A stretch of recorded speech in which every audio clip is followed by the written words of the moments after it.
That's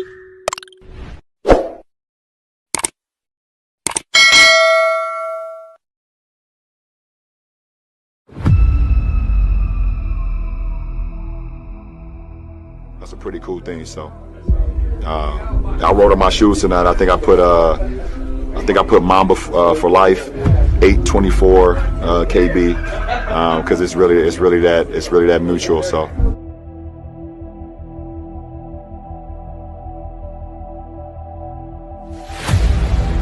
I want one answer only. Who was the guy that brought chills up and down your spine when he came onto the floor? The greatest player you ever saw. That would have to be the GOAT.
Look, that's you.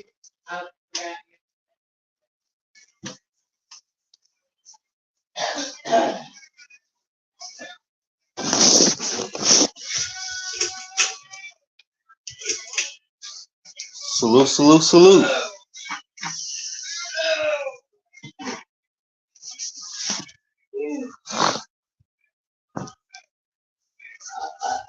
Neglecting beat New York and Minnesota NBA final.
Yeah, SGA got robbed for the MVP.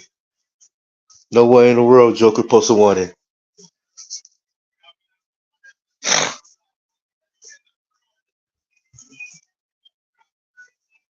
Since he getting embarrassed in the playoff, they had to make him feel happy about something.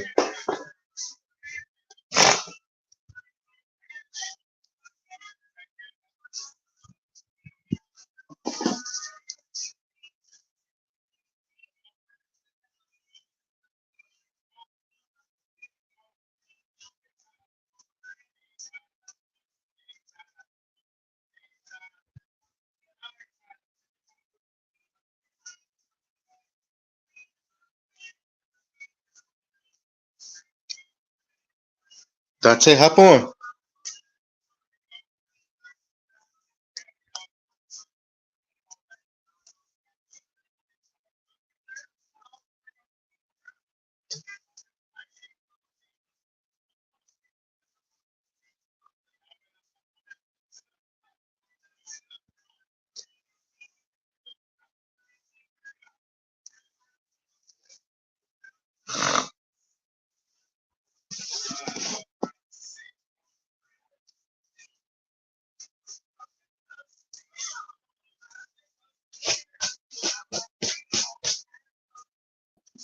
Hey, hey, Fabo, I'm gonna be back in just a second.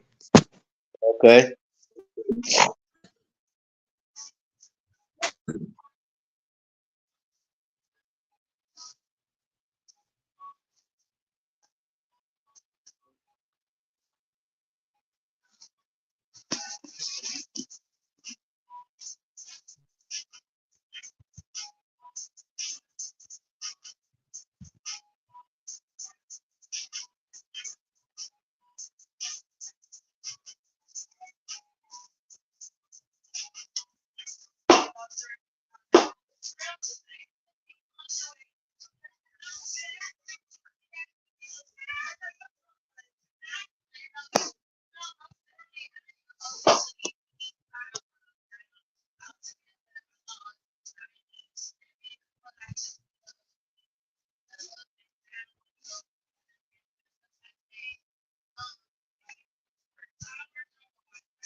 Daniel, hop on. Octavio, hop on.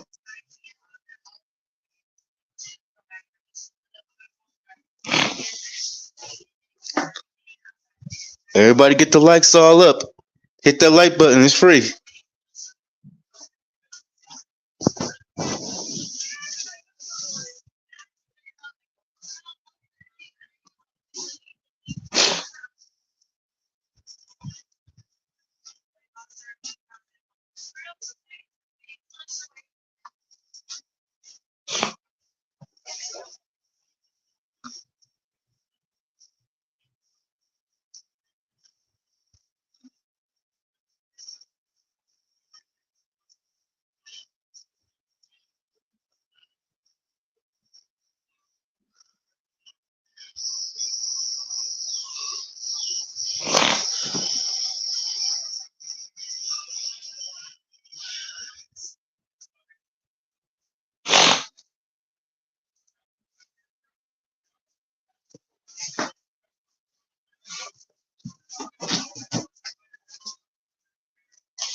So no, gave you nothing.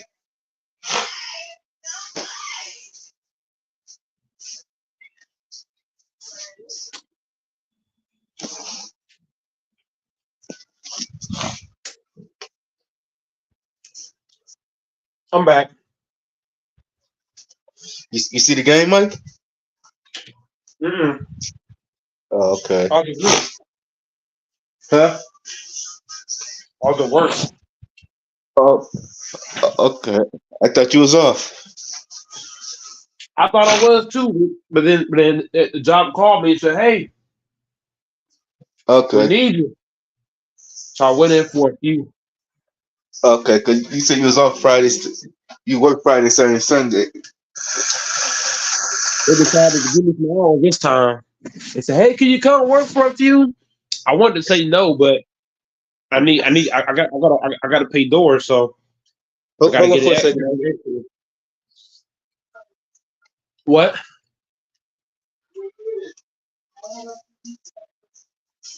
I lost the door man, so I got to pay him. So I got to make some more money.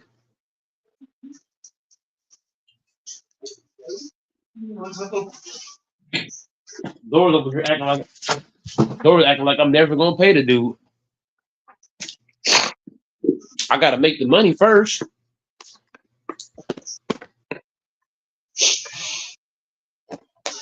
But I ain't gonna do like Brandon did. No, TJ. Man, he got the work wrong. Yeah, 16. Was it 1,600 or 1,700?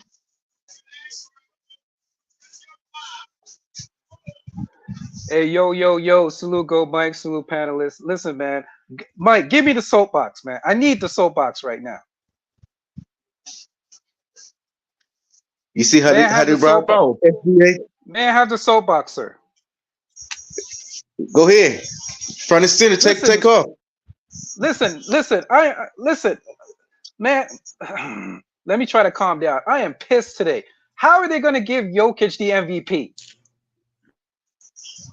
How?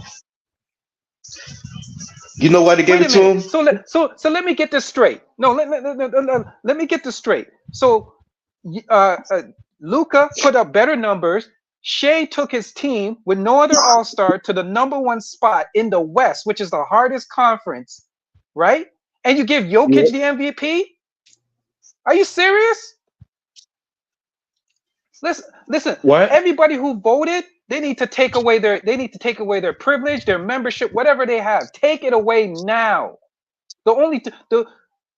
Shea should have the MVP, in my opinion. Now, if you're going to give it to Jokic, if you're going to give it to Luka, I'm okay with that. Those people asking to give it to Ant, not yet. He's not there yet. But come on, man. Seriously. Jokic?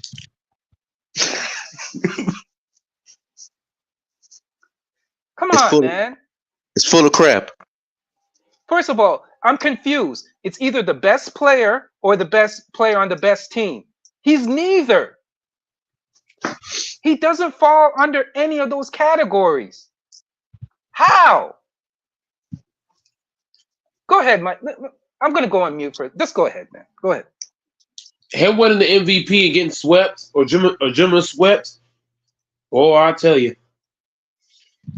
No, I'm not including. Here's the thing. I'm not including the playoffs because it's separate. The MVP is regular season. That's why it's regular season. No. The thing I'm saying is, Miss, I'm not including both together. I'm just saying it would look bad on him to win the MVP. It's kind of like if you win an MVP and then you get Jimmer swept in the playoffs. That's not a good look. No, it's not. You should be able to at least get 2 games as an MVP, at least 2. If you come out here and get 1 game and that's it, bro, man, how does Shea not? Let me throw another caveat. How does Shea not get the MVP when he's good on both sides of the ball? It's not just an offensive issue. He's good on both sides. He plays defense.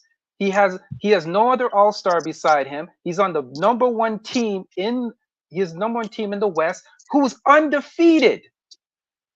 There's a reason why they're number one. Not just that, he's on a team that's not nowhere near as talented as Joker's. Thank you. He basically carried it. He basically carried a bunch of rookies. He carried a bunch of rookies and second-year players outside of Giddey, outside of the usuals, to the first seed.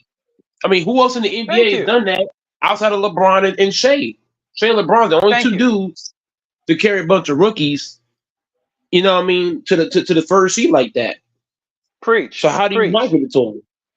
It's not like Shea got a player like Murray or Porter or Gordon, and on top of that, Shea's coach is not even in the top 10 conversation. That also, you know what I'm saying? So for Shea tonight they have a top 10 coach and not have anybody on the level of Murray or Porter or Gordon and carry his team to the first seed and not get MVP. That's crazy. And the congregation says amen. The congregation says amen. You are 100% on point.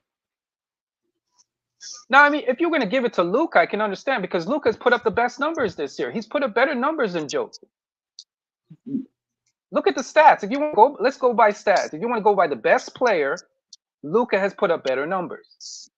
Now, Luka does not play. We all know how he's like on the defensive end, right? Jokic is not the greatest on the defensive end as well. You got a player that's a two-way player that plays both sides of the ball, pretty much he's pretty close or either leads the leagues or at least top 5 or top 10 in steals, right? Plays both sides of the ball, and his team is number 1 in the West, undefeated so far.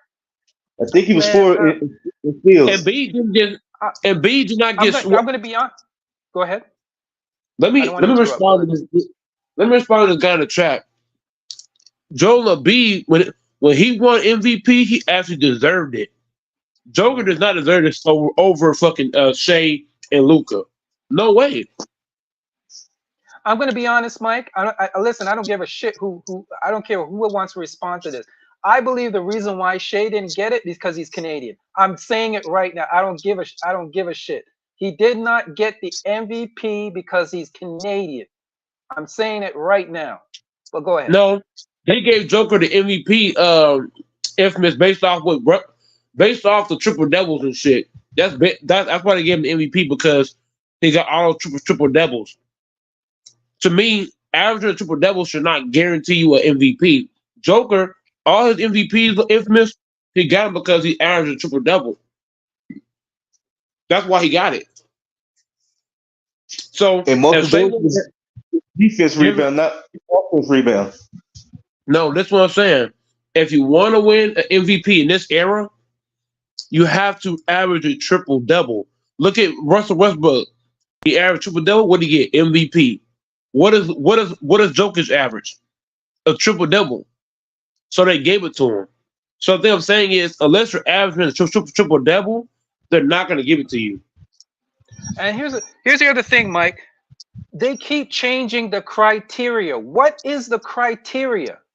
You know what they need to do? Everybody who voted, I want to ask them, they need to interview them.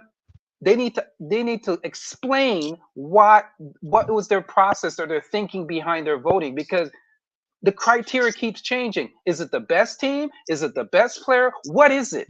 Is it because of the stats? Is it because of triple doubles? You need to set a criteria. What is the criteria?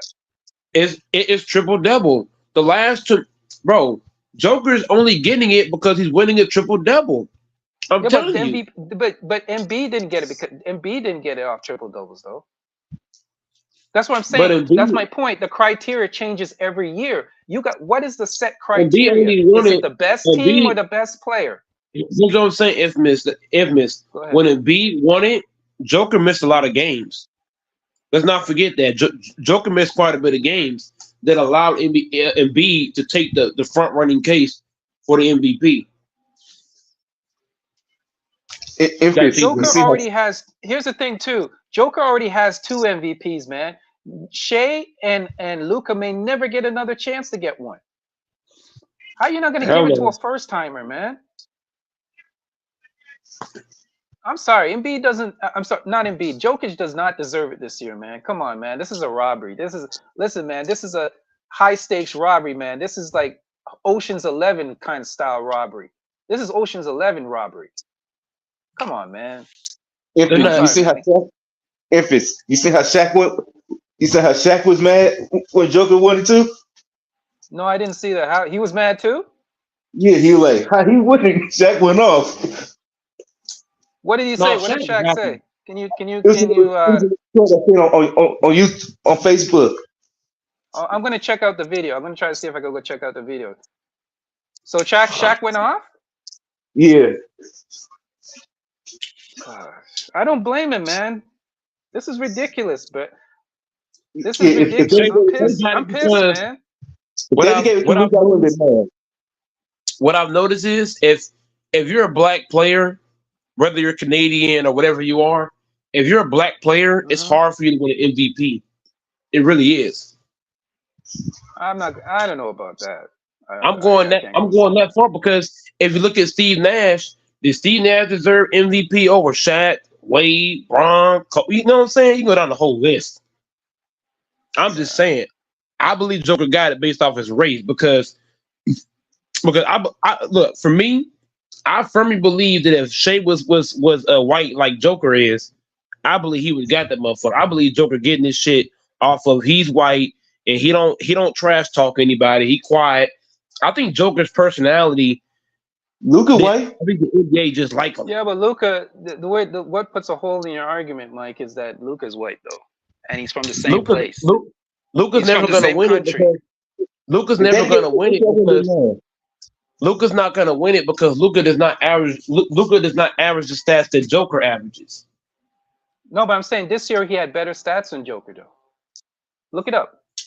But the thing about this year though, Luka was hurt. Luka was hurt for quite a bit of games, and on top of him being hurt for a couple of games, Luka trash talks the referees. He talked bad about the referees. So all that stuff. I think when you open your mouth a lot, I think that plays a role in them, not giving it to you. You might deserve it, but they might say "fuck you." Yeah, but the referees don't have a vote in it though. You know what I mean? I didn't say the ref. I didn't say the ref have a vote. I'm saying people that are voting. I believe they look at anything they can possible to say, okay, well, he was saying this today.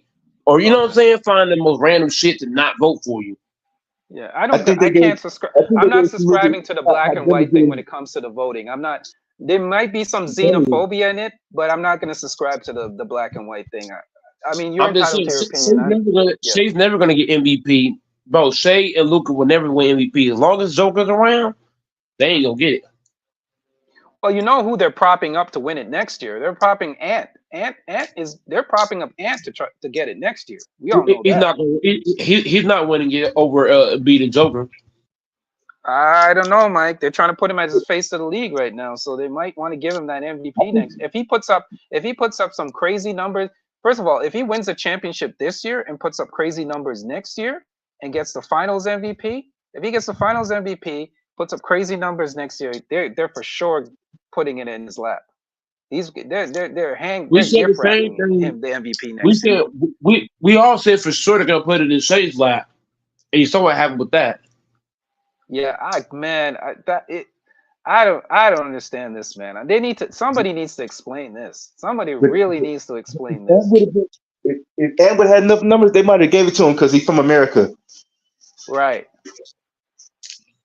They're gonna say no American player was in the top 5, no American player was in the top. Yeah, no American player was in the top 3. I should say top 3. No American player was in the top 3. Yeah, because KD. It was Jokic, Shea, and Luka were the top 3 contenders. They had LB. LB was number 4. Who was 4? LB. LB. They had him number 2. Yeah. No, who did you say? I didn't hear that. Who was number 4? LB's from somebody saying his name. John B. He was in it too. Oh, Jalen Brunson?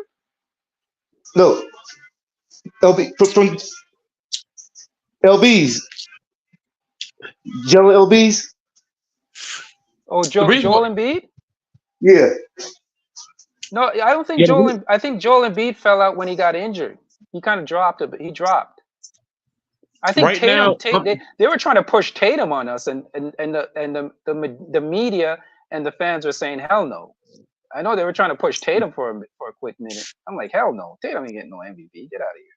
Go ahead. I'm calling the NBA racist for the fact of that Shea took a lesser team. It's kind of like this, Infamous. If I take Fanbo, right, and I take Doors, and we're playing 3-on-3 Infamous, right?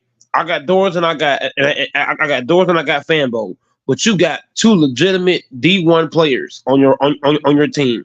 It's y'all three against us three, and I beat you, and I don't get credit for that.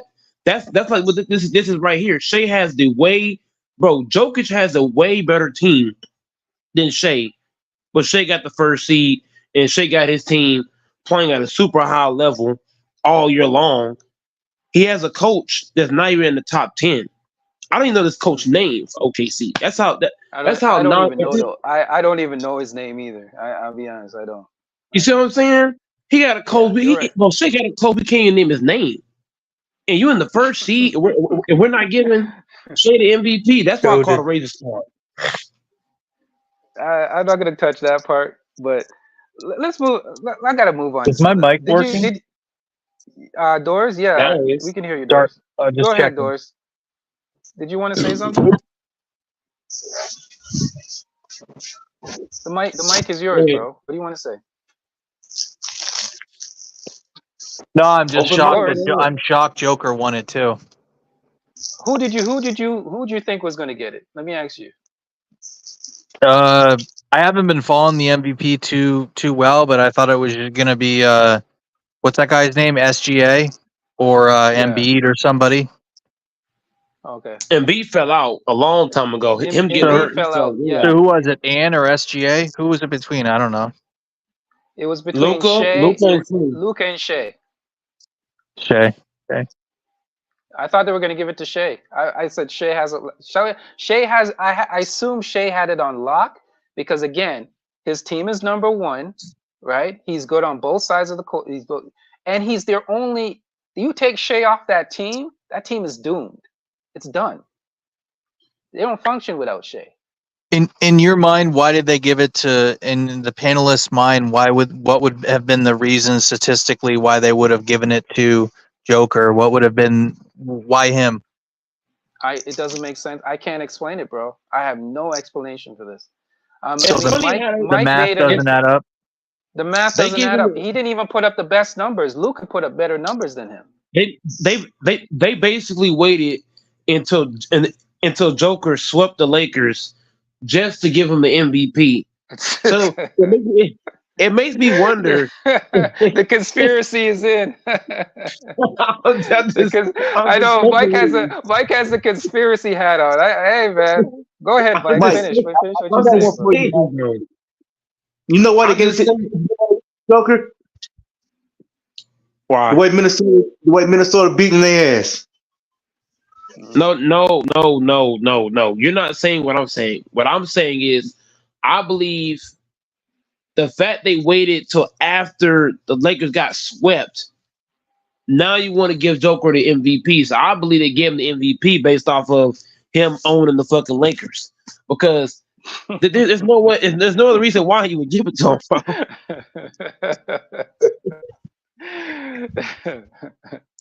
That's funny. I'm just saying, like, I'm just saying, like, Shaq. Bro, Shaq has the right to be mad because Joker winning all these MVPs back to back. I ain't gonna lie to you, the MVP award is starting to look overrated. And look, I'm not saying it because of Joker. I'm saying it because of the voters. Mm-hmm. Right. Okay. The people that's voting, they're making that award look like it's a handout. Kind of like Rudy Gobert. Rudy Gobert got DPOY this year. Do y'all know why? I don't think Rudy Gobert deserved that DPOY. You know why I say that, Infamous Fanbo indoors? Because look at the team he's playing on. He's playing on a team where 1 through fucking 5, everybody can play defense. Okay, but here I'm gonna play devil's advocate for 1 quick minute. Then, okay, if you don't give it to him, who would you give it to then? Because I can't say I don't know anybody else. Who else? Who would you give it to? I ain't gonna lie to you. I'm not capping. Ant-Man. Oh no, don't say AD. Okay. And no, Ant-Man. I would give it to Ant-Man because Ant-Man, the way he been locking up all year long, that dude been locking niggas down. Oh, okay. I thought you were gonna say he been playing. I would have given it to Ant-Man or Shea. I thought you say AD. That's what I thought you say. No, hell no. Ant-Man. No, hold on. I'm gonna say this. I think Ant-Man could have got DPOY. I think Victor Wembanyama could have got it. I think Chet Holmgren had a case for it because he been blocking niggas shit too. Yes, yeah. Who else could I throw out there? Drew Holiday, he been clamping up. Joel, no, hell no. You know what? I got to do some research because I didn't check who were the top defensive guys this year because They didn't say anybody else. All they said was Rudy Gobert. And Rudy Gobert, he's playing. Who was running? Who was in the running?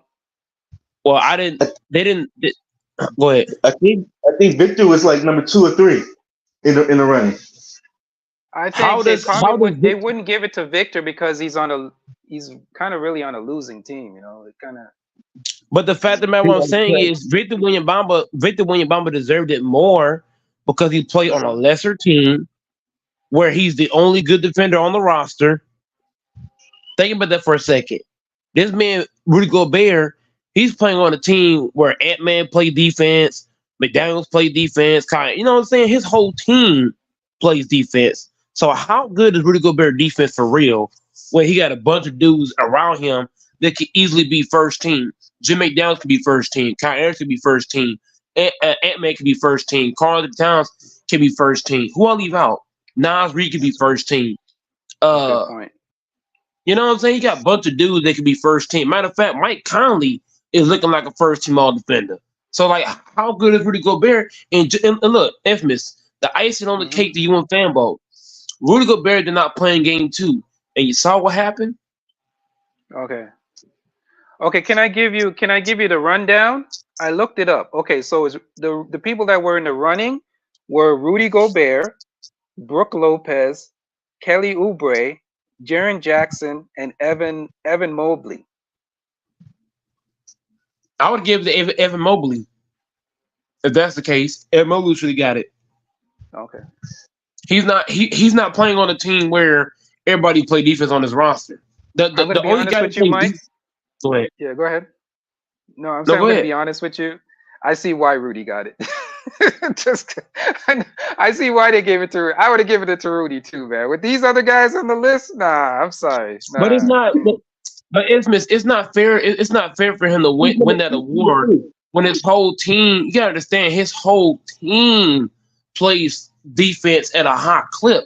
It'll be different. Like, for example, when Dwight won those 3 DPOYs playing for the Magic, right? You do understand that Dwight Howard was the main defender on the roster. Nobody else played defense at an all first time level like Jim McDaniels. Who on that Magic team? Let's break it down. On the Magic team, who is the Dwight Howard teammate played defense as good as Jim McDaniels? Right. You kind of get where I'm going with this. Rudy Gobert is winning this award on a team where everybody could be first team. That's the point I'm making. He's playing on a team where everybody play defense at a high level, super high level. If you put AD on the fucking Timberwolves, he gonna look good too.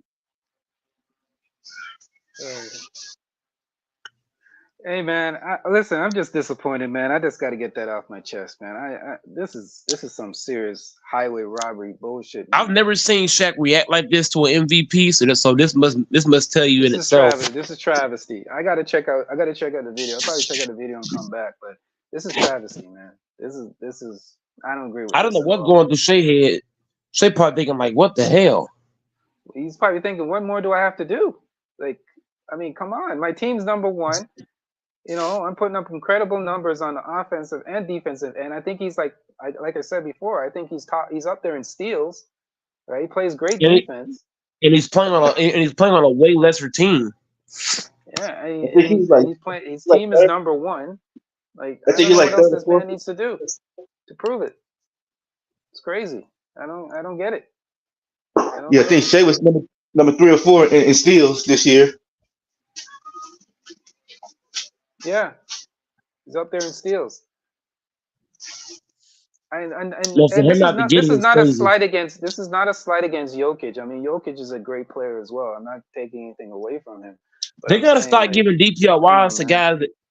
guys that don't play defense should not get no MVPs. I don't care how much offense you score or how many assists you got or rebounds you get. If you can't fucking defend, there's no way in hell you should be on the MVP list. I don't give a damn.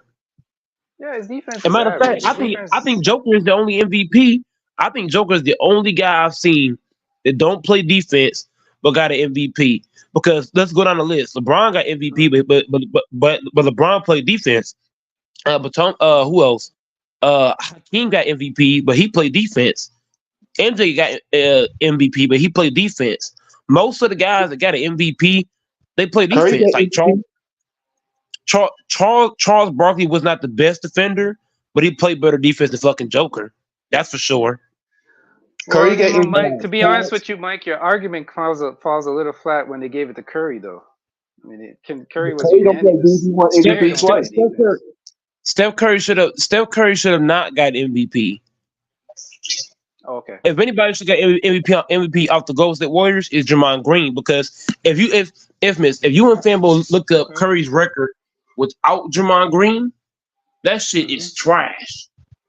So I think Green should have been the MVP, because without him, they don't win no ring without Draymond Green. Now I'm not saying they can't. I go for Curry too, but I'm just saying I believe Green was the X factor. Draymond Green was the X factor of all those teams. Huh? Clay was not as big of a factor as Draymond Green is. Draymond Green does literally everything. He communicates, he plays defense, he plays makes, he sets the screen, he scores points, he rebounds. Well, Draymond Green he's the Dennis Rodman for that team. He gonna beat you up, he gonna punch you in the face, he gonna talk shit in your face, he gonna spit in your face, he gonna be in your fucking grill, he gonna bother you all fucking night. Bro, Draymond Green to me should be the most valuable player on that team for all those runs, because without Draymond Green beating motherfuckers up, they ain't winning them fucking titles. Right. That's a fact. Well, Draymond Green was literally fucking motherfuckers. I just want to ask the panel: did anybody see the game tonight? The game tonight? Man, I could have swore the Knicks was gonna lose tonight. When I saw the score 73-63, I'm like, they finna lose. Bro, listen. When they say, I watched the whole game, and it proves it showed me one thing. One thing, Brunson is incredible. Their bro he's on another level. He got injured.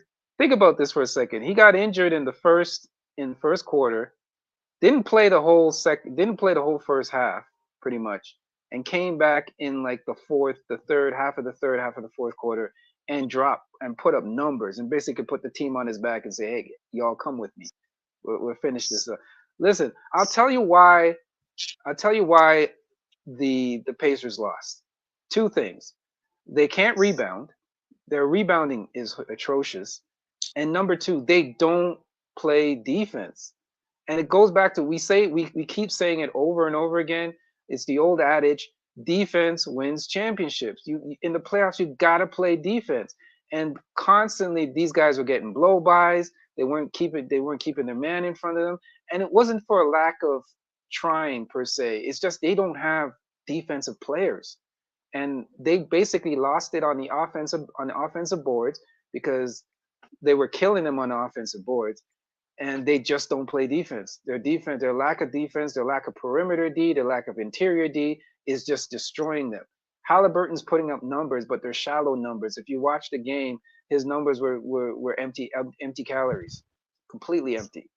right? No nutritional value in any of those numbers he put up tonight.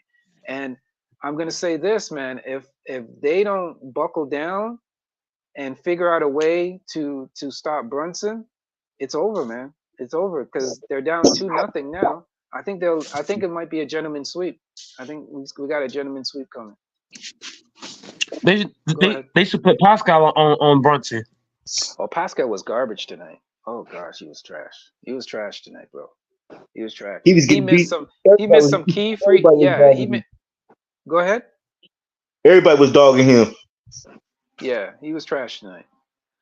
He's got a little bit of that. He's got a little bit of that DeMar DeRozan syndrome in the playoffs. I keep telling people he's got a little bit of that virus in him. He's got the DeMar DeRozan virus in him. Just a trace, not a full. He's not fully infected. He's got a little bit of the trace in his bloodstream. I just think, if we're being honest, some players might not like playing in the playoffs. To be honest, they just don't want to be there. Pressure well. You're right. You know what, Mike? You make a great point. I think there's a lot of players in the league that can't handle the pressure, and he's one of them because he went to the free throw line, and I think it would have brought the score down to 2, within 2, and he missed some key free throws. He missed both of them. Both. In crunch time. You can't be missing free throws like that in the crunch. Like, no, I'm sorry. But he's been a bad free throw shooter, hasn't he? Yeah, he's been a bad free throw shooter. Yes, he has. I've known him to be a bad free throw shooter, so I wasn't surprised. But here's the thing. I knew he was gonna miss 1, but I didn't expect he was gonna miss 2. I'm like, Pascal's gonna miss 1 of these baskets. I didn't expect he was gonna miss 2. I'll be honest. That was a good foul. When the player missed both free throws, that was a good foul. Yeah, good foul for sure. Whenever they miss 1 free throw, it's a good foul. It's embarrassing, man. Like, they got walked down. You can tell the Knicks wanted it more. They were playing with more hunger, more desperation. And here's one thing I got to give Thibodeau respect for. His players, and it shows, his players are well conditioned. They got stamina. So when the game gets, when people get tired they get tired down the stretch, or get tired in the last 5 minutes of the game where the backsides get tight, everybody gets tense. His players know how to perform down the stretch because they're not only they're well prepared, they're also well conditioned. He's got his players well conditioned. Now, the one thing of concern is OG has a hamstring injury. He went out in the fourth quarter with a hamstring injury. So that's something to take a look at. While he was playing, he was putting up monster numbers and playing both ends of the court. Playing great D, swatting, keeping his man in front of him. So he was a big difference tonight. I think he put up like 21 tonight with a couple 28. steals. 28? Okay, my bad. 28. Yeah. So he played amazing tonight when Brunson was off the court. When Brunson was out of the game, OG stepped up and contributed. Josh Hart, without question, contributed as well, rebounding on the defensive end. Yep. And the one you played for the Warriors too. He was putting up numbers too. Right. So it's something to look at going forward. But I'll be honest. I'm going to be honest. Until Indiana decides to play better defense, which I don't think they can. I think their roster, the way their roster is constructed, I don't think they just don't have it. They're just not good defensive players.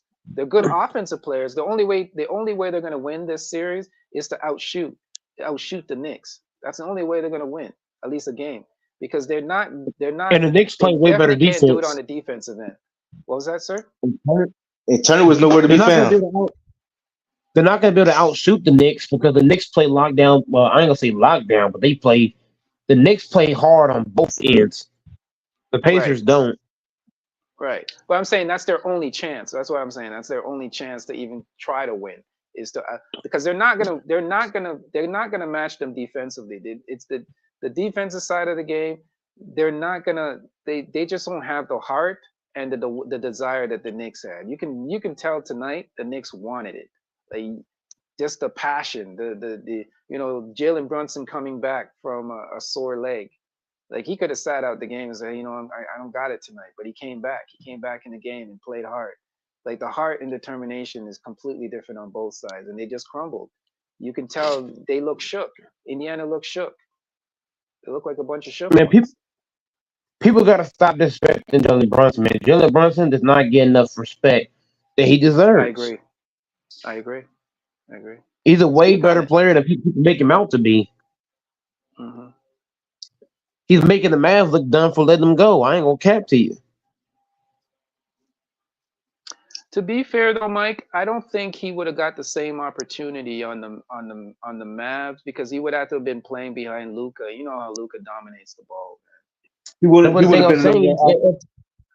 No, but here's what I'm saying: if the Mavericks were smart, they would have taught Brunson to come off the bench, because if Brunson come off the bench, he could run that second unit and let Luka and Kyrie. Just think about this for a second. If you could take out Luka and Kyrie for 5 minutes here, 5 minutes there, and just let Brunson run the whole show, let Kyrie and Luka rest, and then bring them back in. So, in other words, if Brunson was a 6th man to let Luka and Kyrie rest when he come in the game, well, that shit would be fucking disgusting.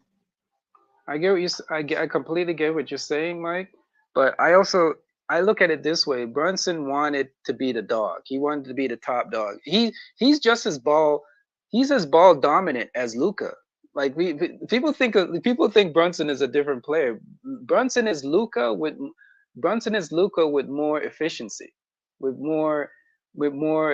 Yeah, like he's just more efficient. He handles he basically in the fourth quarter. He leads the playoffs in clutch points in the last 5 minutes, apparently. So the thing is, down the stretch, what they do is they play 4 out. They put the ball in Brunson's hands, and they just let him create. And what he wants to do, he does whatever he wants to do. If he wants to kick it out to a shooter, if there's a backdoor screen or backdoor cut, he'll hit the backdoor guy. But it's basically he runs it. So he's Luka. He's basically a smaller version of Luka. So I don't know if it would have worked on Dallas, because it would be like 2 alpha males on the same team. One guy wants to be the man, the other guy wants to be the man. And I think he was looking at it like, yo, I'm better than, in his mind, of course, he's saying, yo, I'm better than this dude. I don't want to play behind him. I can do whatever he does. So I think that's the way that he was probably looking at it. I think that's why he wanted his own team. But go ahead. Yeah, that's true. I really can't argue with none of that. Yeah, I can't argue with none of that, man. If you watch, Brunson had the same problem that Brandon Ingram had playing for the Lakers. When dudes get their own fucking team, right, they just look way different. Way different, man. I'm telling you, there's a couple cats. Shea, that's another perfect example. That's a great example. Shea's another one. When Shea went to OKC and got his own team, well, he just he looking like a fucking monster now. Can't stop him. Yeah, there's a couple guys I see with that kind of gene in them. I see some guys with that gene in them where I say, listen, if you put this guy on his own team, he's a totally different player, man. He's going to be a totally different dog. But it's because he's maybe playing behind somebody else. That's why you don't really see the potential. You don't see see him shine. It's because he's playing behind somebody else. There's a lot of guys out there in the league like that. A lot of guys out there like that. But we're gonna see, man, because I think going back to Indiana, obviously they need to get one game, but I think it's looking like a gentleman's sweep, and we're looking like it's gonna be a great matchup between the Boston Celtics. It's looking like a great matchup so far. Boston Celtics versus the New York Knicks. That's gonna be a series, man. That is going to be a series. Because believe it or not, I think Boston might be able to beat the Celtics. You know why? Because the Knicks play with more heart than the Celtics. The only person that has heart on that team is Jaylen Brown. Celtics? Yeah. I think the Knicks can beat Boston. Yeah, you say Boston. You think Boston could beat Boston? You said the wrong thing first. Yeah, I did. I said it wrong way first. You're right. But I'm saying I think the Knicks can beat the Celtics. Yeah. I think so. A lot of people are not saying it. A lot of people don't think it. But here's the reason why I think it. I think it because do you remember how when the Celtics faced Miami Heat, what made Miami beat the Celtics? It wasn't because they were more talented, right? The Celtics were a better team. Can we be honest? When Miami beat the Celtics were a better team. Let's keep it 100. But what was the difference? Anybody tell me? Miami is playing D. Thank you. Miami was playing D, and they had a guy named Jimmy Butler on that team that had heart. Listen, I'm not saying they're the same player, but listen, if you took a heart transplant and took the heart from Butler and put it into Brunson, and from the heart from Brunson and put it into Butler, they're beating the same heartbeat, man. Same heart, bro. I'm telling you right now, they're pumping off the same heart.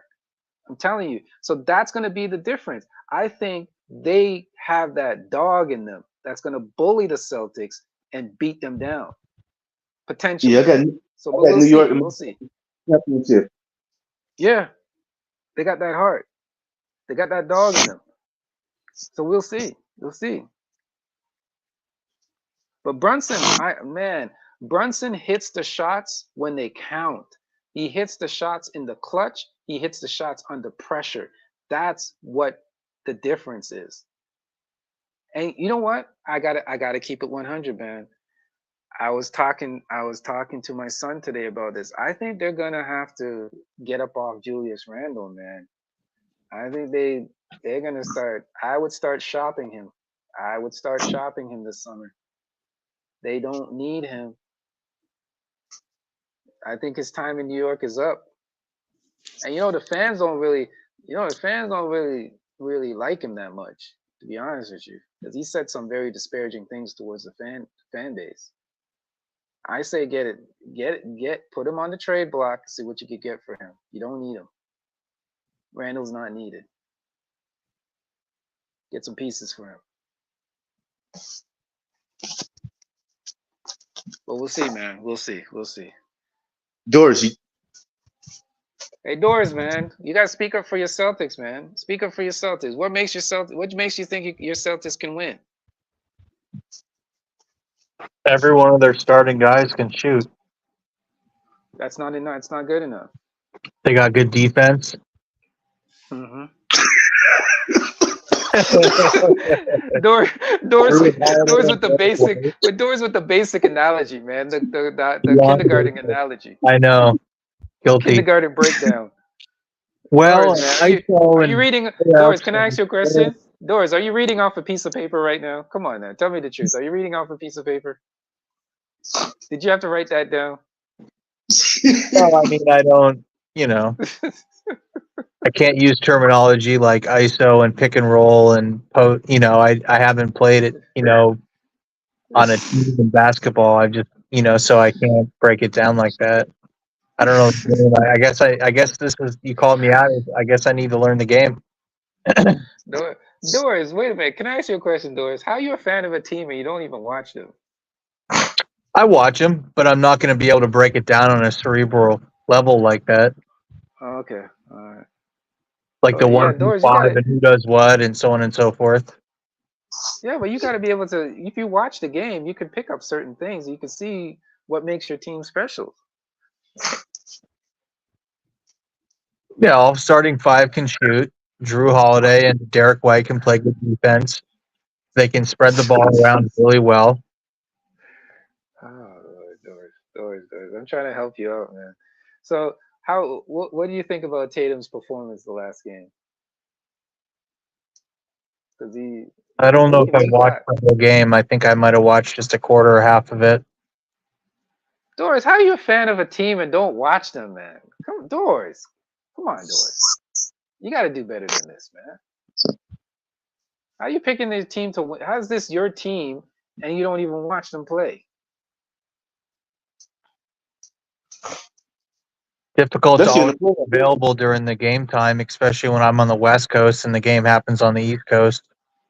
Doors, man. Doors. EST versus PST. Doors. Not good, Doors. It's a You gotta do Cavaliers. better. They don't have one of their starting guys, Jarrett, whatever. Like they have no chance. Not even No, competition.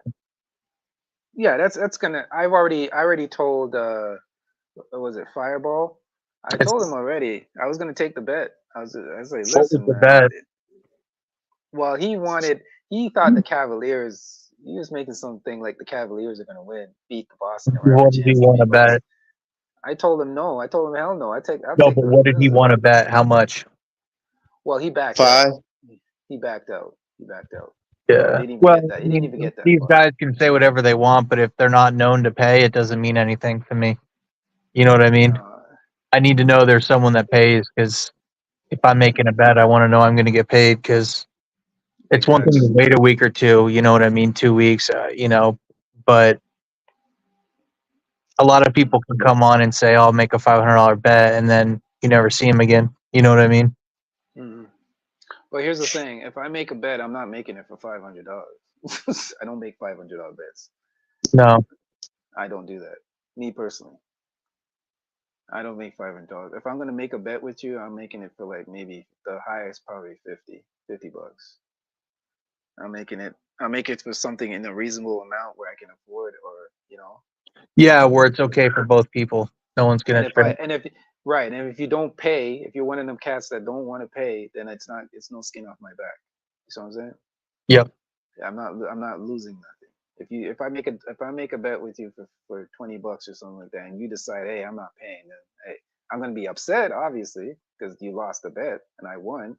But it's not gonna be like, skin on my back. Oh shit, I lost $500. Like, am I getting five? I'm not doing that. So, like I said, I listen. I'm tired of talking, man. I'm asking people to put their money up, put the nuts on the table, man. That's how it's working now, man. If you want to put up the money, put up the money. That's how it's gonna work. So I asked Fanball to put up the money. I said, hey, if you think the Cavs have a chance, put the money up. We can go game to game. We can go game by game. Or he just said some bullshit like he don't bet, right? Yeah. No, he just didn't want to bet. I understand. He knew better. He knew better. I think he was just trying to poke his chest out, but he knew better. He knew damn well that the Cavaliers ain't beating no Boston Celtics. Come on, man. Especially with Allen out, their interior defensive presence out of the middle. That's not happening, bro. It's not happening at all. Yeah, it's not going to be a test until they place the Knicks, and the real test is going to be the West. They got the easiest walk to the finals ever. I know. I think the Knicks are going to give them some trouble. Knicks are going to give them some trouble, bro. The Knicks are going to put some. Break that down for me. Well, here's the thing. Like I said earlier, I think the Knicks remind me of the Miami Heat, Jimmy Butler Miami Heat when they faced Boston. Boston was the better team, obviously. Same scenario again. I think Boston's a better team, but it's the intangibles and the coaching, because you remember the same defensive principles that Thibodeau exhibits. It's the same kind of principles that Miami's coach Spoelstra exhibit. They kind of have that same kind of defensive philosophy, where they strong perimeter D, good conditioning. Well, they're good, well-conditioned team. They cut off the middle, force the perimeter D, force you down the shot clock, to hoist up bad shots down the stretch. Like, same defensive principles apply, and I think it's that thing in the chest. Brunson has that thing in the chest. I don't see anything in the chest. The only person I see that has that heartbeat is Jaylen Brown. I don't see it in Tatum. I don't see it in the rest of the other cats. I'm sorry. They look like a bunch of meows to me. I don't want to say the word, but they look like a bunch of meows. And I say the New York Knicks look like a bunch of dogs. It's like a bunch of dogs against a bunch of meows. So that's what I'm seeing. I'm saying we'll see. But the thing with the Celtics that I've noticed is that when their shots are going and their shots are going down, They're a great team. Well, once their shots are not falling, I don't see they have a plan B. I don't see they don't have something they can fall back on where okay, where our shots not going down, our shots not working. What is our alternative? What's the thing that we can do? What's our plan B? So that's what I see with the Celtics. Now with the Knicks will at least keep themselves in the game on the defensive end with their defensive principles, right? Then until their offense gets going. And again, down the stretch when the backsides get tight in that last 5 minutes, which is considered the clutch time, that's when they really step up. Because if you really want to be honest, in the 76ers game, that game again was won in the last couple of minutes. Same thing with tonight's game. Down the stretch, again, they know how to stay calm down the stretch. They know how to hit key shots down the stretch. Their defensive principles, locking into the player, cutting off the middle, right? Those defensive principles. So I don't same thing in the Celtics. I'm sorry. But we'll see.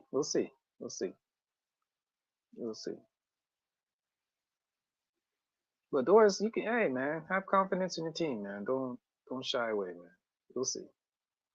But great game tonight. Great game. Good exciting game. I think it will be a gentleman's sweep. I see a gentleman's sweep coming. Definitely a gentleman's sweep.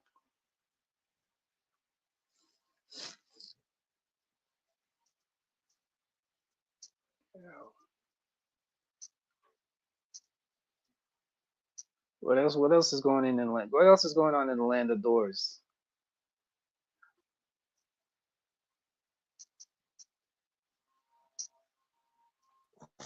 By the way, did anybody see the debut of Angel Reese? Angel Reese, who's that? Game? Bro, are you serious, bro? Angel Reese, Caitlin Clark, you know the two rivalries? I know Caitlin Clark. I know who that is. Yeah, but Angel Reese was her rivalry. Remember, we were talking about her the other day. When she lost, everyone was getting on her case because she was at her press conference. She was saying all the stuff that she was going through when she was going through the playoffs. I was saying that I saw her debut. I was watching some of her game for the Chicago Sky. That girl's gonna be a beast, man. That girl's gonna be good.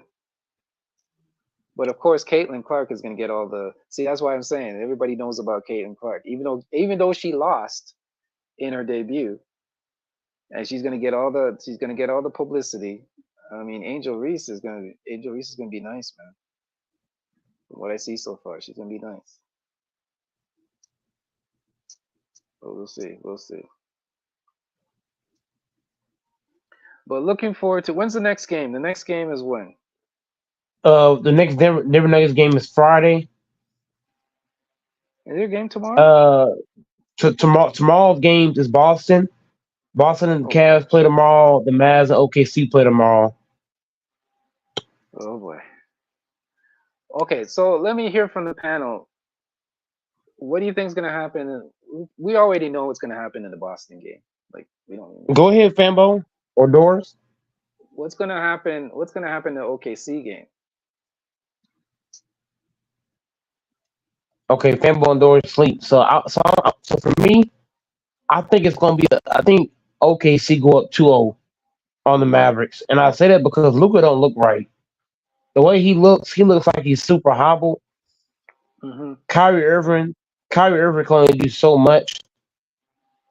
I ain't gonna lie. I think OKC goes up 2-0. So do I. And I say this too because outside of Gafford, they don't have another big that can play defense at a high level. Lively is trash. That dude Lively ain't live. So I got OKC going 2-0. And then as far as the Boston game, man, Boston gonna go up 2 on these niggas too. Yeah, I don't care, man.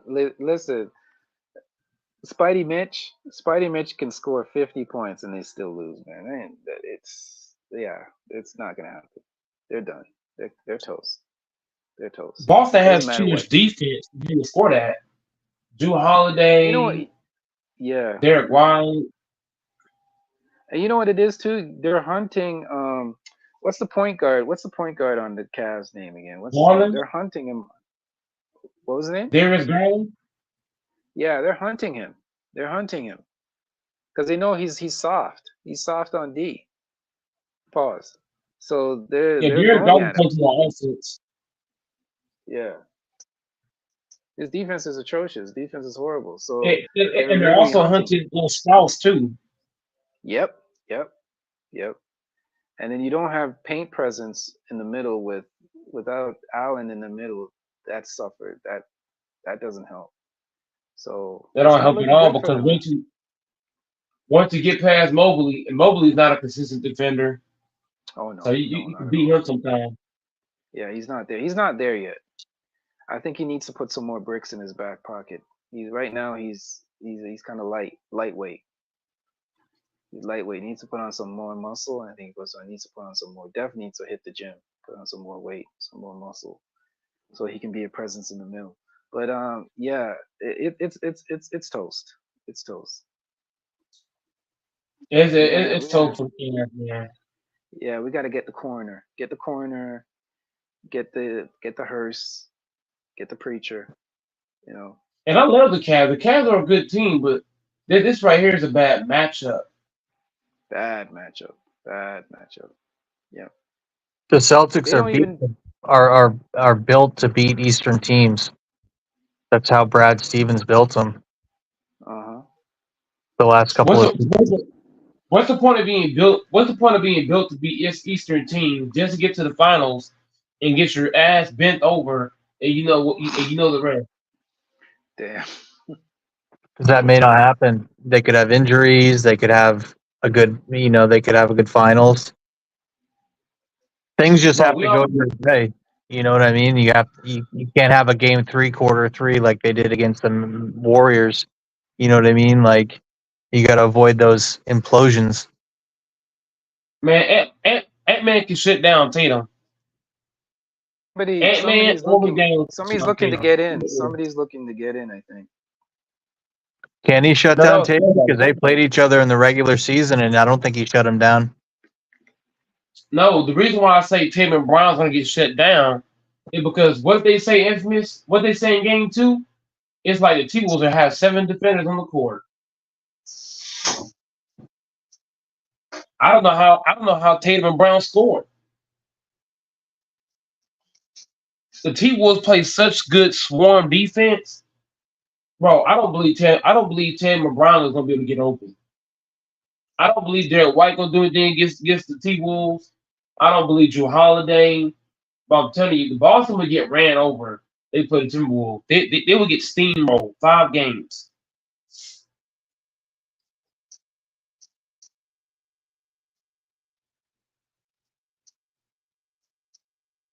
Not with how Derek White's playing. That guy's fucking on fire, dude. He can't miss. Derek White's playing against babies. Duh. I can't wait for them to play the Knicks and for them to play whoever comes out of the West and win and then see what comes out of your guys' mouths.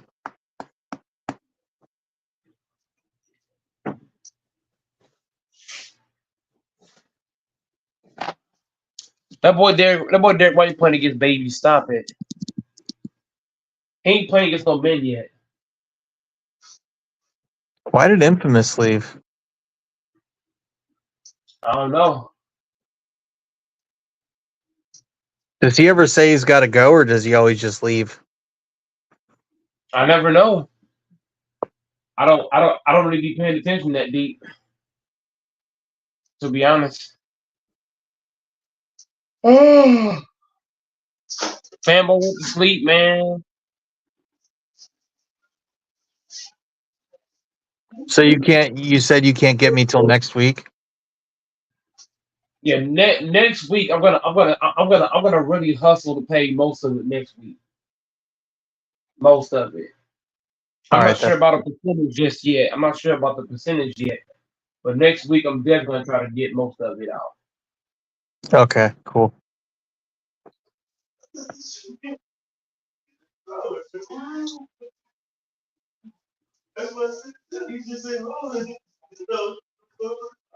How are things going with your manager? I mean, she's starting to realize how good I am, so she's not really over the back like she was. She kind of mellowed out now. She's still there, but she's not as aggressive. She kind of figured, how she kind of see how good I am now, so she's not as upbeat with me. But I think it's just like when you get a new manager, once they see what you're about, then they'll start to realize, okay, maybe I'm doing a little too much.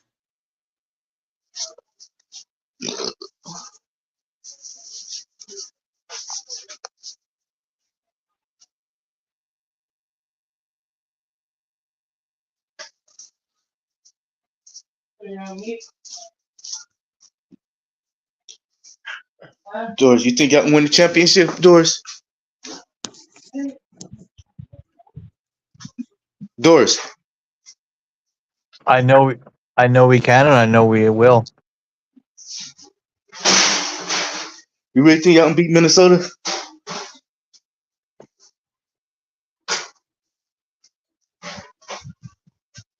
Yep. You really think that? They've never even been to a finals in their franchise history.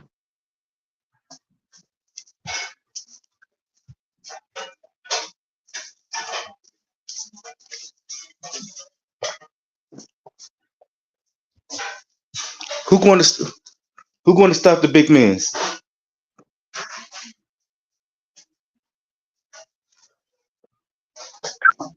KP, Fournette, Horford. Man, I hope we can't guard on Nas Reed. What are you tripping? Jaylen Brown. Who y'all put on Cat? I don't know. Jaylen Brown. KP. I think some of that shit. That's some good shit you get. Cornette. What are you gonna put on? Tillman Senior or Junior, whatever. Who you put on Ant-Man?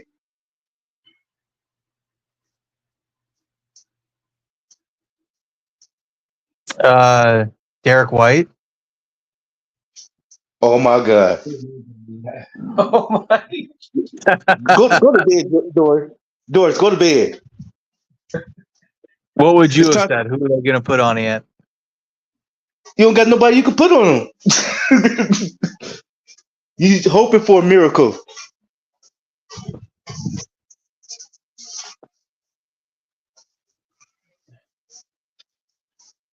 Man, Doris has had some good shit.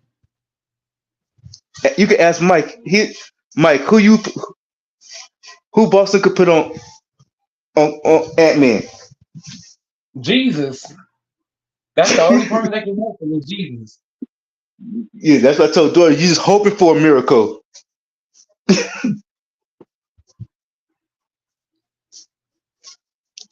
Yeah, Doris banking on injuries to help them win. And the injury still might don't help them win.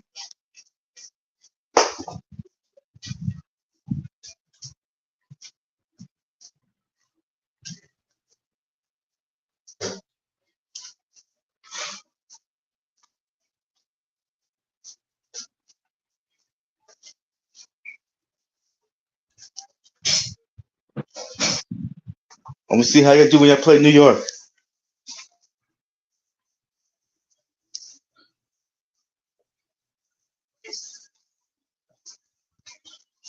I can't believe this dude said Derek White. What kind of shit is that? You trying to ask for Derek White funeral? I thought you could say somebody else.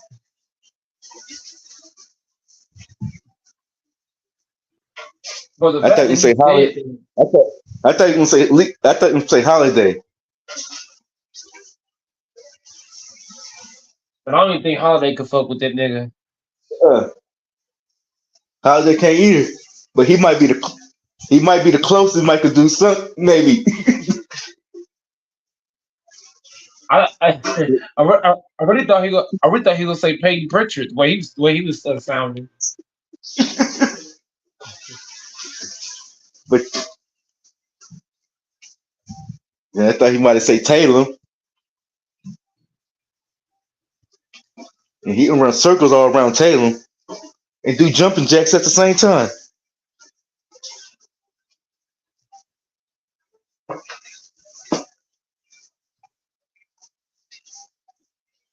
You know how ACB making the videos? Finish them. That's all you can hear when Tatum guarding him.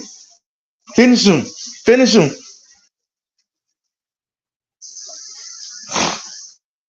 Finish him. Finish him. Finish him. Finish him. Finish him. Finish him.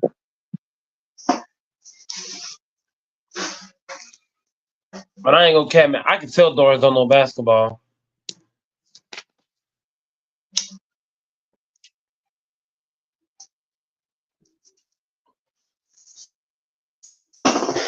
And Mike, you remember you saying you wanted the Lakers to make the number 6 seed?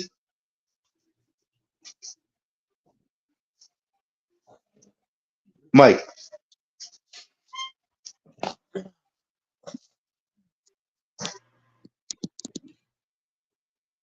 I can tell Doris don't know ball, man. Mike. You remember you said you wanted the Lakers to make the number 6 seed when the playoff time was going? You glad you didn't have the number 6 seed? Hey, because y'all been playing Minnesota first round. Yeah, I ain't gonna lie to you. I think the Lakers would have swept the T-Wolves. You really think they'd have swept it? Door smoking on us. Hey Fambo, what I just said, Fambo, is like it's like somebody call you a B, right, Fambo? And then you ask them what you say, and they're like nothing. That's basically what I need. I ain't gonna lie, the Lakers when Doris was at your house for a minute. Oh hell no! With the way he be talking, hell no. No, when you say the Lakers was sweep them, that's what I thought y'all smoking on the same shit. Yeah.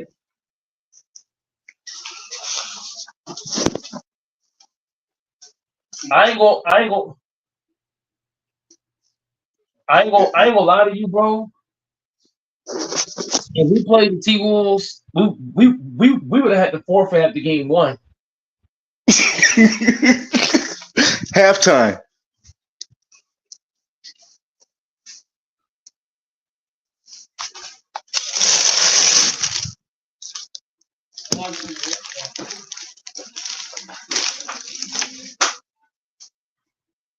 We would have had to forfeit, bro. I ain't gonna cap to you, bro. We'd have had to go ahead and forfeit. How do we even move the ball against that team?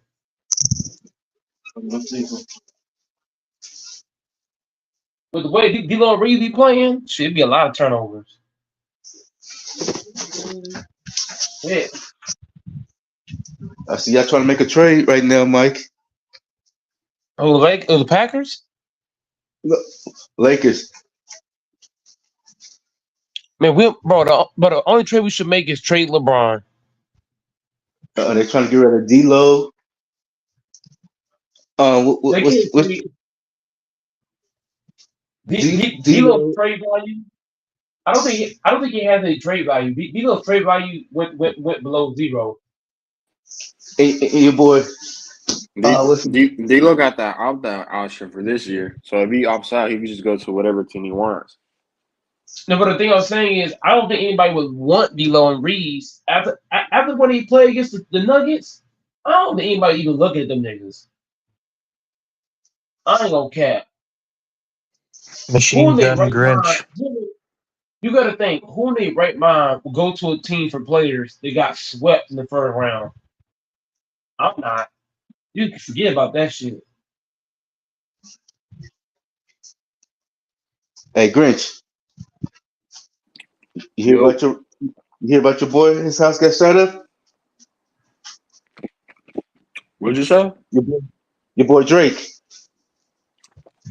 Bro, I don't fuck with Drake. Stop saying that. Man, Drake is that nigga. I don't even listen to his music. Don't ever say that's my guy Drake is because the he's worst not. rapper alive, man. Drake is the worst rapper to ever exist. You talking about the same? Hold on, we talking about the same dude who was caught with a 17-year-old chick? Are we talking about that same dude? Oh, Yeah. let's keep it in the playing field. He I'm got in the Okay, same. I'm You in keeping the it clean, same but I'm just one that saying body by I'm not following that, bro. the one who But got the thing I'm bodied by saying K is guy. let's keep it in the playoff field. You mean the same Drake that ain't putting nothing out and starting from the bottom? That Drake? And that shit was trash. How the I hell you know. started from he never started from the bottom. The same Drake that says he comes from the trenches, but in reality he from the suburbs. Yeah. Man, even the suburb wouldn't claim him. And he said he started from the bottom when he was already on TV. Mm-hmm. Yeah, he ain't start from no bottom, man.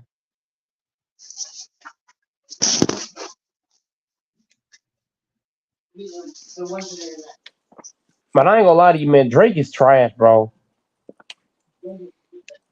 Do you guys think the Ravens beat the Chiefs this year with the addition of King Henry, Derrick Henry? No, I don't. I'm not betting Or against. no? I'm not. Lamar Jackson is like what 0-4 against Mahomes in the playoffs, something like that. So I'm not gonna believe it until I actually see it.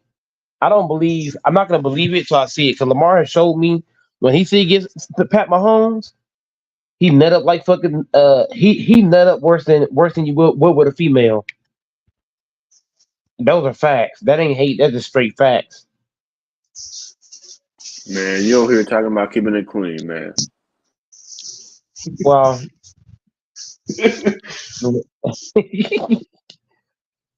let's just act like that was not said.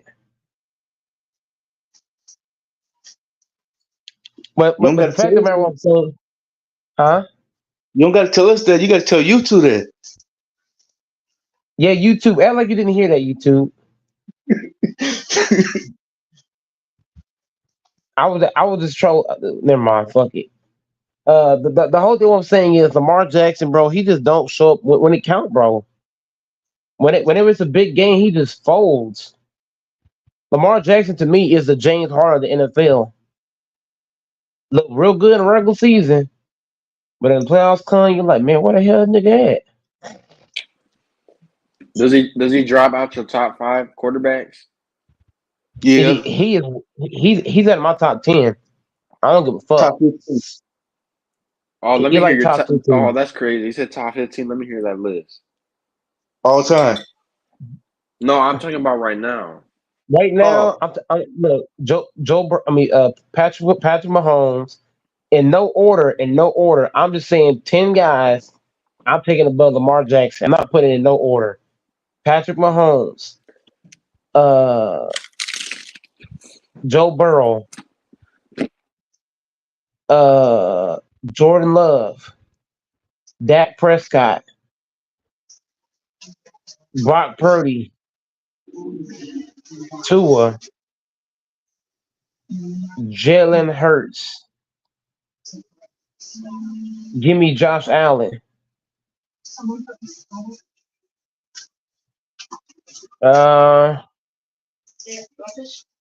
Yeah. Justin Herbert, hello. I'll take Justin Herbert. I'm definitely taking Herbert. Yes. I'll take Russell Wilson right now with that nigga. Cousin. CJ Stroud. CJ Stroud, Kirk Cousins. But I'm taking both of them. Anthony Richardson. I mean, he played good. He was productive as fuck when he I'm was healthy. taking him too.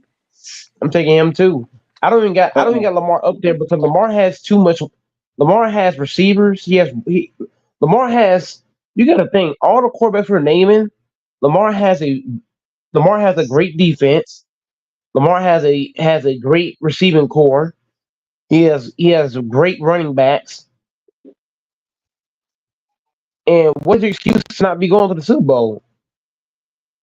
I mean, reason why I say, look, Joe Burrow took a trash offensive line with a couple of receivers and went to the Super Bowl. So I'm just saying, man, Lamar Jackson, Josh Allen don't have Derrick Henry on his team. Josh Allen never had a team as good as Lamar's. Those are facts. Now, Josh Allen has had receivers, but I'm talking about the overall package, the running game, the receivers, the overall package. Allen ain't had that. So you ain't even So I'm mentioned just saying, what's his name? Jordan Love. Shit, who am I yeah, missing? Jordan Love's way better than Lamar Jackson. Say Jordan Way Love already. better. He's way more accurate in the clutch. It's not close. Way more accurate. And look, the downfall of Lamar getting Derrick Henry, if you don't win the Super Bowl, you gonna get bashed for the rest of your life. Forget about the rest of the forget about the one playoff game. Niggas gonna cook you from here to Iraq. And Henry, Let's gonna win the Super Bowl. Henry a ball hog too. So that's you know he gonna be demanding the ball.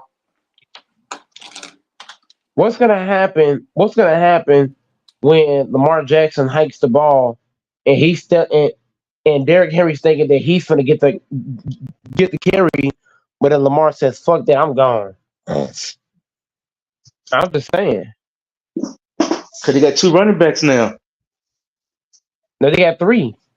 Lamar Jackson running back 2. You got to count. They got a backup running back for Derrick Henry. Wait, who's and Lamar and also Lamar's a running back. They got 3 running backs. So yeah, I'm talking about Lamar. I'm talking about Lamar and Henry. Wait, who's their backup? I forgot who their backup is, but they got 3 running backs to spread the carries through. And Derrick Henry, I can tell you, Derrick Henry is not used to playing with a quarterback that likes to run. I'm telling you, he used to playing with guys that's gonna throw that motherfucker or hand it off to him. Now you give him a quarterback that likes to run. Man, Derrick Henry gonna take Lamar by the fucking shirt. Say, look, motherfucker, you ain't him the goddamn ball, nigga. For real, I can see Derrick Henry getting in his face, like motherfucker, hand me the fucking ball, nigga. If they don't do good, I can see Henry leaving the next year. Yes. If I was Derrick Henry, I wouldn't even sign there in the first place. I would have signed to a team with the actual quarterback. I would have signed with Joe Burrow. He should have went to the Niners. If he went to the Niners, oh my god. No, whoa, hold on. That Don't team would be so deadly in the run and passing game. I would stop watching the NFL, bro. If Derrick Henry and McCaffrey on the same team, bro, the NFL needs to be investigated. Hey, that would be nasty. Man, that'd be fucking Corchino. That'd be like the Raiders back in the day with Bowen and Mark and Alice. No, fuck that. They're gonna beat the Packers 40-0. That'd be like Emmitt Smith and fucking Barry Sanders on the same team. Shit. No, fuck that. That's like Jerry Rice and T.O. on the same team. You ain't guarding them motherfuckers.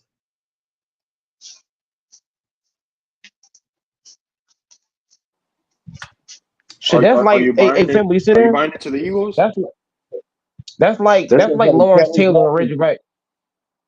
That's like having Kevin Johnson and Randy Moss. No. How about this, Fanbo and Grinch? What if Reggie White and Lawrence Taylor play on the same team? Oh my lord! That defense. Wait, you said who? Reggie White and Lawrence Taylor play on the same team. You can't hear me?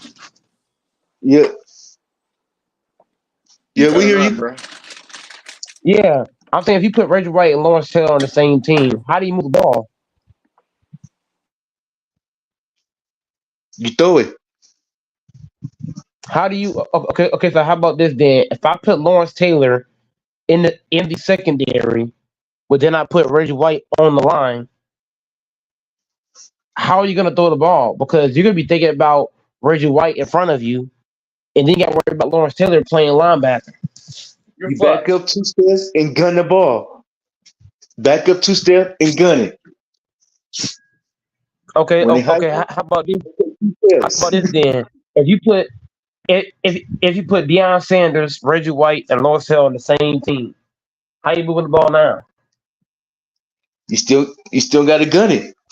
You take your chance with them because you don't want to see them either one of them coming at you.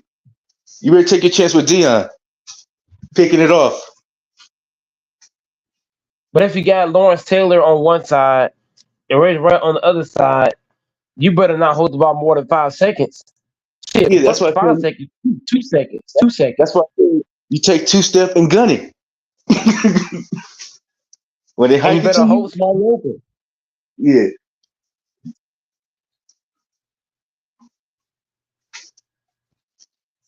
Hey, you But I ain't ain't gonna gonna lie. be able to hold the Huh? ball for 5 or 10 seconds with them coming at you.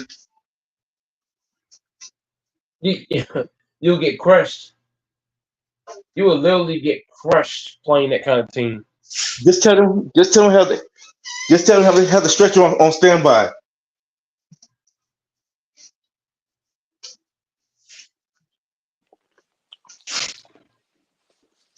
Who's better, Henry or McCaffrey? McCaffrey. Oh, if you're talking like running, it's Henry all around. It's if you just give him the ball to run, He didn't I say specify. Henry. Like all around is McCaffrey all around. You can't go wrong either way, man. I think both guys like 1A, 1B.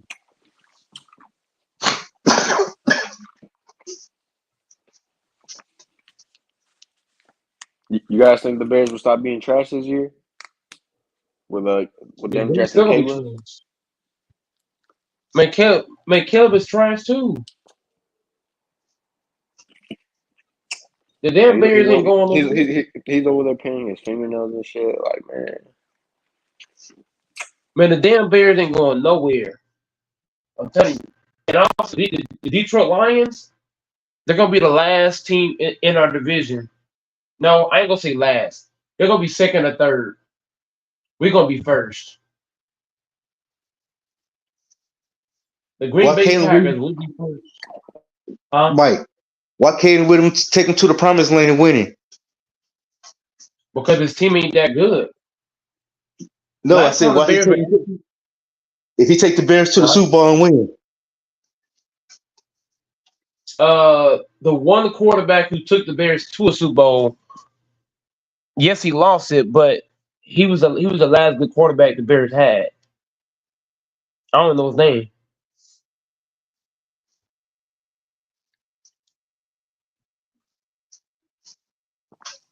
Yeah, I was seeing ESPN got shot, I think, ready like 11 wins for the season. Or like 10. We're not gonna have 11 wins. We're not gonna have 11 wins. I'm telling you, the Packers are gonna have 12, 13 wins. I'm telling you. We got the best defense in the NFC North, and we got the best offense. People are underestimating Josh Jacobs. Josh Jacobs is gonna have his best season of his career. I'm talking like his highest total yard was what, 1,700 yards? Well, he gonna have 1,800 yards this season. Book it. 1,800 yards. He gonna go fucking this straight dummy. And our defense, who the fuck gonna be able to score on our defense consistently? I don't know what Grinch talking about. The Niners? Nope, not even the fucking Niners. Niners players this year, they're fucked. Niners players, they fucked. The Lions got a good offense, man. Good O-line. The Lions ain't gonna do shit against it, bro. But the Lions, bro, if the Lions players this year, watch how Grinch, watch how we destroy the Lions. Watch. It's gonna be a straight beatdown. Slaughterhouse. Okay. We got guys that could we got guys that could, Remember that. What? Remember that when y'all played them and they come up with the victory. They last time they played us, we did not have a safety. We didn't have no good safeties when they played us last. Now we got safeties that are actually good. We got linebackers that are actually good. We got a DC that actually has a brain. So how are the Lions gonna be able to beat us? I'm just saying the Lions are fucked. They play us, bro. I'm telling you, they're gonna get put right back in the fucking cage. Trust me, we're gonna put the nigga right in the fucking cage. Lock him up. Damn, who else is in the NFC? I'm trying to think. That's The like Bears an are actual fucked. contender. And the Vikings gonna be trash too. Vikings gonna be trash. Vikings, the Bears is gonna be trash. I'm telling you. Ain't no nail painting ass nigga finna do shit. And don't tell me no fucking Sam Donald gonna carry the fucking Vikings. Nope. Fuck Sam Darnold, fucking JJ McCarthy. What's he gonna do? A whole lot of nothing. Grinch knows the Celtics are gonna win. You're the I don't most know, man. delusional guy on the. Why do you say stuff just for the hell of it, Doris? Am I the only one on this entire? Am I the only one that comes in here that thinks the Celtics are gonna win? Yes. Well, nobody answered. Nobody answered that. My Nobody answered that God. No. question. But that question. Honestly, there is That one question. other randomizer said he thinks they can too last night. Matter of fact, He was trolling. was he? Yeah. He So was I'm trolling. literally the only person that comes in here who believes the Celtics can win. Oh my gosh. I ain't gonna lie to you. I try to give Doris the benefit of the doubt, but No, but as the question go, Mike, I'm literally the only one. bro, this question is so dumb. I don't even know what to say to that Bro, dumb question. this is like asking someone what's 1+1. No, fuck that. This is I like really asking somebody what's zero. This is like asking somebody what's 1+0. What's 1 minus 0? Just like saying, Zero. don't do fall. Oh damn. I hope they win this year so you assholes can see. Man, stop trying to join in, Doris. You're not part of this shit. Boston ain't about to do shit, man. I'm telling you, they overrated as fuck.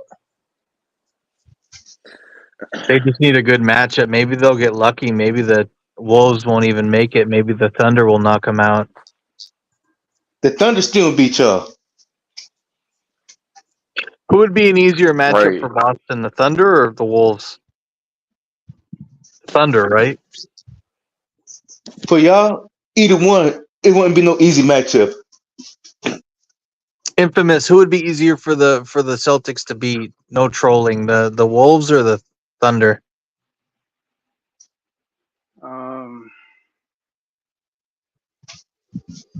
That's a good question. It would definitely be the.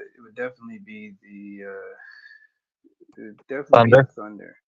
Yeah, I think the Thunder. Yeah. But listen, I got something that pissed me off even more. I got some more news to drop. Did you know? Did you know that the MVP voting wasn't even close? Let me break it down for you. This is first place votes. Jokic got 79 first place votes. Shea got 15. Luka got 4. And Giannis got 1. I'll repeat that again. Jokic got 79 first place votes. SGA 15. Luka 4. Giannis 1. If that doesn't piss you off even more, man, go ahead. Just go ahead.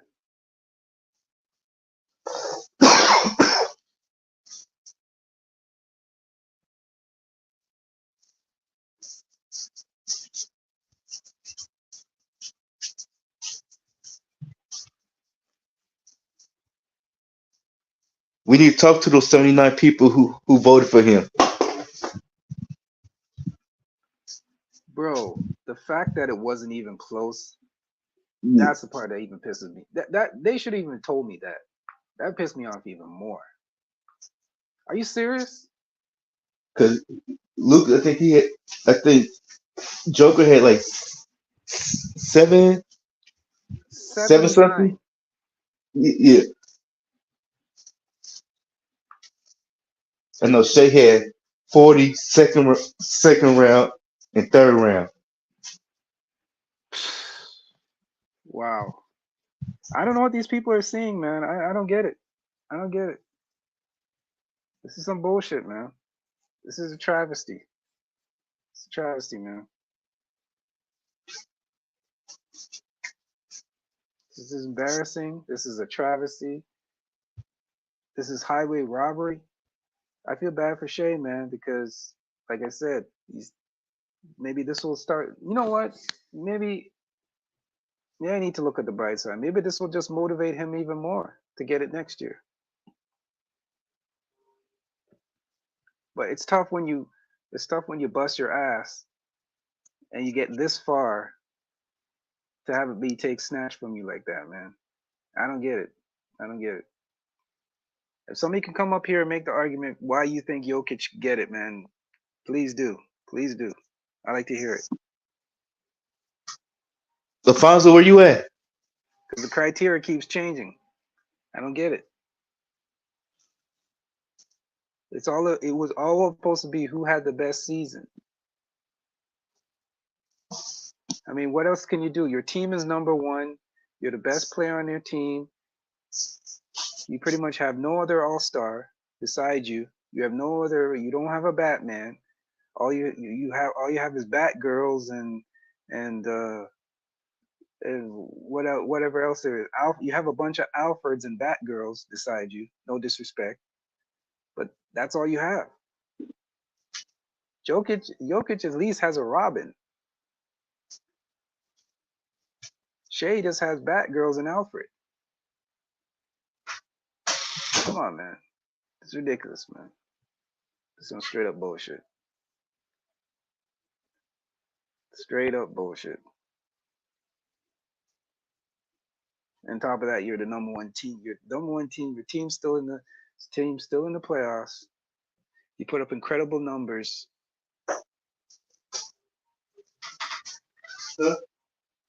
So this is what I would do. This is what I expect. Now the Dallas Mavericks play tomorrow, right? Luka's gonna go nuclear tomorrow, by the way. So if anybody wants to, I'll drop a little hint. If you want to take his points prop tomorrow, I would jump on it now, tonight. Grab that point prop now, because he's going to go nuclear tomorrow, in my opinion. This is motivation. I think he's going to go off tomorrow. Shea is going to go off tomorrow. I think Shea is going to go off tomorrow. So grab those two. This is a little hint.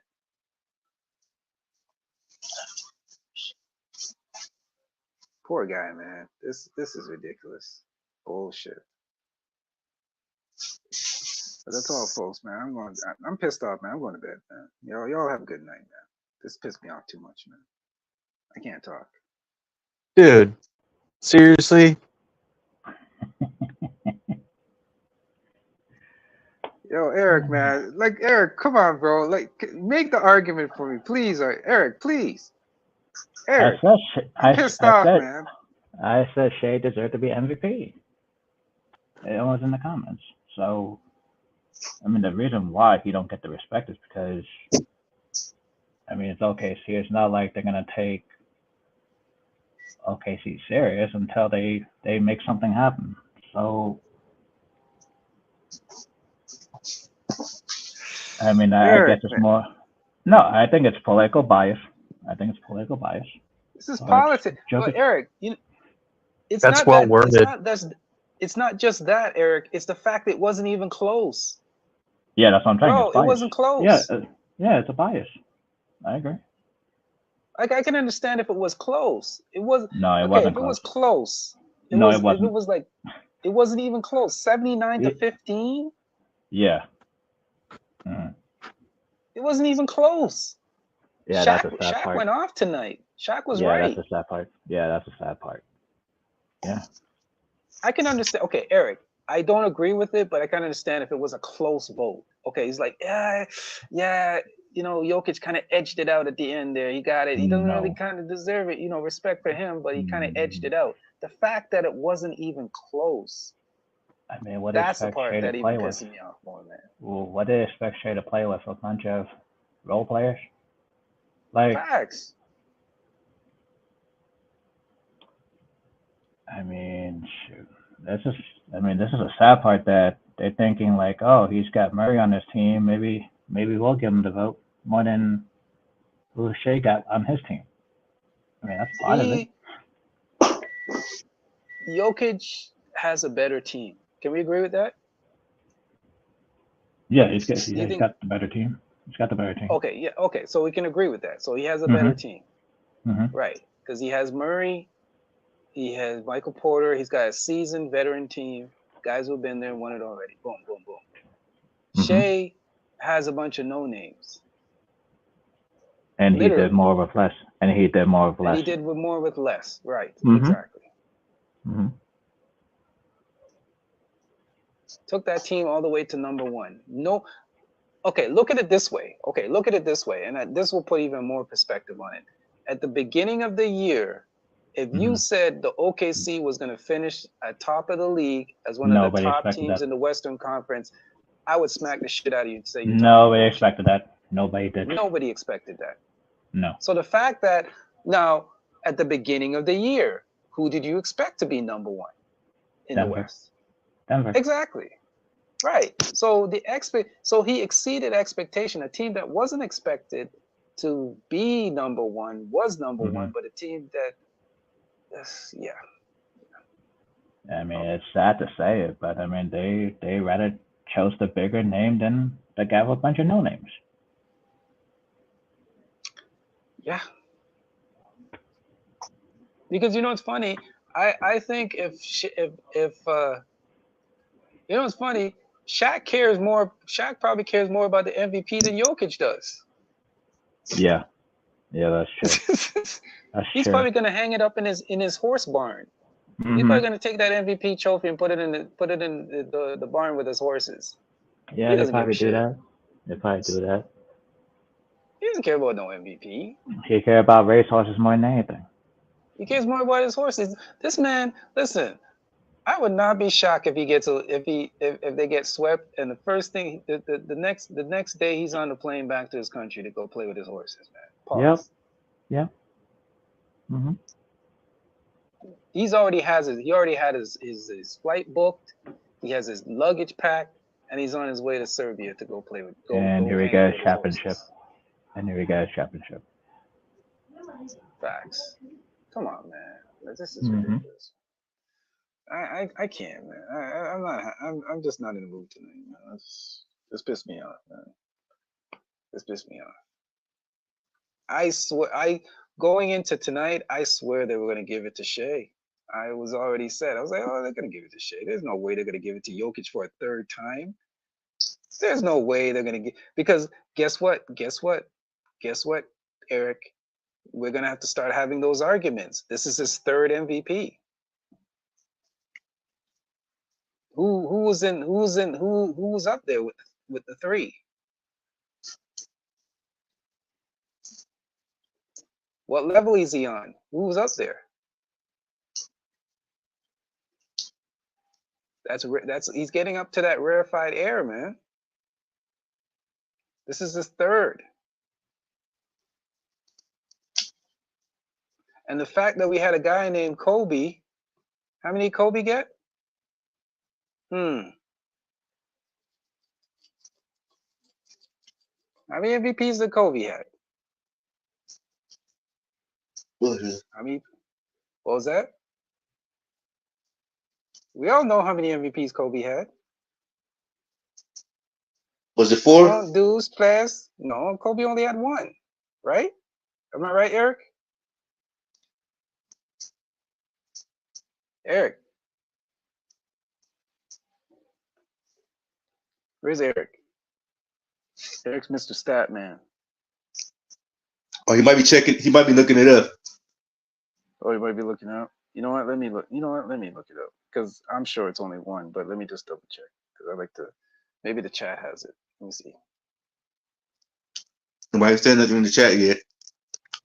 Okay, let me. Let me do my own homework because I can do this by myself. Let me just do this. Let's just go quickly. I'm a stats man. The tablet is so slow.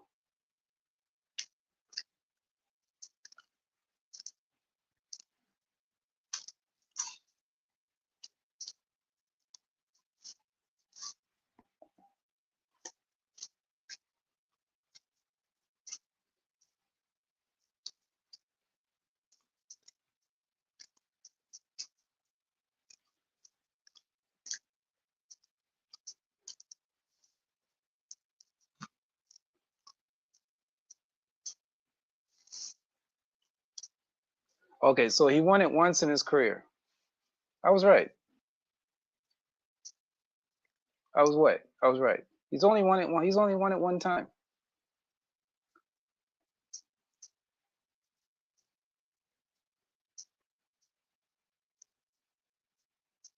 He's only won it one time.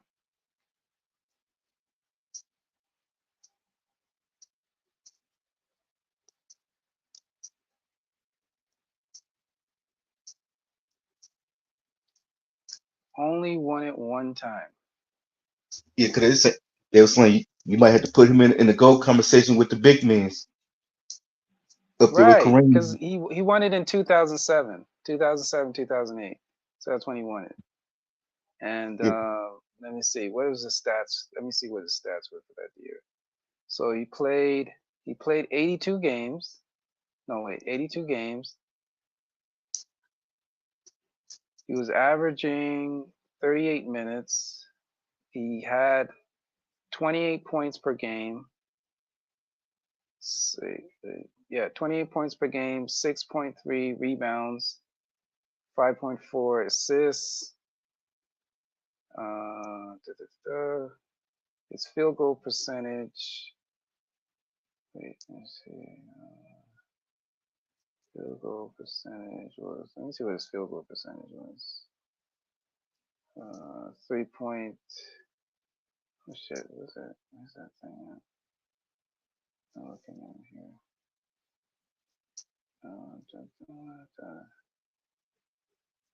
Oh, his field goal percentage was 44.5, 45.9.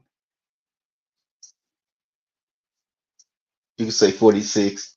Yeah, you could say 46. That's not bad. His free throw percentage was 84. Yeah. I just want to see his points. Rebounds are pretty decent. So yeah, I mean, it's not earth-shattering shit. Even not, crazy stats, but pretty decent. But yeah, look, Kobe only won it one time. One time. Jokic has it 3 times. Let me see. 3 times in 4 years. Let's see. Yeah. Okay. LeBron has won it 4 times. So again, Jokic has 3. Remember that, people. And Steph only won it twice.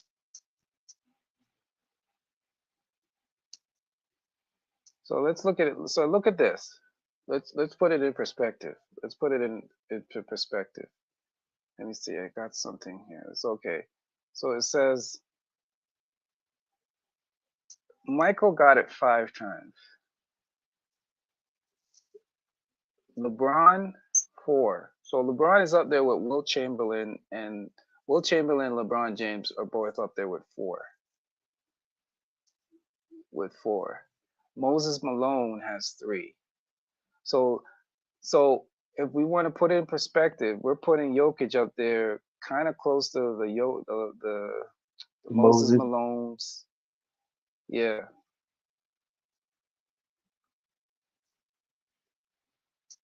That's crazy, man. That's crazy. Man, y'all have a good night, man. I'm pissed off, man. I can't even talk anymore, man. This is really bothering me, man. This You is see really that thing? bothering me. You see what I'm talking about? How Shaq went off? Yeah, actually, I actually went and saw the clip. Yeah, rightfully so. I mean, he didn't disrespect Jokic. He just said, respect to Jokic for winning. But I think you know why he was pissed off. If you listen to him talk, he was mad because he knows what it's like because he felt he was robbed a few times. You mean by Steve Nash? Yeah, you could tell he felt like he was robbed. So you could tell the hurt and resentment was coming back to him because he felt like he was in that same boat when he got robbed. So that's why He been there before. felt it. Yeah, man. I wish I didn't find out about this tonight, man. This really put a damper on my day, man. This pissed me off. This really pissed me off, man. But I'll try to hop on later, man. I got some stuff to do, man. This pissed me off. Shit. You got to go calm down.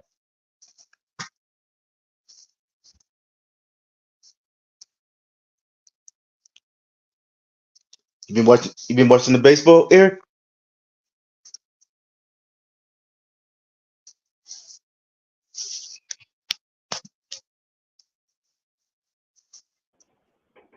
Yeah, I watched quite a bit.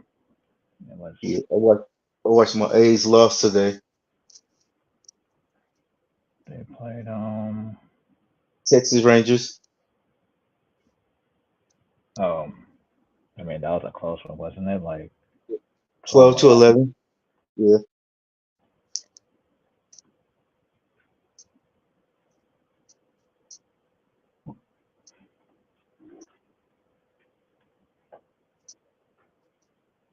I mean, they played okay. But both teams gave up too many runs. Yep. When you give up 12 and 11 points, that's bad for win or lose. Yeah.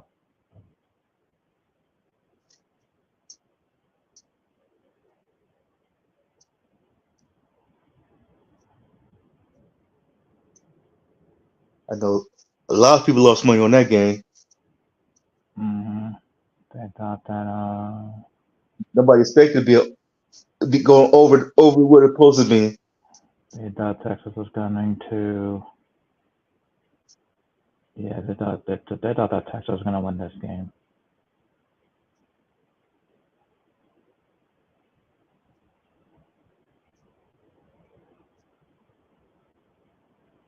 Yeah, Texas was supposed to win, but they only won by 1. So.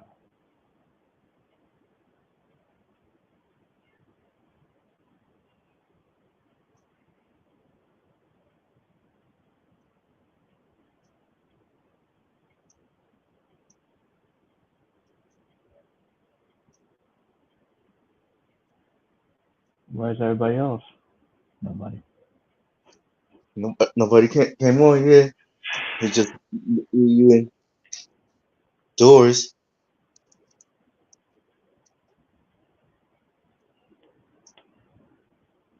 You still think the Celtics going to win it all?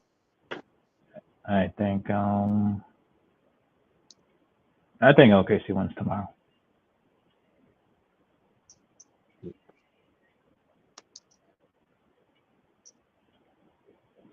I got OKC win tomorrow.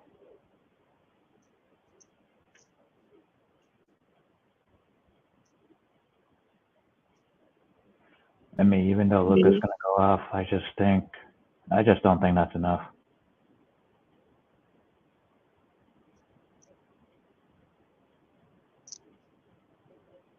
Like I know it's the first game, and it feel like okay, it's a sellout game, and then we're gonna turn it on and stuff. It just didn't look good in the first game. Denver play tomorrow too, huh? Or they play Friday?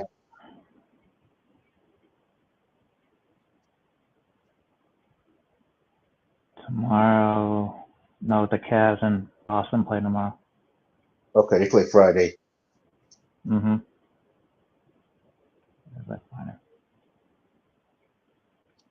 You think Denver going to win one? In Minnesota?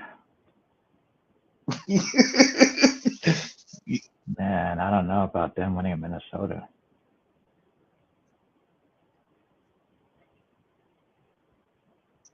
I don't think Minnesota has made it this far since Kevin Garnett was on that team. KG. 2003, I think. Was he still? Or did he go? Or he left? No, KG. KG left after 07. No, I thought was J.R. Ryder still with them that year? Who? Isaiah Ryder. Isaiah Ryder was. I think he was already. The Wolves have never made it to a finals. No, I'm talking about Western Conference Finals. No, I'm just saying, isn't that crazy? They've never made it to a finals. It's crazy. Yep. Neither are the Clippers, the Pelicans, the Hornets. Yeah. The Hornets. Isn't there one more? The Grizzlies. Thank you.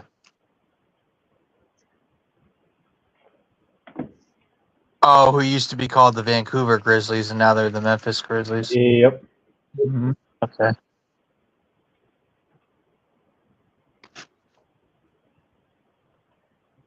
And the Nuggets were on that last list until last year too, right? They had never been to a finals. They've been. They've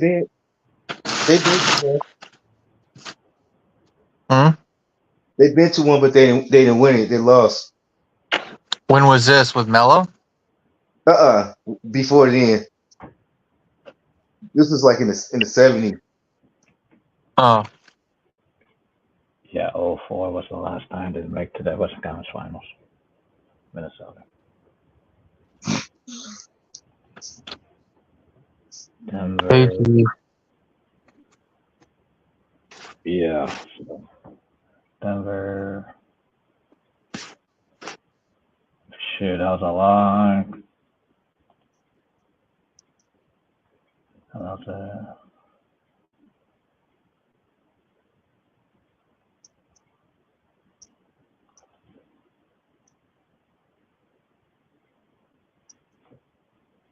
Yeah, that was a long time ago. They haven't been to a finals. 20 years. 21 years. Yep. Yeah, 20 years haven't been to a Western Conference Finals. Minnesota.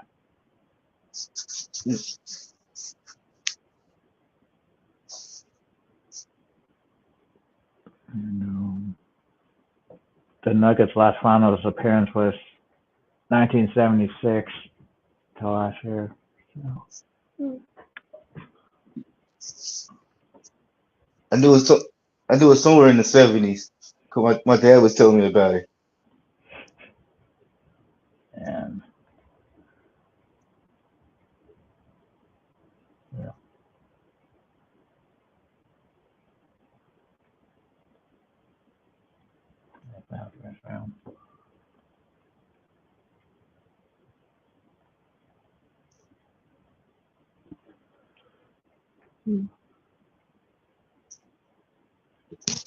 The Clippers, the only California team ain't been here in basketball.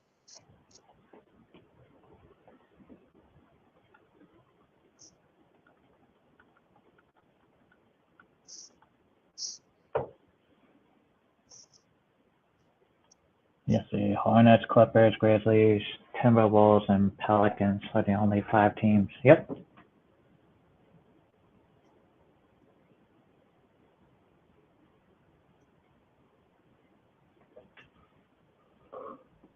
It's funny how OKC made it to the finals before they did. And OKC hasn't even been in the team for that long. But OKC used to be Seattle Supersonics. Yeah, but they're OKC for like what, 20?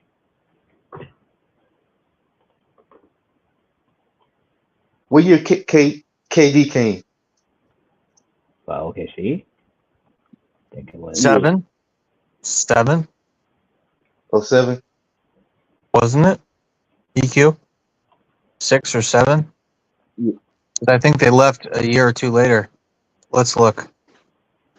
2007. He was drafted. Yeah. And then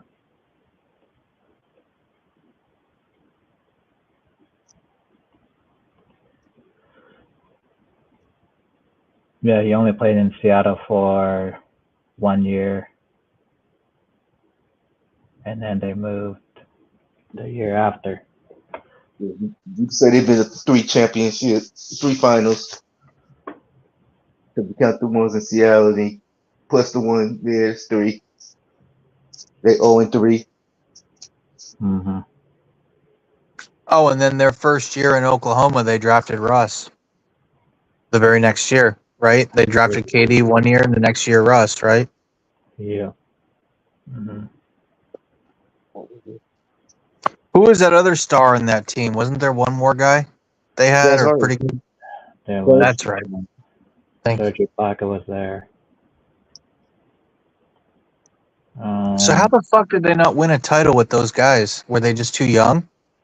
Yeah, they was young. Yeah, they were young. They're very young compared to Miami.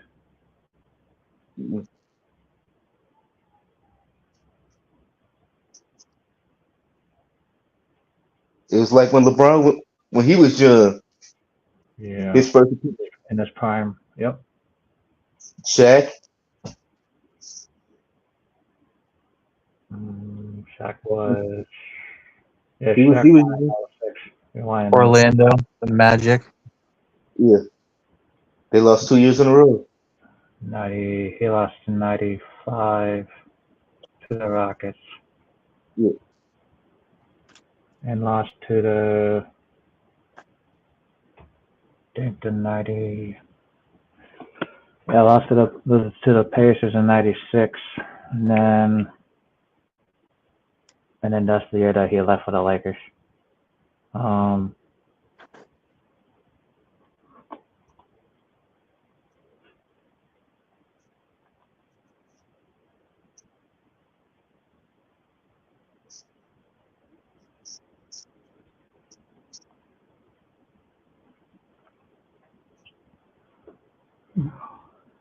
Shaq left for the summer in 96. And that's the same year he made that movie called Kazam or something.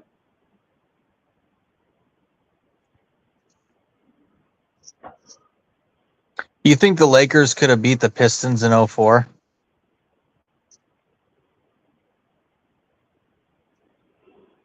Hey, they were just getting old that year. Like, it's what it is. Like, Karl Malone was old, Gary Payne was old, Robert Horry was getting old. I mean, that team was just old. Like, that Piston had too much. That Piston had too much D for him. Yeah. Mm-hmm.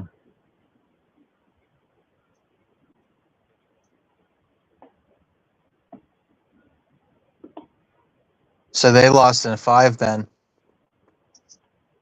Yeah, they lost in 5.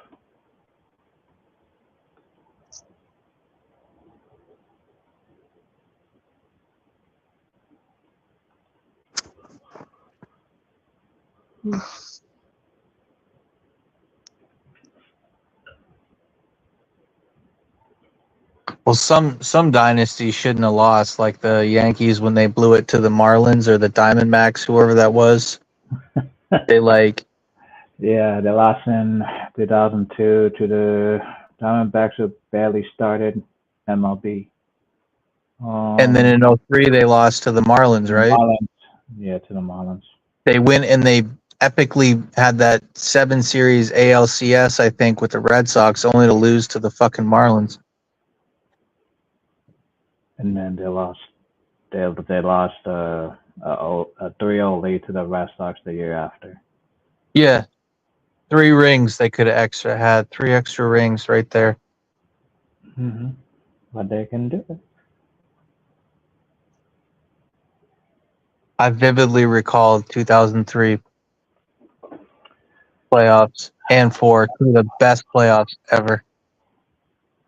When Boston made that comeback in 3-0. Yeah.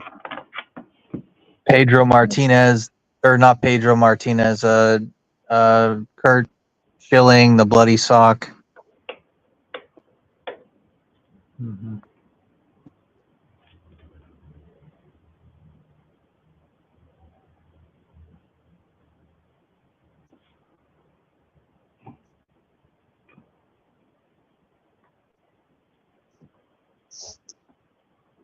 I mean, hey, that's how bad the Yankees' history was after that. So, I mean, it took them a while to get back there after they lost 03 and 04.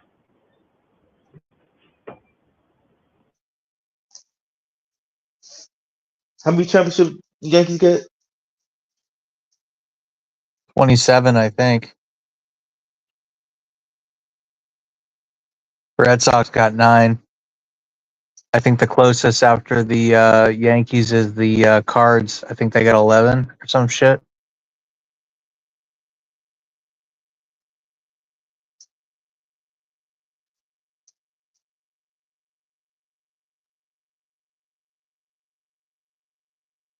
Am I tripping? I think they got 9 Sox. They've been that many times? Huh? I said they've been that many times? Yeah, because they won 4. They won 5 from 1903 or 4, whatever it was, to 1946 or whatever the fuck they.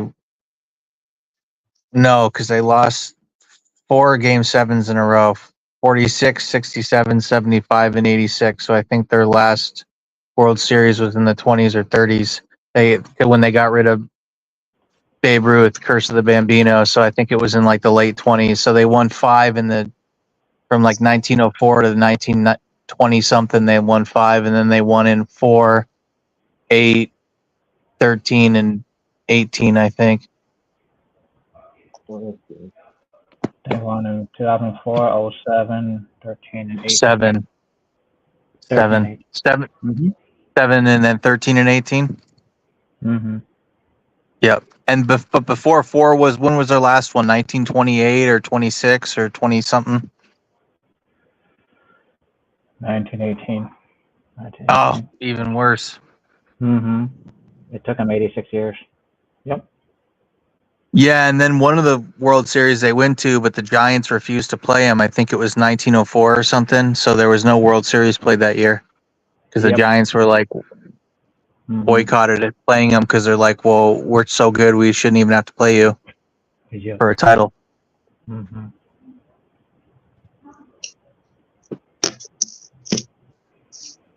The A's got 9. The Oakland A's got 9. The last one's 89. Yep. Battle of the Bay. Mm-hmm. The Earthquake World Series. Yeah. And the Cards got 11 or 13? They got 11. The last one was 11. Yeah. With Pujols. I mean, Scott Rowland. I mean, the Giants. Huh? I mean, the Giants get. The Giants got 8. 8. Okay. Yeah, and 3 of them were in the last couple of years, the 2010s. 2010, 12, and 14. Yeah. They've lost a lot of World Series. Hey, at least they have 8. I mean, That's true. But when you look, what they used to be called, the Robins or some shit? Or is that the Dodgers? What? They used to be the New York Giants. They came from New York. Yeah, but they were like, before that, they were like the Gothams and the Robins, or one of them was named the Robins. I know the Dodgers just be the Brooklyn Dodgers. Mm-hmm. When they had Jackie Robinson, you know. Mm-hmm. Just like the Atlanta Braves used to be the Boston Braves, and they won a title with the Boston Braves, and then I think they went to Milwaukee, became the Milwaukee something Athletics or Braves. But I like the Boston Braves logo. It's dope as fuck. It looks very similar to the Blackhawks logo. The colors are just different.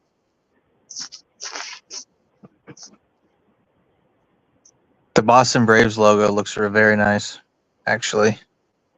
But the Atlanta Braves, dude, they lost a lot of World Series. They went to like 5 or 6 World Series in the 90s and only won one of them or some shit.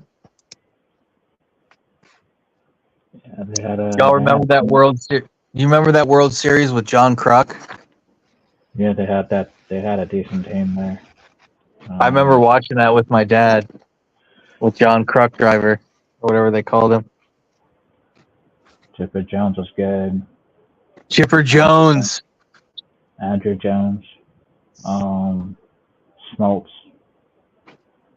They had Tom Glavine. They had Greg Maddux. They had Steve Avery. That was their 4. It's crazy. No shit. Good memory. And eventually they lost. I mean, that was the top 4 guys, and they lost to the Yankees that year. So. In 95 or 96? 96. 97? 96. Okay. 95 was a lockout year. They locked out the whole season that year. 95. I got all my baseball cards downstairs in my parents' basement. It's all saved still. Almost all of them are fucking worthless. Did you collect cards, Eric? Yeah, they're in the attic somewhere. What the fuck were those brands? Dunross? They were Tops, I believe. Titleist, Tops. Flair, Upper Deck. Upper Deck was decent. Titleist. Bowman. Wasn't there one called Donruss or something? Maybe that was a cheap ghetto one that I had. That's what I could afford. That's the one. That's what that looks like cardboard. Yeah. Yeah, that's what I could afford. Yeah. You hit the Upper Decks. Yep. But those came out later on. Yep. Wasn't there one called Pinnacle too that was like really nice or some shit? I think Panini. Panini was later. Yeah. God, those were the days, dude. Now it's just too much hologram now. It's like the Panini days. Yeah. Those are the days, man. You got some money from your folks. You went down to the store, to the whatever you called it.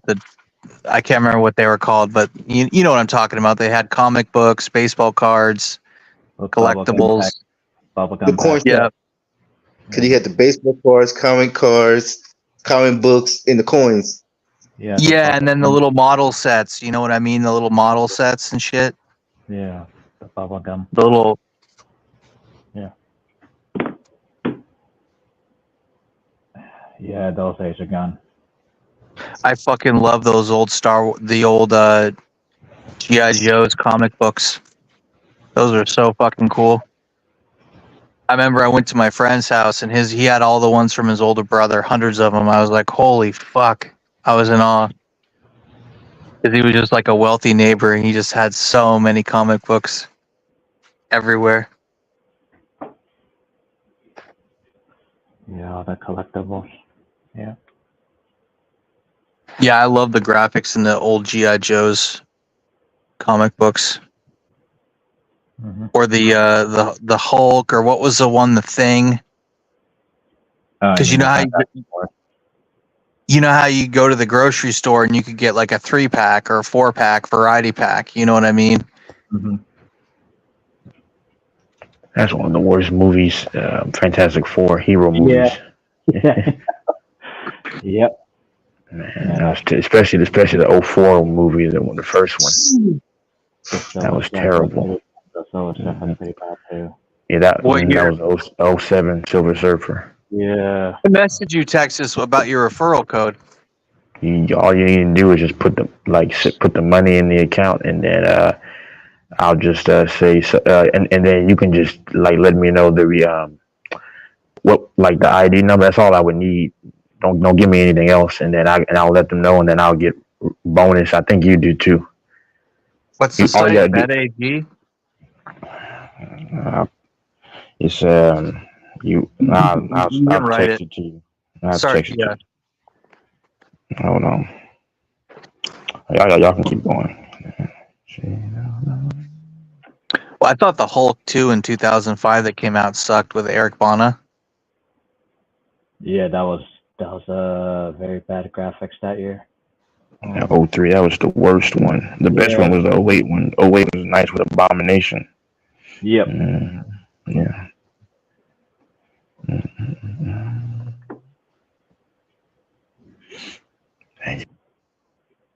I don't know if any of you guys remember the movie. It's from like the late 90s. I think it's called The Avengers with Uma Thurman, I think's the name.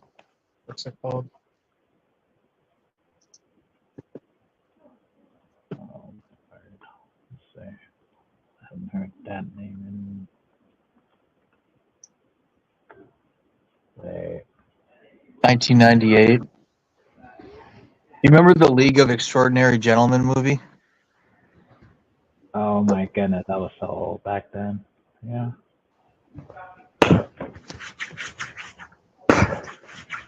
With Sean Connery. He played, I think, in it. What's that movie? The League of Extraordinary Gentlemen fucking rocked. The graphics on it were incredible for 2003.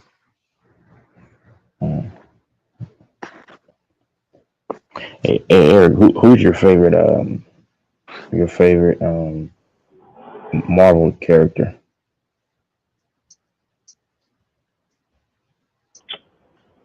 Marvel character? Mm-hmm. Man. If their movies went so badly in time, like actually I like DC more than Marvel. I like DC more than Marvel. Who's your favorite character off of DC?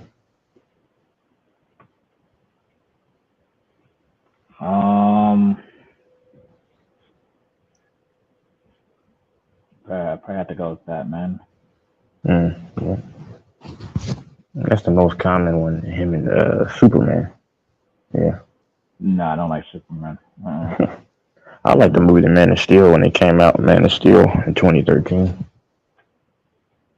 Oh, that's the one with. That. Not Carvel, right? No. I think he was the kind of zesty one. The actor. It was a good movie though. I don't know his name though. I don't know his name. They change all their characters in time.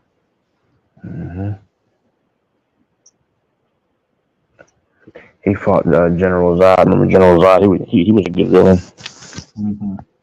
I liked General Zod.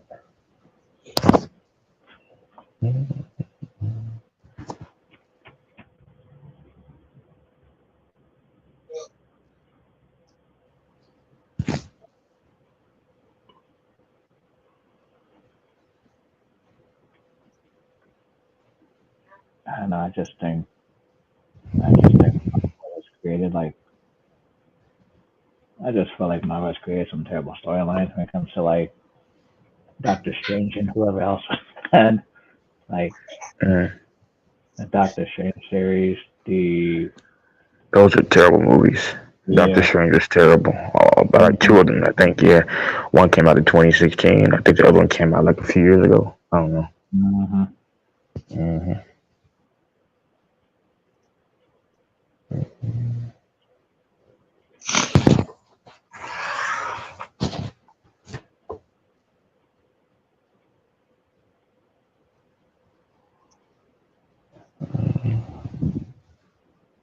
watch the game today, Texas? Which one? Baseball. Nope, not today. Busy.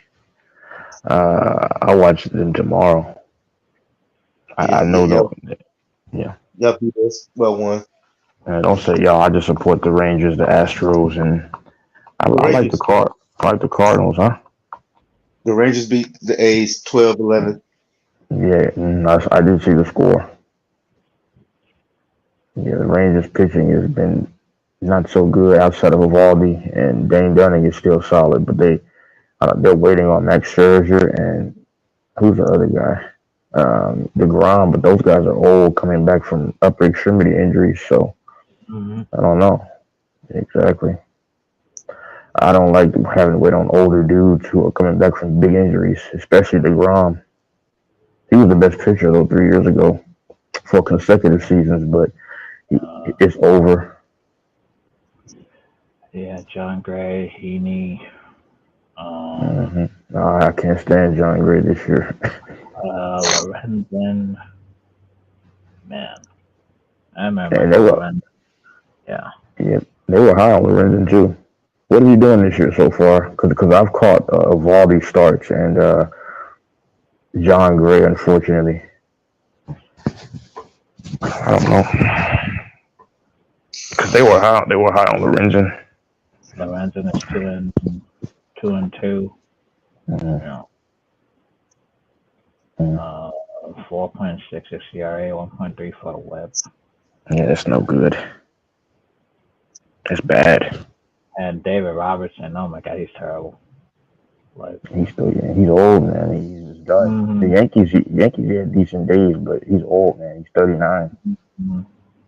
They think signed a 1-year deal though. I don't know. Kirby Yates, he was with the Padres, with the Braves. He's a closer. Yeah. Leclerc is, my goodness. And Leclerc is still on that team.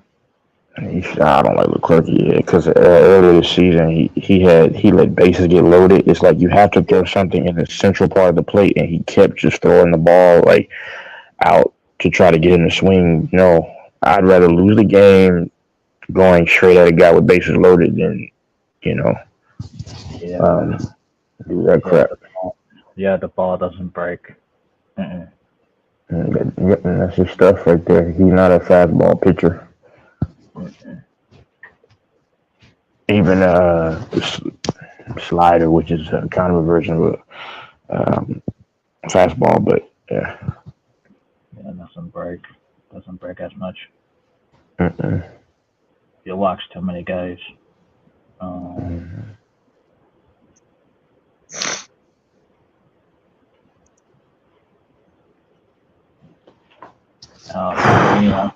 Heaney hasn't won a game yet. He's pretty bad. I don't like Heaney. I mean, Heaney, John Gray. Yeah. The Dodgers let him go after 1 year. Gives up too many homers.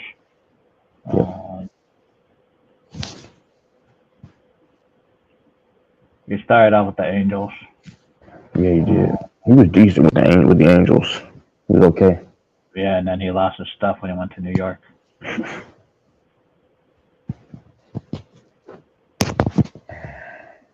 Let's see. Oh my God, the Phillies have the best record in baseball. Yeah, still early.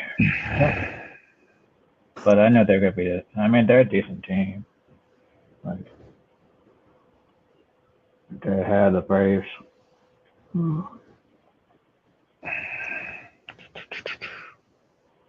It's funny how the Mariners always start out good. Trust me, they won't make the playoffs. No, like I'll put fucking money on that. A decade ago, they were saying, "Oh, this is the Mariners season, like 2014," and here we are. Still have not been to the playoffs, so since the 2000s. So, the Mariners, they always lack offense. They always have the pitching, but Yep. Say what you want. Their fans here are pretty loyal.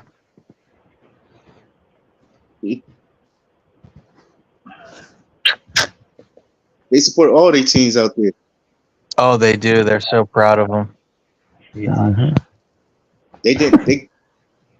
They cried when Seattle left. The Supersonics left. They was out there crying.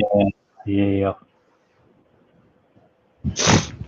They are fucking obsessed with their Huskies. Holy shit! And I hate those goddamn colors, purple and Cream. gold. Yeah, whatever it is. Michael Penix. Yeah.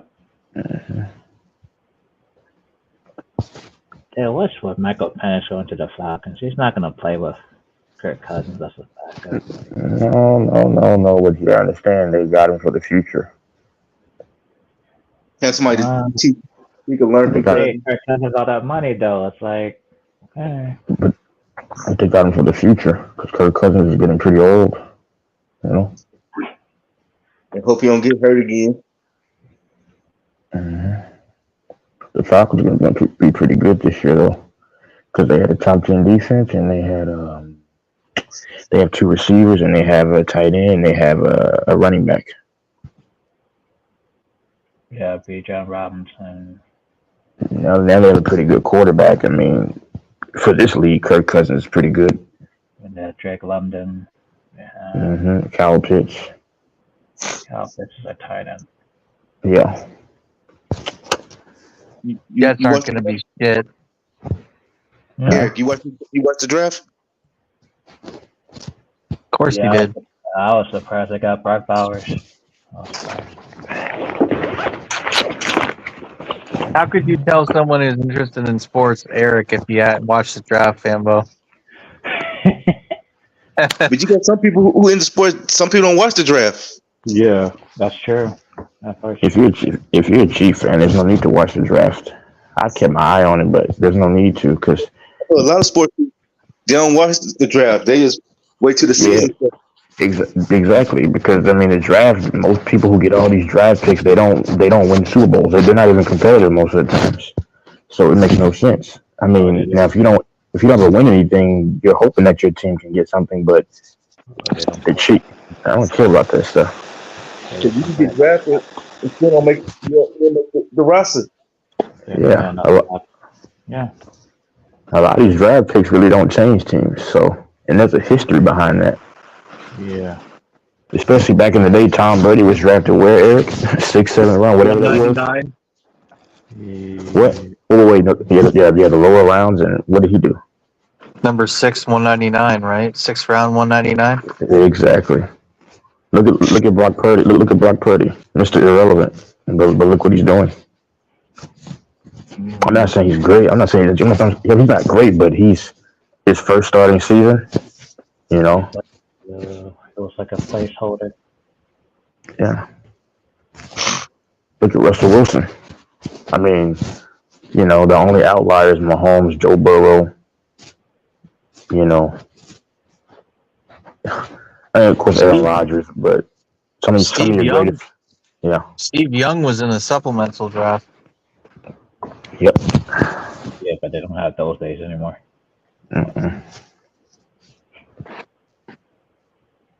Who's the best undrafted player of all time? Pop quiz. Oh, God. I don't know. Oh, I guess I'd say undrafted quarterback, but I can't even think of an undrafted quarterback that comes to mind.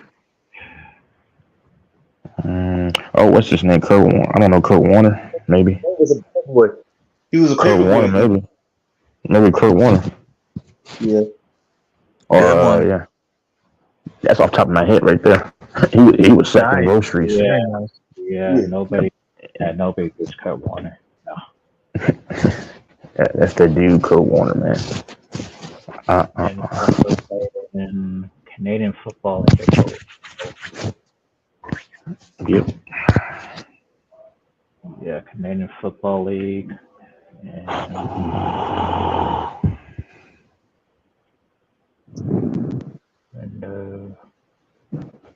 I don't think wasn't Arena Football back then? Yeah. Want to play arena football too.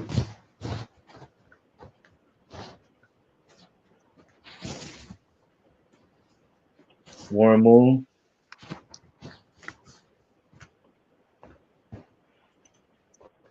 He can get drafted for the CFL for a couple years.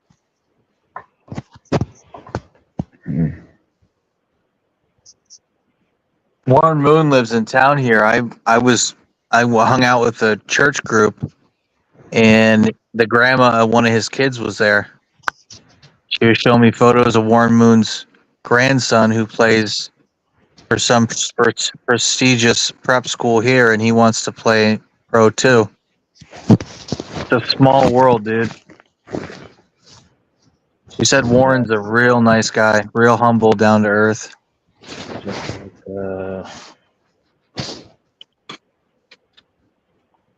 He married her daughter, who was 20 years his junior. That's some weird stuff. Yep. Well, how is it weird? No, I'm just saying. I think it's weird. I'm not saying it's perverted. I just think because that's my mindset. I just think it's weird. I'm not judging him. To me, it's We'll weird. say the guy's 40 and the girl's 20. Is that weird? Oh man. Oh man. No, it's legal, but I would not want my daughter with the man that's 40. If she's 20. Yeah.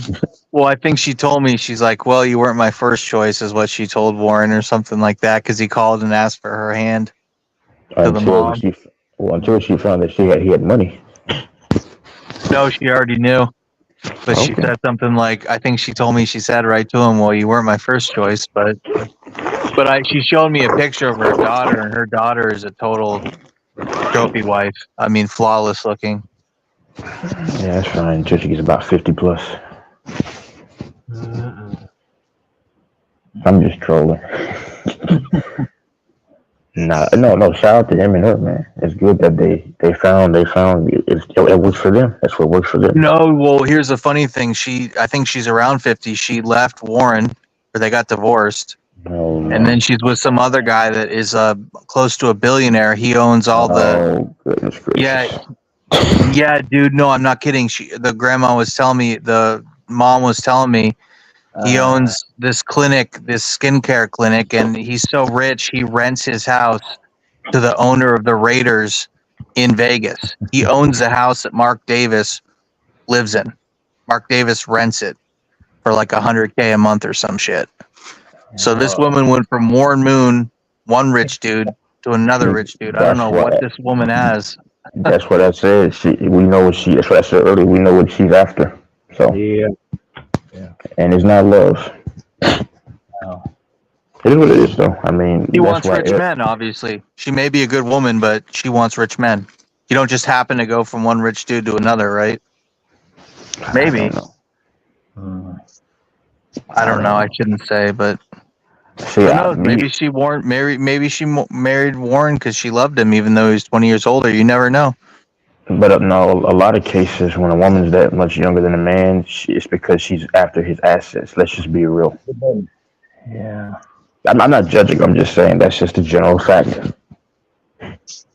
But a lot of younger men are going for older women now, and that's going to continue to grow. Because I don't see any value being with somebody in my age range. I just don't.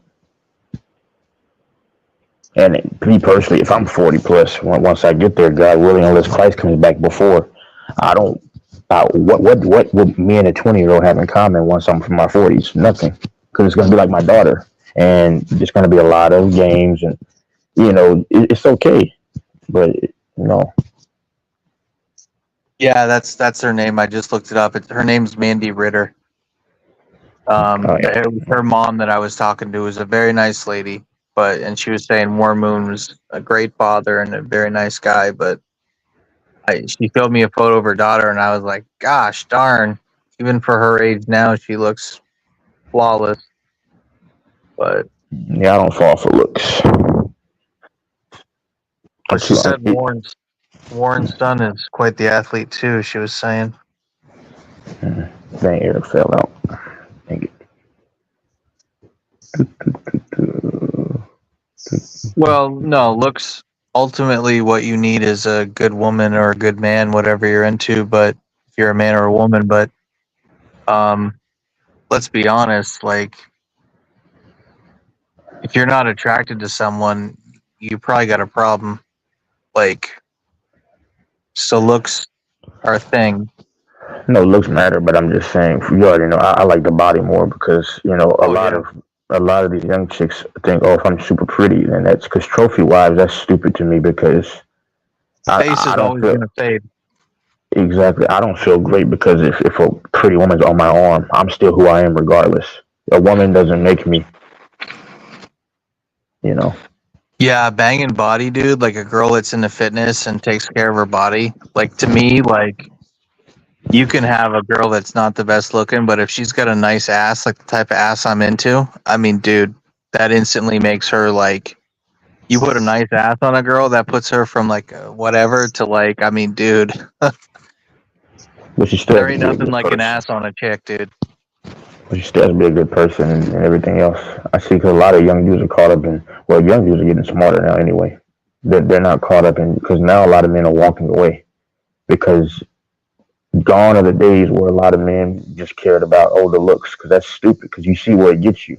It also speaks of biblical text where beware of the pretty, you know, because a lot of times that what's behind the pretty face is a lot of problems. So Another thing that really stands out on a woman is a woman with nice legs that looks good in heels. There ain't nothing like that.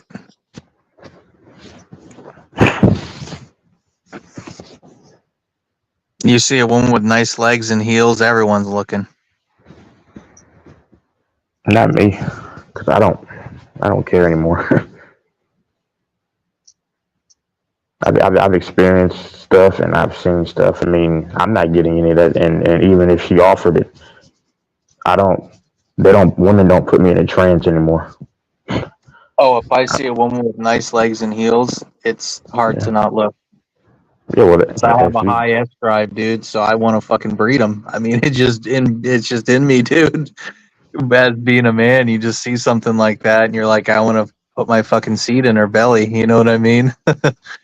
It's what sucks about being a dude. You have that shit in you, you know, that not constant, but that.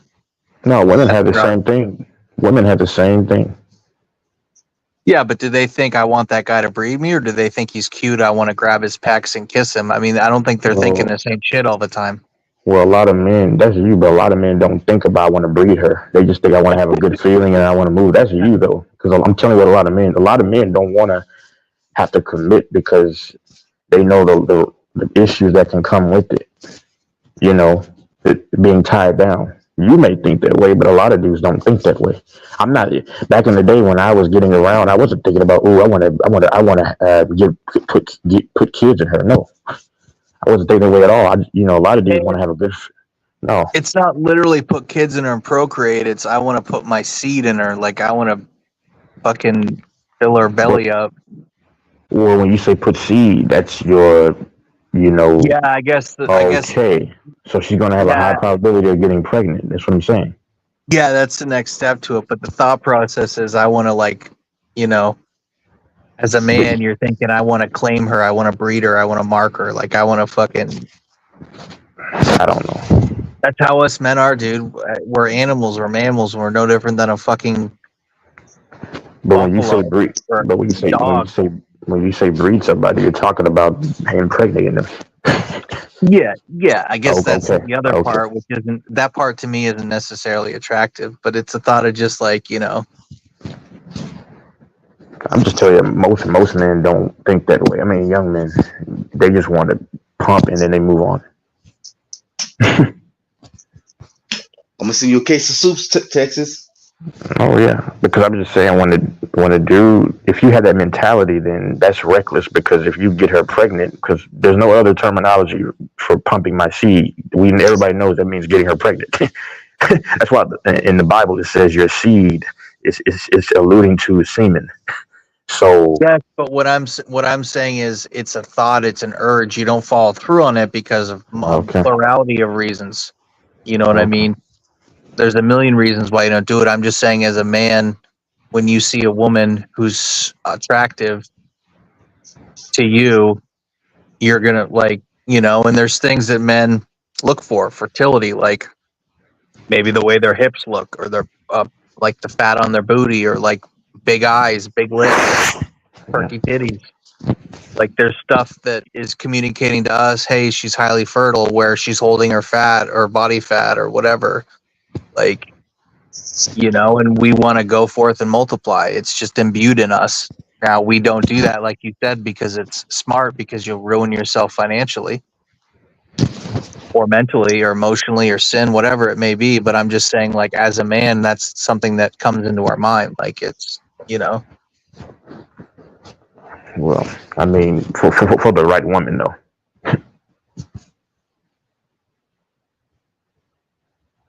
Yeah, that's true. No, it's because that's very reckless if you look at a woman like you said. I'm not saying you do. I'm saying, but you look at her and say, I want to put my seed, because you don't know who she is. Because a smart man is going to get to know that woman and say, okay, she has all the traits that I think are good to have a kid. You're not just going to look at any woman and say, oh, no. That's reckless thinking. Yep. Which is why a lot of people are addicted to pee, and all they do is spend time on the internet looking at pee.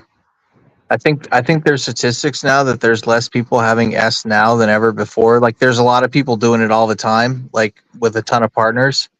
But then there's a lot of people that are just like, you know, I think especially with COVID and social media, people just isolate. They're not going out. They're not meeting people. They're not. And I think a lot of women and men too are very, very picky now. Like there's a lot of people that are super, super, super, super picky. You know what I mean? So a lot of people are just single because no one is like good enough for them. Maybe good enough for like a quick hookup, but like not good enough for like, you know, to pursue. I think we're going to see more and more of that. I think we're going to see more and more people turning to, you know.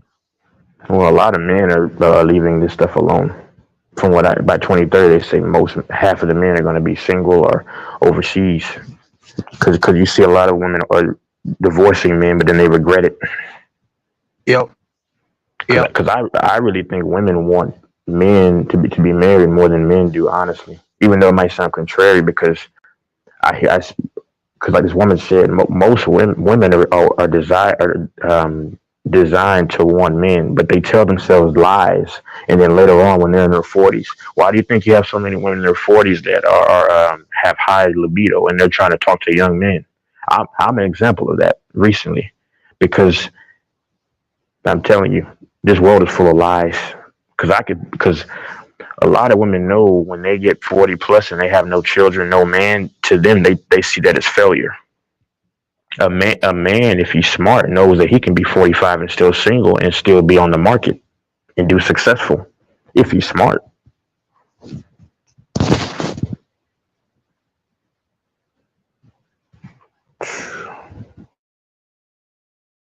Yep. Mm-hmm.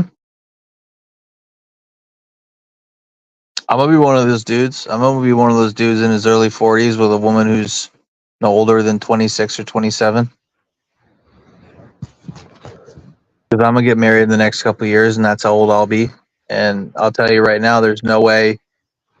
I know I can pull it off. And like you said, even if you can't find what you want here for whatever reason, say worst case, you can't pull what you want here. We'll say worst case. Let's say you're not the best looking guy, or you don't have the best luck with women, whatever the fuck it is. You can go overseas to the Philippines or a place like that and 100% get a girl that you could never get over here, ever. And you can 100% get the hottest, youngest little bitch over there and bring her over here, and she'll probably treat you pretty good. And if you don't, and she leaves your ass, you go and get another one. So it's like, dude, it's like, I don't see why men are still dumb enough to fucking waste their time with women here, because there's an unlimited amount of women overseas that are just dying to come over here and have a better life.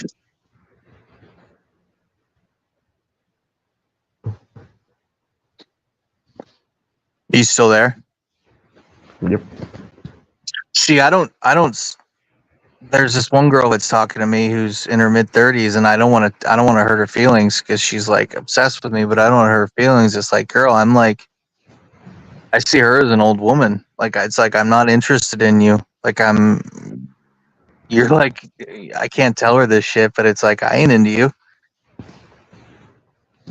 And there's plenty of women that aren't into me. It's just a numbers game, dude. But there's for me, and that's how you and I disagree. Is for you, you're set on having a woman in her 30s, right? You will not have a woman in her 20s. Is that right?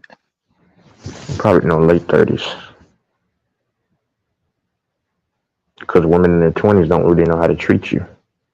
Even so when women you in go their 30s. overseas, whenever you go overseas and you meet the woman you want, if she happens to be 24, you won't even give her a shot. You'll only do women that are in their 30s.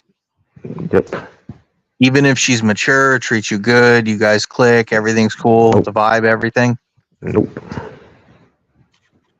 And it's based on what historical evidence of what you've observed in women that age, or what? No, women in their late 30s are more mature. I mean, well, actually their 40s, but I don't want something that's in their 20s. No. It's a waste of my time. What the fuck? Dude, you can find women in their early mid 20s that are super mature. I don't want that stuff.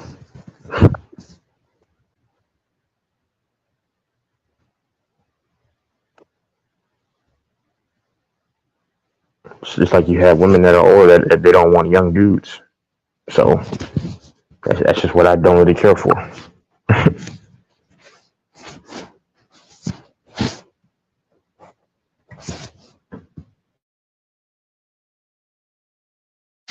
Oh, and then there's plenty of women that would never mess with an older guy, but if that older guy has money, they're all about it. That's the only reason why most young women mess with old men, because they have money. Yeah, but there's some guys they're attracted to. It's a fine line between I'm attracted to him and he's cool and I like him and he's just old. Like it's a fine line sometimes. But that's rare. That's rare. A 20-something-year-old woman with a 47-year-old man, that's normally because she wants security, which is fine, but it's money reasons in there.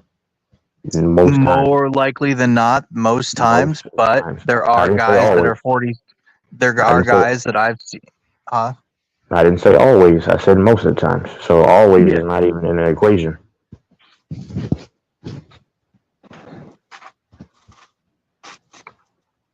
More times when a young man's with an older woman, that there's just a connection there, as opposed to the other side.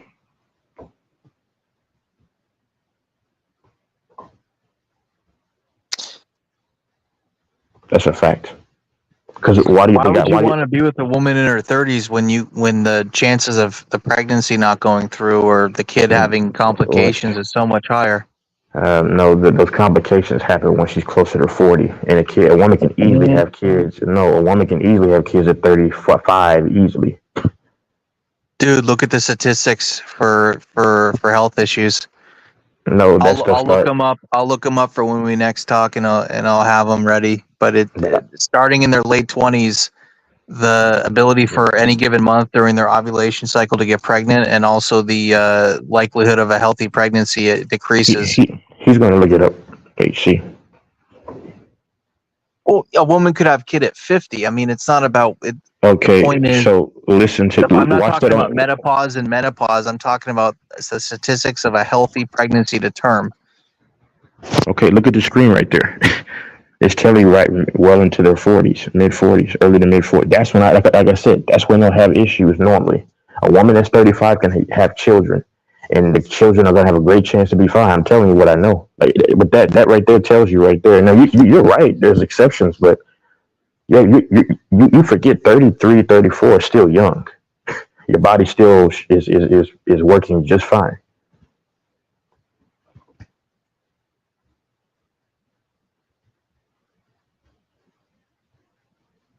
Yeah, like after 35, yeah, those issues can happen.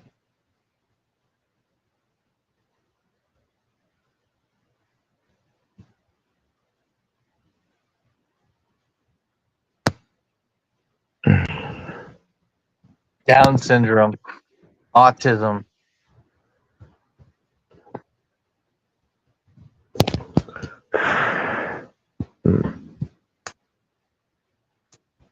I mean, you like what you like, sir.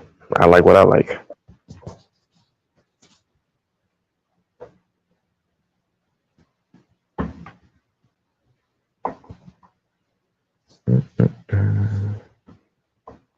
How come people with Down syndrome are so strong? Some of them. You know what causes Down syndrome is vaping. So if Mm. for people that vape, it gets in the bloodstream, and then unfortunately, the baby, I think the ratio is really high.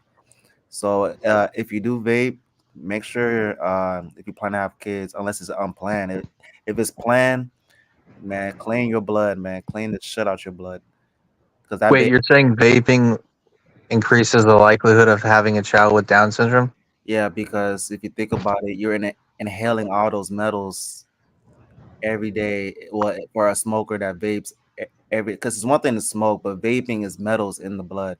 To take away metals from the blood, I would recommend cilantro. That's the benefits. It's only 50 cents for each little like stack. Eat cilantro every day, and that would cleanse the blood. But yeah, when you inhale the vape, the metals are going into your lungs, and there's a lot of the C word is going to develop. So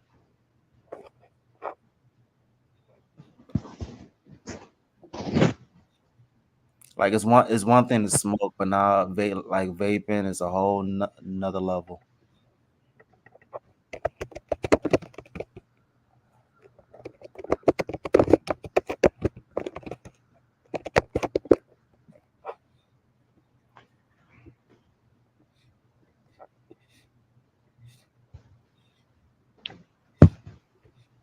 But don't be scared. Everything for the most part is reversible. So just gotta eat the right things. There's this woman that was about to go blind. She has so much blockage of mucus, and she juiced just drunk straight up juice for like 2 weeks, and she went back to the doctor for the surgery, and the doctor said that she doesn't need surgery no more. So she was about to lose her eye, but then she just juiced and got the mucus away from her body, because everything that for the most part that causes sickness is from mucus.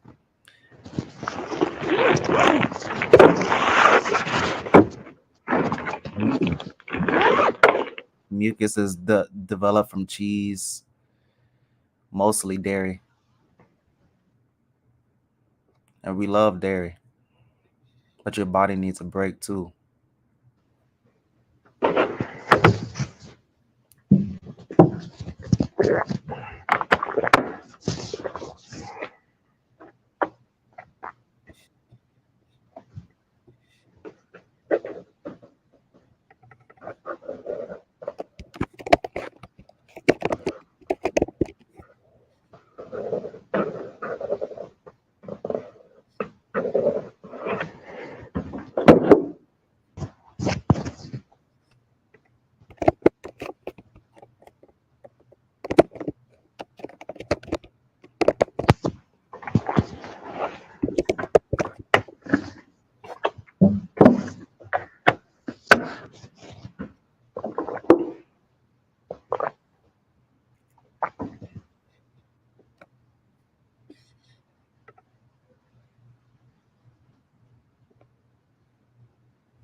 What's crazy is that vaping is so convenient.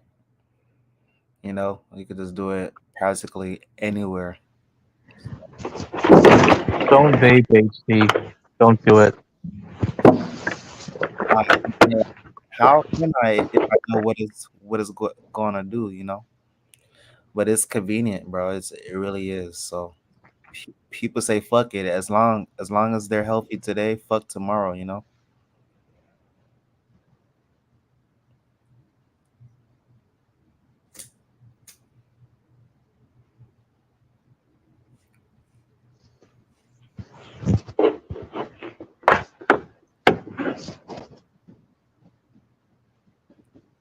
But yeah, man, Uber Eats is dead, bro.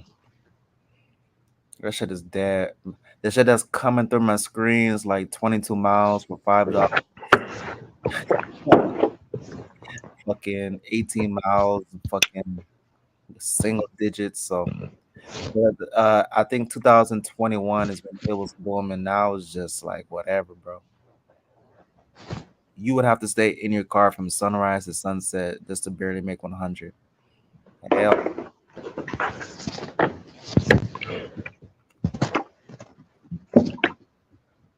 It was cool though. Wow.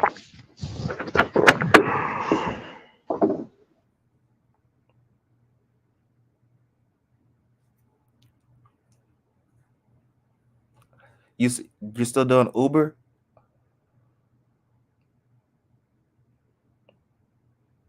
No, I'm I'm applying for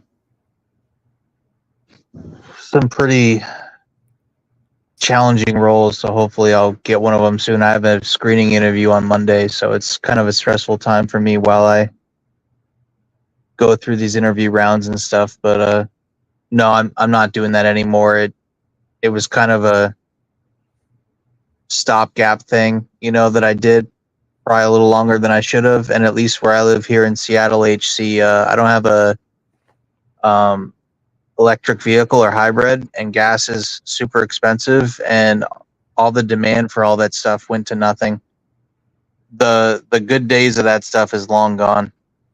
Yeah, unfortunately. At least here, I have a friend in Vegas still doing it who makes pretty damn good money, and he's got a Tesla. He can consistently make, like, if he goes hard, 300 plus in a day, at least two something. And the rent and expenses in Vegas are way cheaper than Seattle, but it's played out here, dude. Yeah, it's played out in Texas as well. I mean, people still order, just the miles it doesn't make sense with the money. Especially now since it's getting close to the summertime. Hell nah. The hell. Then on top of that, it puts wear and tear on your fucking brakes. I had to get new brakes. Fucking my motor mount, I replaced that shit. Fucking the alternator belt, all that, just the wear. Like they don't compensate for that. They don't care about you. As long as you press that green button to say go, it is what it is. So, but yeah, you would think people would, tip how they're supposed to, but man, that shit is crazy. 22 miles, $5. Shit, man. I was taking screenshots of the crazy shit that was coming through my screen. I was like, y'all serious, man? So I think the only good nights or like good days would have to be like, Saturday night, stuff like that. Even then though. Good luck to your interviews, man. To make you not stress, just prepare more. If you can't go to sleep because you need to go over some material or whatever, it is what it is. You could sleep afterwards.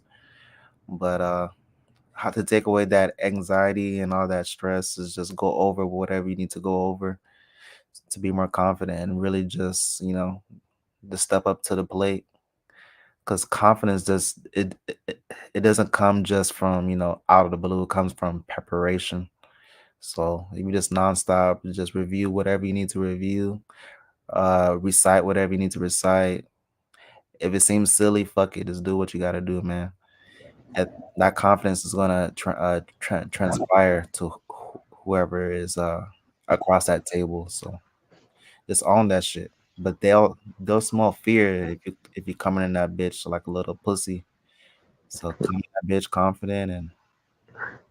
Rehearsing actually makes it worse for me. Because if you know your resume, then you can just go in there and just tell them. To me, rehearsing makes it worse for me. I'm not saying for anybody else. Yeah, but Doris smoke. You know what I mean? So Doris is smart, but at the same time he smokes. So. No, I actually got a screening interview on Monday with DocuSign. So I'm a little nervous about it, but I connected to this dude, and he's gonna help me. He's gonna help me rehearse for role play and prep for it. So We'll see. I think the attitude he was saying is, and thank you for your information. He was saying go into it like you're also interviewing them. Like, ask them a lot of questions. He gave me some examples of questions to ask. And, like you said, or maybe you didn't, but you got to go in there with confidence. You know what I mean? If you go in there as if like a sheepish little bitch, you know what I mean? They're going to see that. And you know what I mean? You got to be confident for these roles, not cocky, but Yeah. like you said, be prepared, do your research on the company, on the product, the service, like know the role, know what they expect of you, be able to use, the star pattern, situation, tasks, action, response, or whatever the fuck it is. Be able to extrapolate things from your resume, whatever. Maybe research who you're interviewing, but like, at the end of the day, I'm trying to convey to them that I'm excited and then I'm going to go and be above and beyond the next guy. You know what I mean? But I think it's another thing is detaching yourself from the result. You know what I mean? Like if you don't get it, you don't get it. Like, Yep. like it's a sheer numbers game. Let me throw you a curveball. So while you're trying to get this job, I wouldn't fornicate. I wouldn't release my seed. That's gonna bring a whole nother level of confidence because now you're more alert, you're more uptight, you're more like ready to go compared to like if you release, yeah, it's pleasure and of course the dopamine, all that because you're stressed the fuck out, you just want to chill. But now that's when the anxiety and shit comes when you're releasing and you gotta talk to this fucking boss, bro, and you're releasing. So I would say this my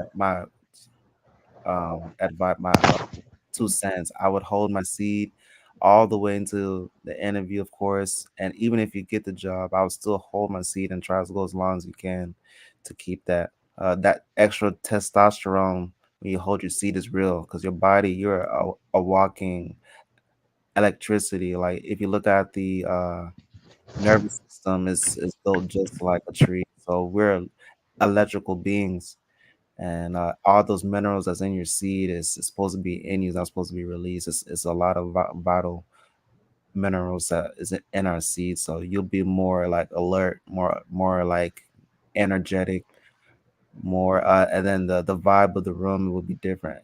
And just a small practice, man. Like you'll get up more energetic.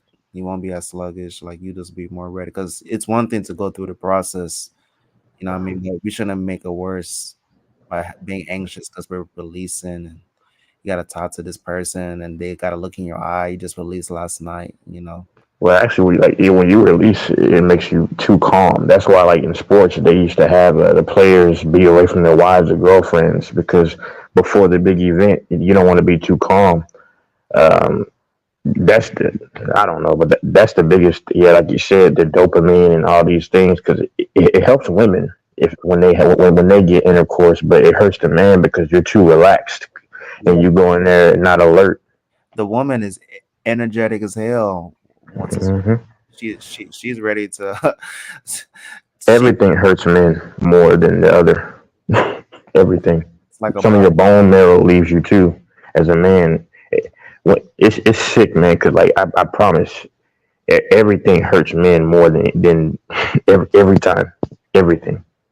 So Doris, if you really want this job, you know what I mean, if you really want it, don't bullshit. I will do everything in my power to get it. So hold your seed, practice, repetition, and then all that anxiety and all that bullshit leaves you. You did what you're supposed to do. Anxiety, it only comes because we know we ain't do the work behind closed doors. So if you do the work behind closed doors, what the fuck we anxious about? You know what I mean? Because you already did the shit you're supposed to do. Anxiety comes because you bullshitted, and now you got to talk to somebody and finesse them, and you know damn well you ain't do what you're supposed to do behind closed doors. So it just takes energy, and it's easier said than done because you know you're coming from Uber trying to get a live job.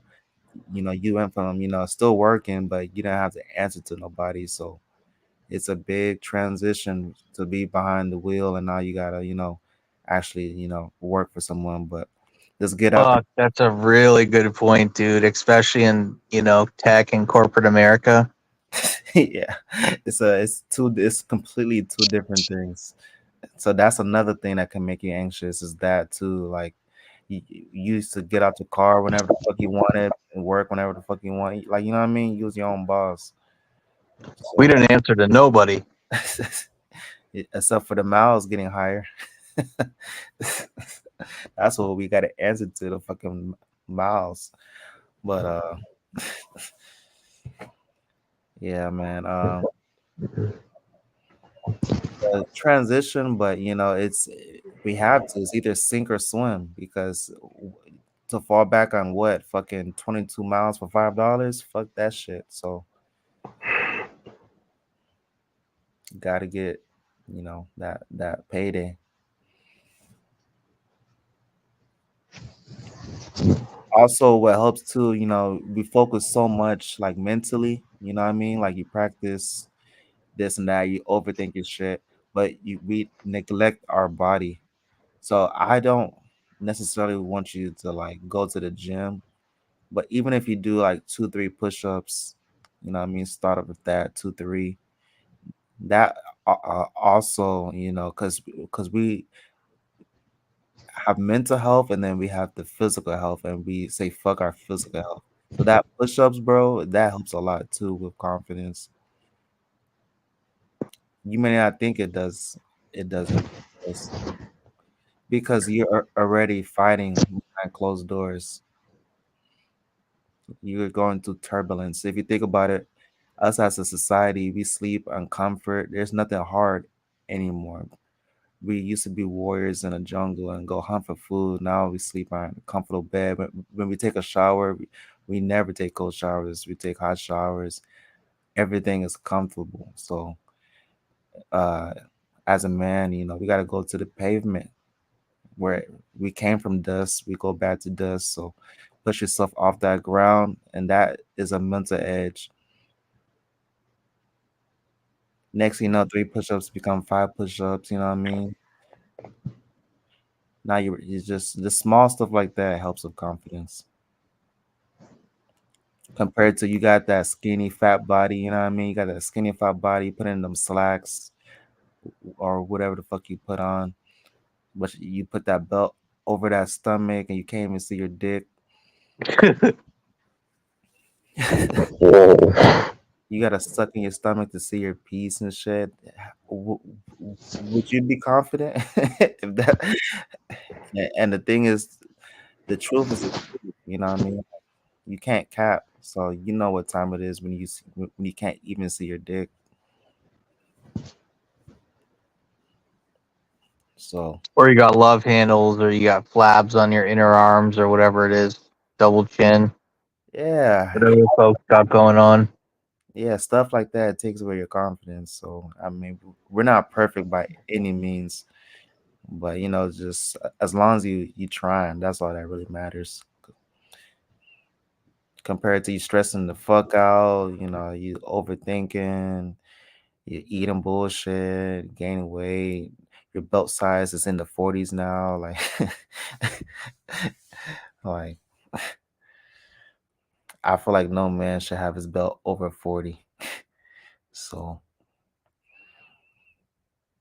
that's also all that bullshit. Wait, you said no man's over 40. You mean like 40 waist? Yeah. I mean, I got like a 38 waist. Like I don't know what the problem is. Nah, I have a 38 waist too. But what I'm saying, when it goes, I could be 40. I don't know. I could wear anything. Hell no. No, I'm in shape though. You gotta understand, HC. Some people are built differently. You know what I'm saying? Bro, there's no way you have a 40 waist, bro. I don't know. You like to wear your pants loose? Who we talking to? Him? You? No, I wear my stuff fitted. Bro, there's no way you wear 40. I mean, like 40's not that big. What do you mean? A 30 and a 40 is not that different in size, sir. if you're 40, you're like you're for sure in the 230 pounds. Yeah, that's not fat though if you have height. Yeah, but most people are not 6'4" though. Oh, but then talk to them then. The majority of men really be wearing size 28, 30, 32. Damn, that's slim. If I go down to a 36, I'm fine, bro. I could be 6'5" HC, with shoes on. Who knows? I don't know.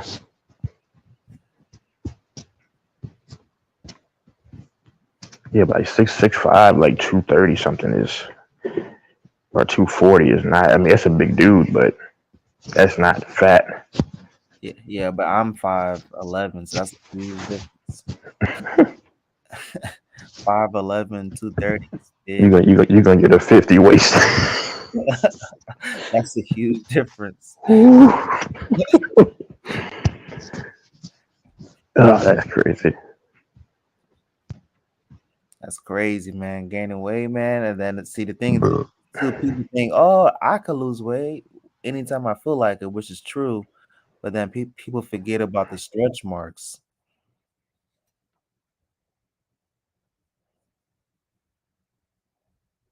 So don't be fucking over your body. Like we can eat what we want to eat, but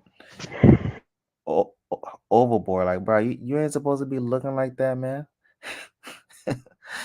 That's full of waste. That's why people be like, you're full of shit. Like they literally are full of shit. Man, that's crazy. And all that shit causes anxiety and shit. Make you constipated, pissed at people, flicking each other off in traffic, talking from being constipated. So that's why some of these big chicks are mad all the time. Man, you're sweating and shit. If they was to release some shit for 2 weeks, it'd be a whole different mindset. Even me, when I take a shit, man, completely different mindset. So it's a 180.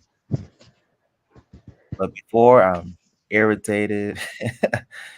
Yep. I'm annoyed. Yep. You start getting headaches and stuff. Yeah. The first thing is like people want to chase the bread, but in reality, people should chase. Once you're in healthy, then I think everything else comes after. Health is truly wealth. Health is a reason why you're able to do what you're able to even do. If you don't got health, what the fuck? What the fuck do you plan to do? You want to go to work, you're 2 weeks ago. But as a human race, we neglect our health. We just say fuck it. We don't even think about it. We just consume whatever the fuck we want to consume. We don't think twice. The thing is, it's not you that's eating that shit. Everything is spiritual. People eat shit for parasites. The parasites are hungry. Yeah, watch out for that full moon too. The moon controls the waves of the ocean, and the human body is made of 70% of water. Did you hear about the lizard people? Those things are real. Lizard people, reptilians. Yep. You probably and I probably walked past a reptilian before. Quite a few. People don't know this. Because they showed us a few anchor chicks. They were their throats were like imploding, like getting bigger or expanding. Bro, have you heard of this syndrome? Hold on, I'm gonna put it on the screen, bro. This is the cringy shit, bro. Hold on, bro.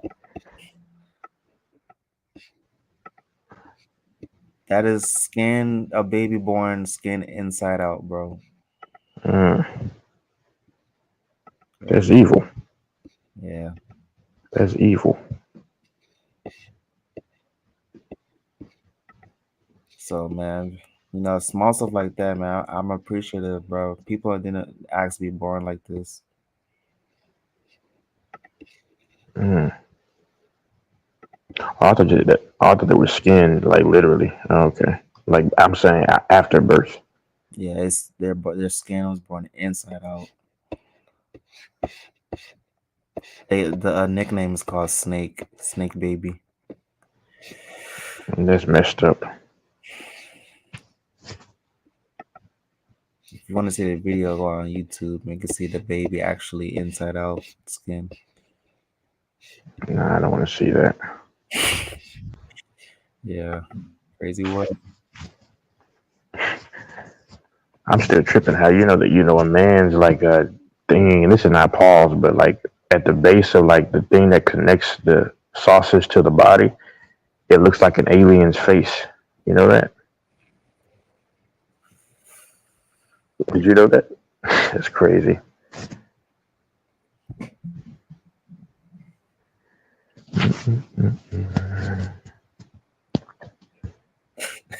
Bro, you said that comment at least 3 times, bro. Each time you say it, I'm just like, oh my goodness, Texas. Because it's weird. If you look it up, it looks weird. I don't look at it though. Huh?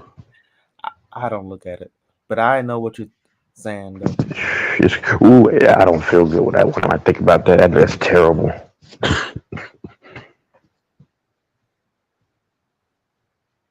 Mm-hmm.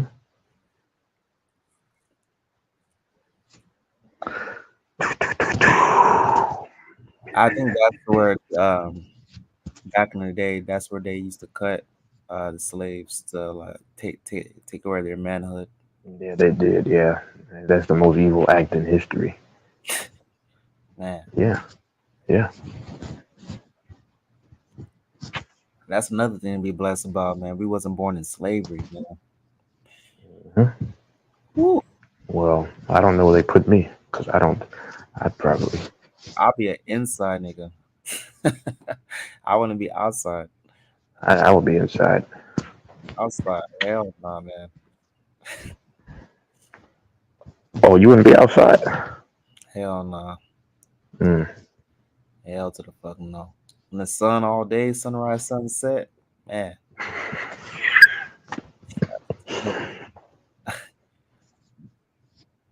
Whew.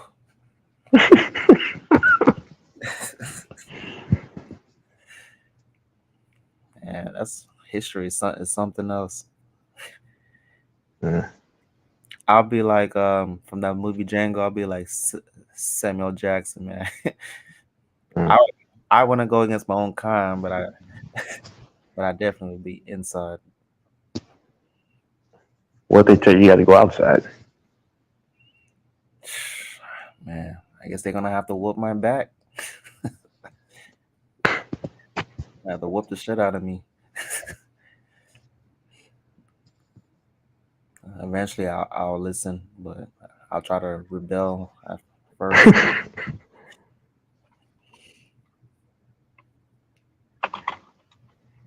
Then you got in trouble when you started reading books. Like that shit's crazy. Yep. Yeah, so there's a lot to be happy about. Mm-hmm. The only thing you got to do is work and apply yourself, and you have a good life. What about the people back in in slavery? They didn't even have an option to do shit. That's depressing as fuck. Yep. You wake up to slavery, bruh. What the fuck? Nah. People don't appreciate lives, I mean, to every each his own, but the way that I see it, honestly, wake up, you're able to put one foot in front of the other, and there's opportunity. Just got to put shit into perspective, and this work and shit. Don't make nobody pregnant before it's pre-planned. Like, just get the bread first, work on yourself. Life's good. It's this generation, people are lazy. They don't want to work, so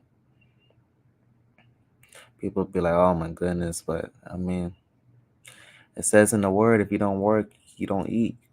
It's actually sinful to be like a sloth in this with the days past. I mean, we all been there, but you know, ain't nobody gonna give us the bread for us, so we gotta work. And thank God we're not born into slavery times. Where does it say that it's sinful? I don't know about that. Oh yeah, let me Everything is a sin. I mean, yeah.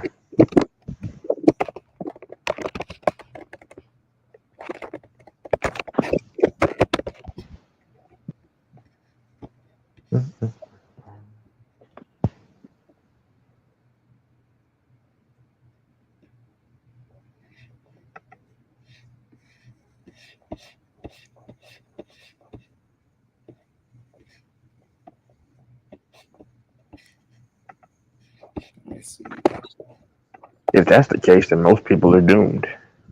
Yeah, that's what I'm saying. It's especially a lot of chicks.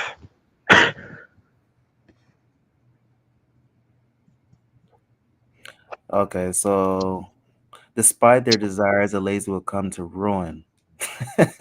Just straight up like that.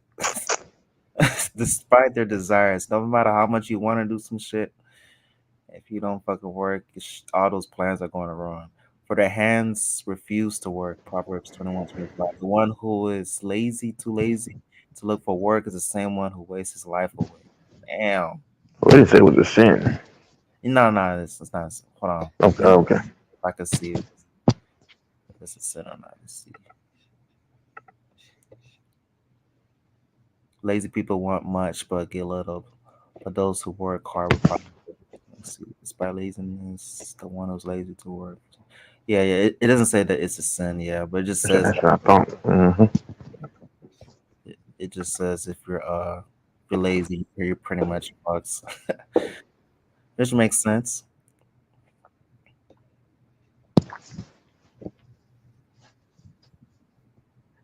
The one who is too lazy to look for work is the same one who wastes his life away. Lazy hands make for poverty, but a diligent hands bring wealth. The lazy man brings his hand in the food dish, but not even bring it to his mouth again. Damn, that's a lazy ass dude. It's not lazy man buries his hand in the food dish, but not even bring it to his mouth again. He's too lazy to bring his hand back to his mouth. That's crazy.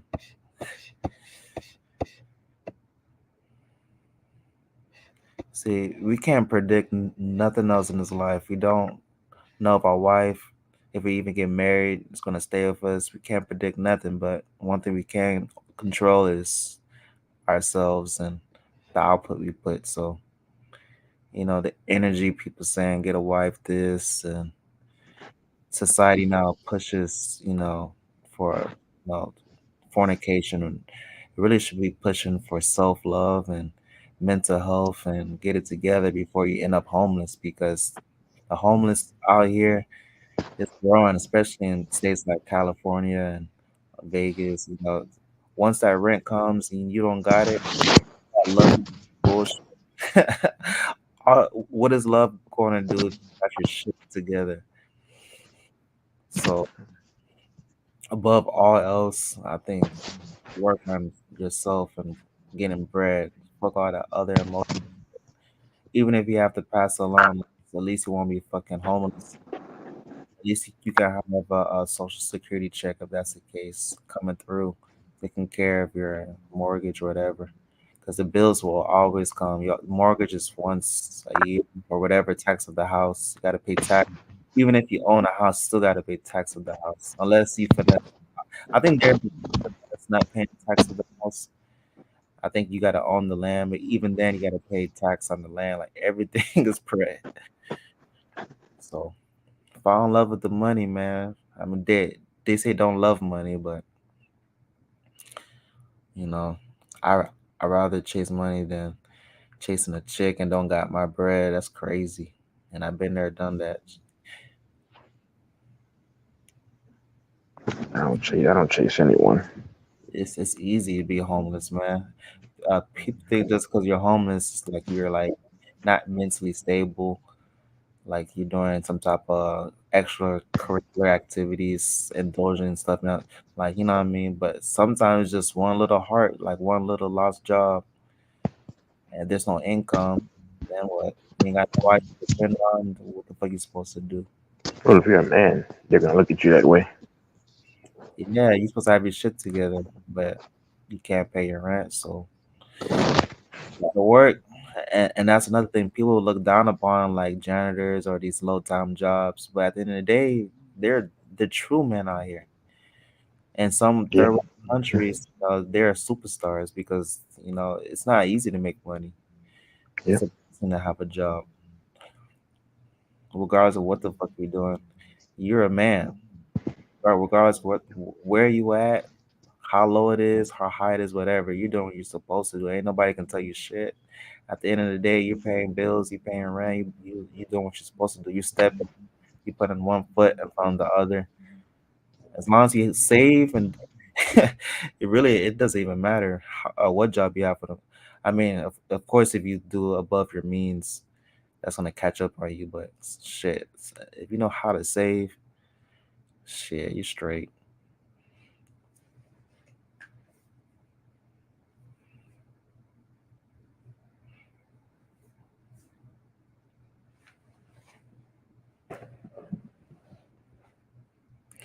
A curveball. This shit. I want to get some Whataburger on the cool right now. I've been on my healthy streak for a hot minute right now. Parasites inside of me is telling me to get a delicious ass large fry with the honey butter sauce, spicy ketchup. But it's 1:16 in the morning in Texas, so that's pushing it. So I'm gonna have to take it easy.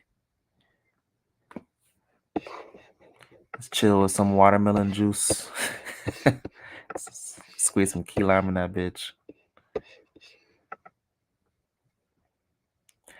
But the days that I can beat temptation of not eating Whataburger and shit, I wake up in the morning and I'm proud of myself. Like, man, congratulations, man. You didn't eat bullshit. I don't know how the fuck you didn't do it, but you beat temptation.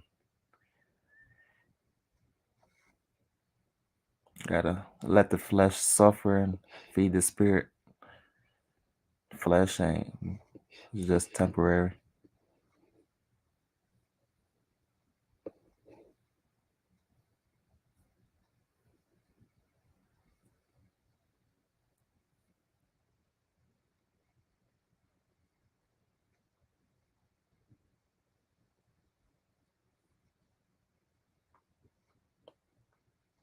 Oh, random story.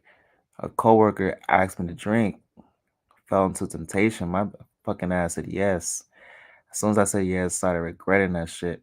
It's like, fuck, bro, you really about to drink, bro? You gotta go home, walk your dog, you know what I mean? Get ready for the next day, and you over here about to drink. Then it's Thotty, she's a baby mama. That even makes it worse.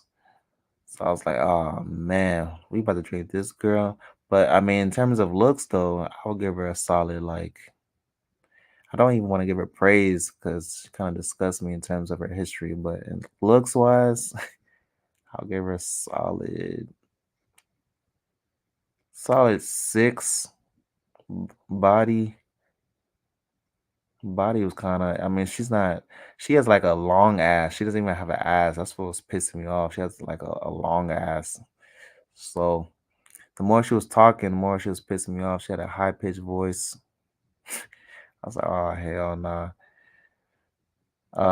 So anyways, I was taking forever to leave work, and she's like, "Hey man, what's going on?" I was like, "Man, I got shit to do." She's like, "Okay, next time." I was like, "Thank God, bro." Dodged the bullet like the Matrix in this motherfucker. Yeah, man, I almost got caught up, man. Fucking baby mama, man. We was planning to go on drink at a place called I think Dave and Buster's. I was like, oh Lord.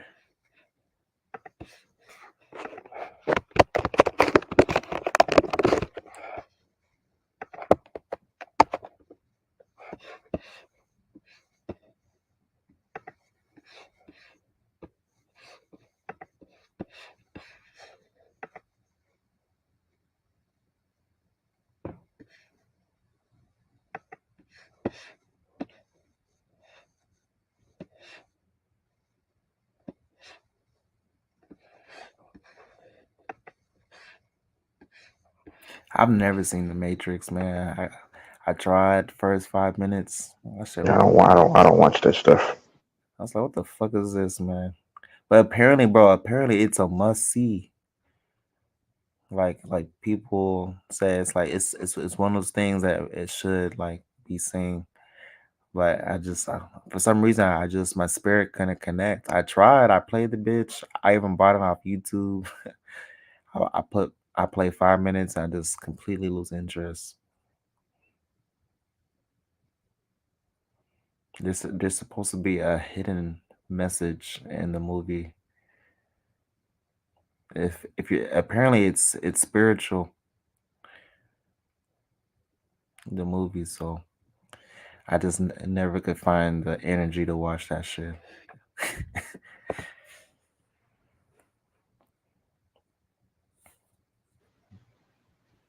I need to see that new movie. I think it's King Kong against Godzilla.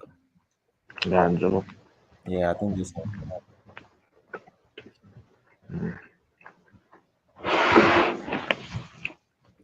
Let me go to Cuba's page, see what he's talking about.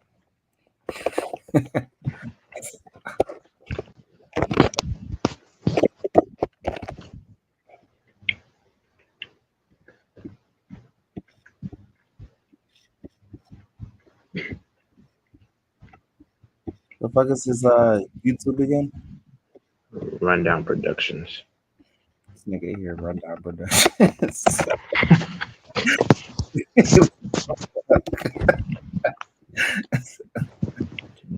Something else, man.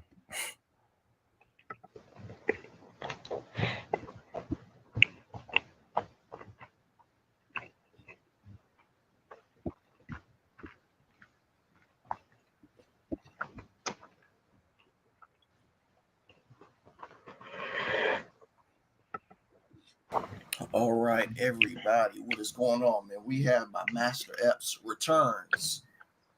So you all know from the last Hodge Twins video I did, I lost it, right? Finally, I lost. Master Epps is probably excited somewhere. Whoa. But anyway, so I did 6, I'm 5-1.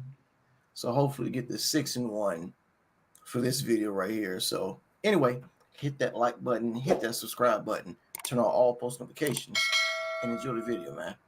Am I going to break? I haven't watched it in a long time.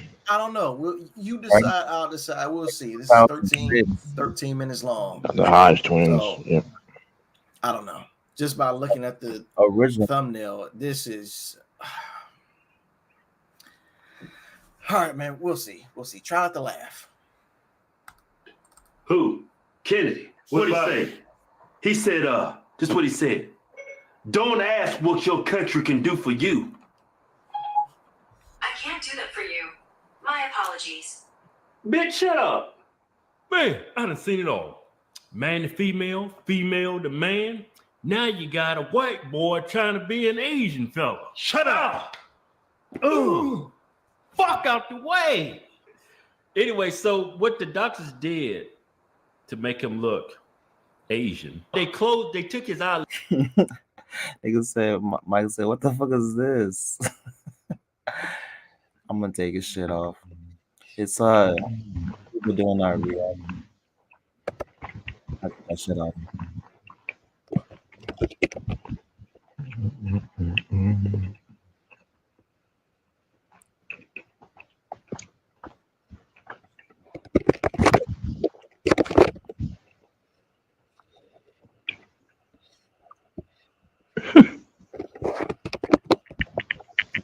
On my name, bro. Get in my car, say fuck it. Get that bitch. If my dog watching me and shit.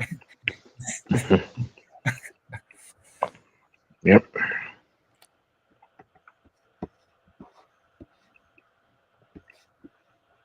I fucking get the Whataburger, but no meat, just veggies. And I tell them what's the buns. And they fucking up to the window. They be looking at me crazy. They be like, "Are you vegetarian?" And then if I come back, they be like, "It's you again." I'm like, let me get my fucking sandwich, man. Fuck. You gonna see some sick twerking in the Whataburger. Yeah. People are something else, man. I'll never forget that woman at IHOP. I went to pick up. She was twerking in the fucking front. And you liked it, did you? The crazy part is the worker, she was friends with that person.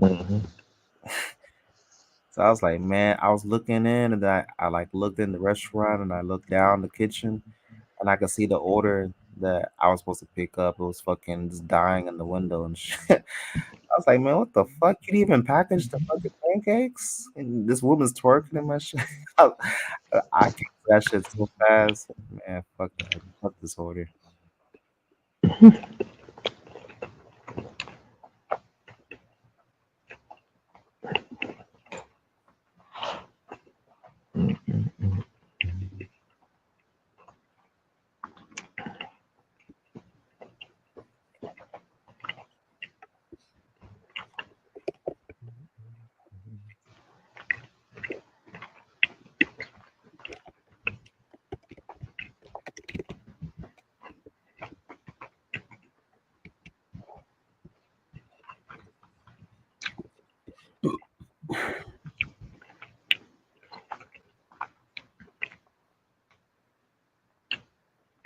Damn.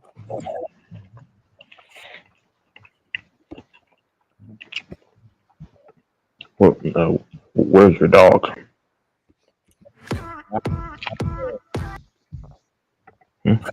Not gonna tell you.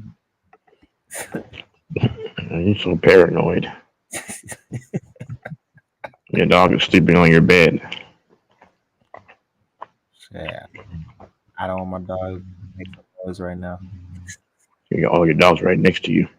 Nope. I'm not telling you nothing. Your dog is in the restroom. Dogs are the best, man. Drink that grease right there. Mm-hmm.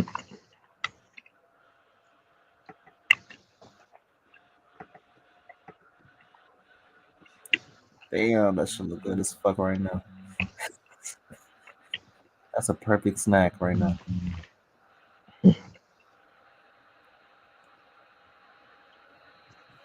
Oh shit, parasites starting to activate.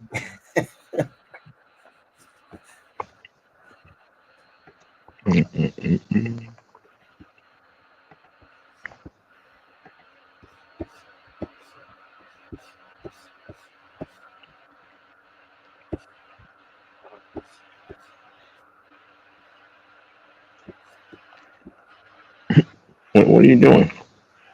I'm looking at some food videos.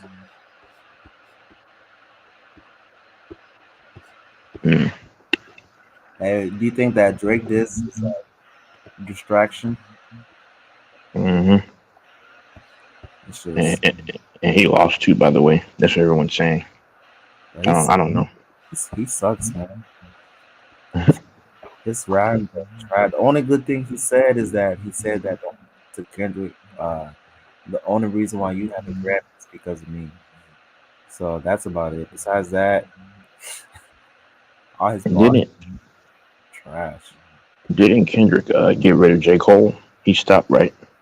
Yeah, J. Cole had to apologize. He apologized because he didn't want to smoke. Hey, J. Cole's a smart man for apologizing because right now Kendrick's destroying Drake right now. He's on top of shit that I didn't even know about. I mean, I could be less, but just the fact that he caught him the P word, you know. Mm-hmm. I was like, damn. Then he brought up Drake. He brought up Cat Williams. He's like, Cat Williams said that the truth is gonna come out, so this is my truth. I was like, damn. He bought about top of out of bounds shit. It was so bad that I can't listen to the song again. Like it was pure fire. Damn.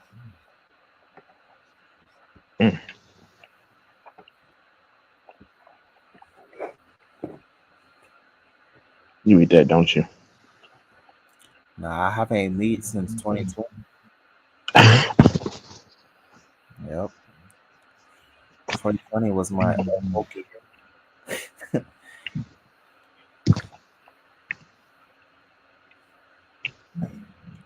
and my ex, she wasn't down for that. Like, what the fuck? She's like, I didn't plan to date you, and now you meet no more. I still love me. It's like, bitch, you gonna fuck me, bitch. Well, what was that? A demon?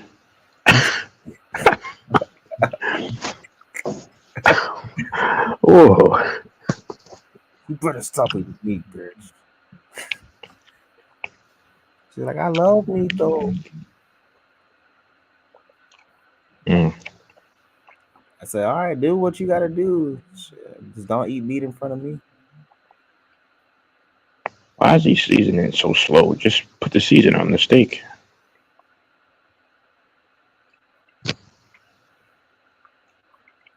Damn, Oh. juicy as fuck. Yeah, season the edges too. That's good. Yeah, Oh shit. I might buy a steak on Monday. I think that's at least $21. Mm-hmm. Or maybe cheaper. Just take it. I buy ribeye, and that's about 17 where I buy it from. Yeah, the ribeye is the juiciest. Mm-hmm. People like that tender shit. I don't know. I mean, I guess your preference, but to me, a steak is where the fat is. The fat. Not too fat, but I mean, the fat is the flavor. Yep. It's actually a science behind the different cuts. I mean, I think the fillet is the most tender. That's actually the. Oh, that looks good. What's it called? The cheapest is the fillet. Oh, that looks good. Yeah, he did a good job. I want to just run around there and steal this steak. Bro, you know that. Hey, get back here. Bro, speaking of steak, I was so bad, bro.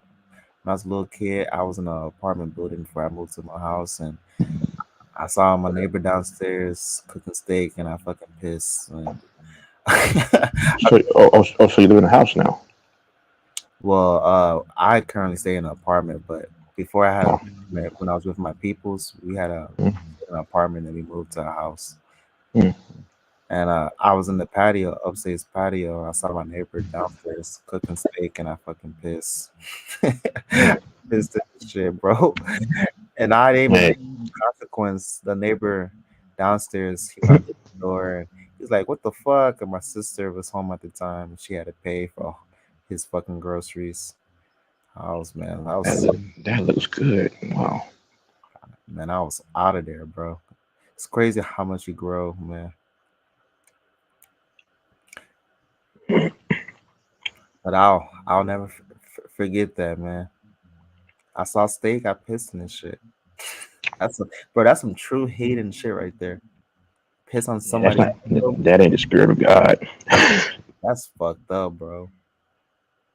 But I was the same kid to hang off the balcony too, bro. So I was pretty wild. I would hang off. Go ahead. Bro. Just to get the thrill. I'm gonna do this on Monday with this steak. He put butter and all that stuff. I'm gonna do that.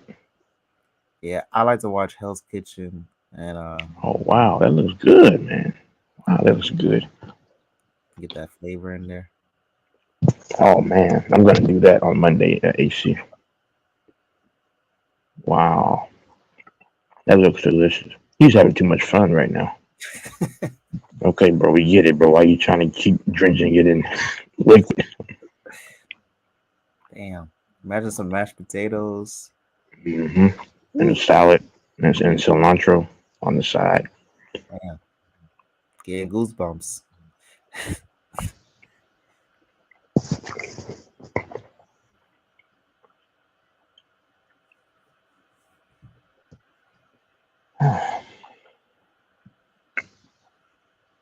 Okay, it's done, man. He's all he's doing is some new stuff.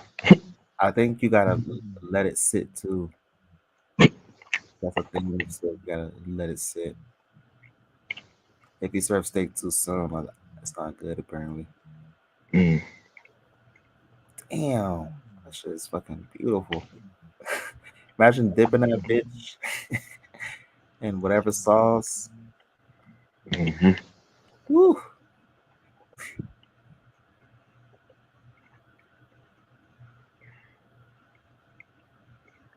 I don't like him with his hands on this stuff right now. He has some dirty ass fingernails and shit. That's another thing too. When you go to these restaurants, the cooks be using their bare hands, and it's like fuck, like they say they wash their hands, but still, man, like I know for a fact that you touch some other shit besides the food. Mm-hmm. I used to always order food from restaurants, and then I looked at the cook, the chef. I saw him taking my fucking food. I said, "Oh hell no, that was my last time." I said, because it's like he's touching this, he's touching that, and he goes back to touching your fucking food with his bare hands, picking up your fucking cake or whatever you order. Oh, they talk over the food too. But apparently, food with your bare hand is not like abnormal. Like it's actually normal to do. Well, they should put on gloves. Yeah, like that. I feel like they put gloves on only when the boss is around, but yep. when it's just them, they say.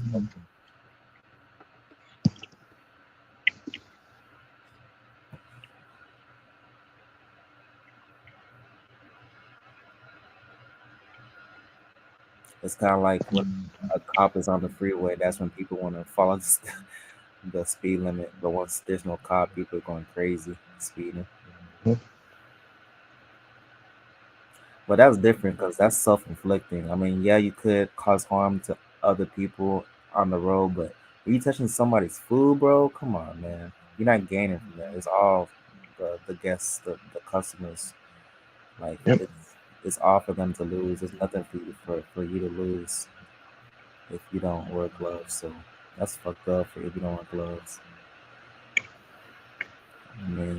It is what it is, but especially with people that don't wash their hands. I know, guarantee you don't wash your hands every 5 minutes. No, you're not doing it. Even the signs in the restroom that be like all employees wash their hands, man. People ain't washing their hands, but at least that's like customer service. When it comes to food, man. Hey, so do you miss your 20s?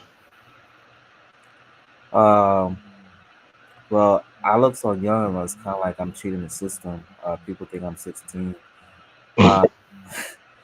So it's like it's kind of trippy for me.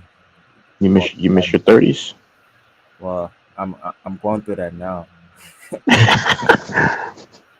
But the only thing that I will miss is opportunity. So like I regret the woman of all the things. The only thing that I can regret is the woman who I encountered. Like I took into my household and took them serious. And I actually thought I was gonna marry these broads. I wasted my time with these people. It was a learning experience, but you brought them to your mother. It was. No, I never bought a chicken to my mom. Never. I respect my mom's ways, and you know what? The chickens will always be upset that I never brought them to my mom, and that's at that moment. That's when they knew their place. That's when the will start to take your dog to your mom. Yeah, you can give birth to your dog. You know what? I actually offered that to my mom, but she's so sad because my first dog that I ever got, passed away, and she fell in love because I actually left my dog with her when I went to school and left her. So she got super attached. It just was my mom and the dog at the house. So she got really, really close with my dog. He was a black lab. I love black labs. Yeah. That was my first dog. It was a lab mixed with a chow. The chow mix. That chow made him hyper as fuck. But yeah, she said that he had the arthritis and he couldn't even get up. He was pretty much laying down in his own shit, and worms will go through his body. And she said that to roll him over one day to give him a bath, and she saw worms going through his skin, bro. I never saw that shit, but she saw it. I didn't see it, so she's traumatized because she. Because he was dead. No, he was still alive, bro. Oh man. Yeah, worms going through his body, bro. No, that's evil. I hate that. Yeah, so she had to let him go. So. Oh man, that's very sad. Yeah, I kind of dodged the bullet because it was my dog. It's kind of fucked up to say, but I didn't have to see or experience that. But that's, oh my God. Just to think about it, that's crazy. Especially if you see to go through it. Every day she would walk the dog. Like it actually helped her a lot because she would go on long ass walks and she would feel safe with the dog. So. So he was just rolling and just laying down, and worms are going. Like what part of his body? Like his ears, what?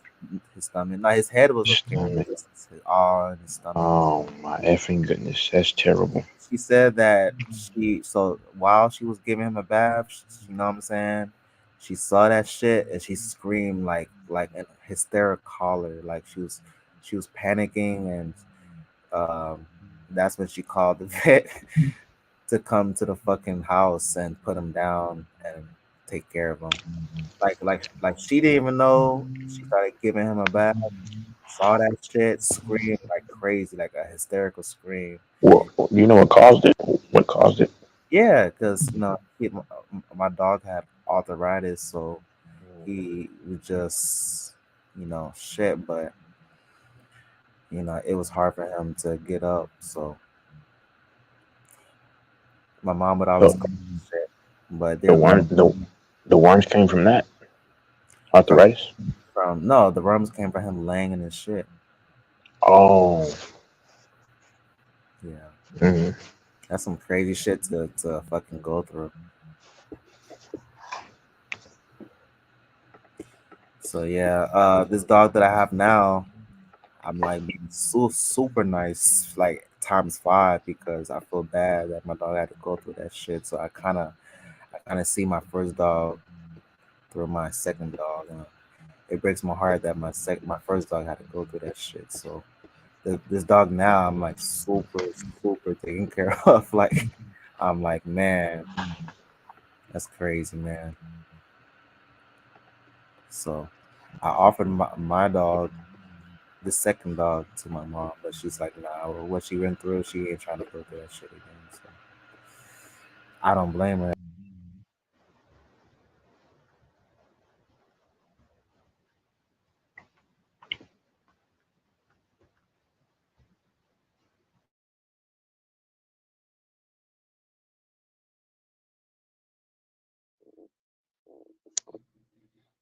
Man, oh man. What happened to AC? He just fell out?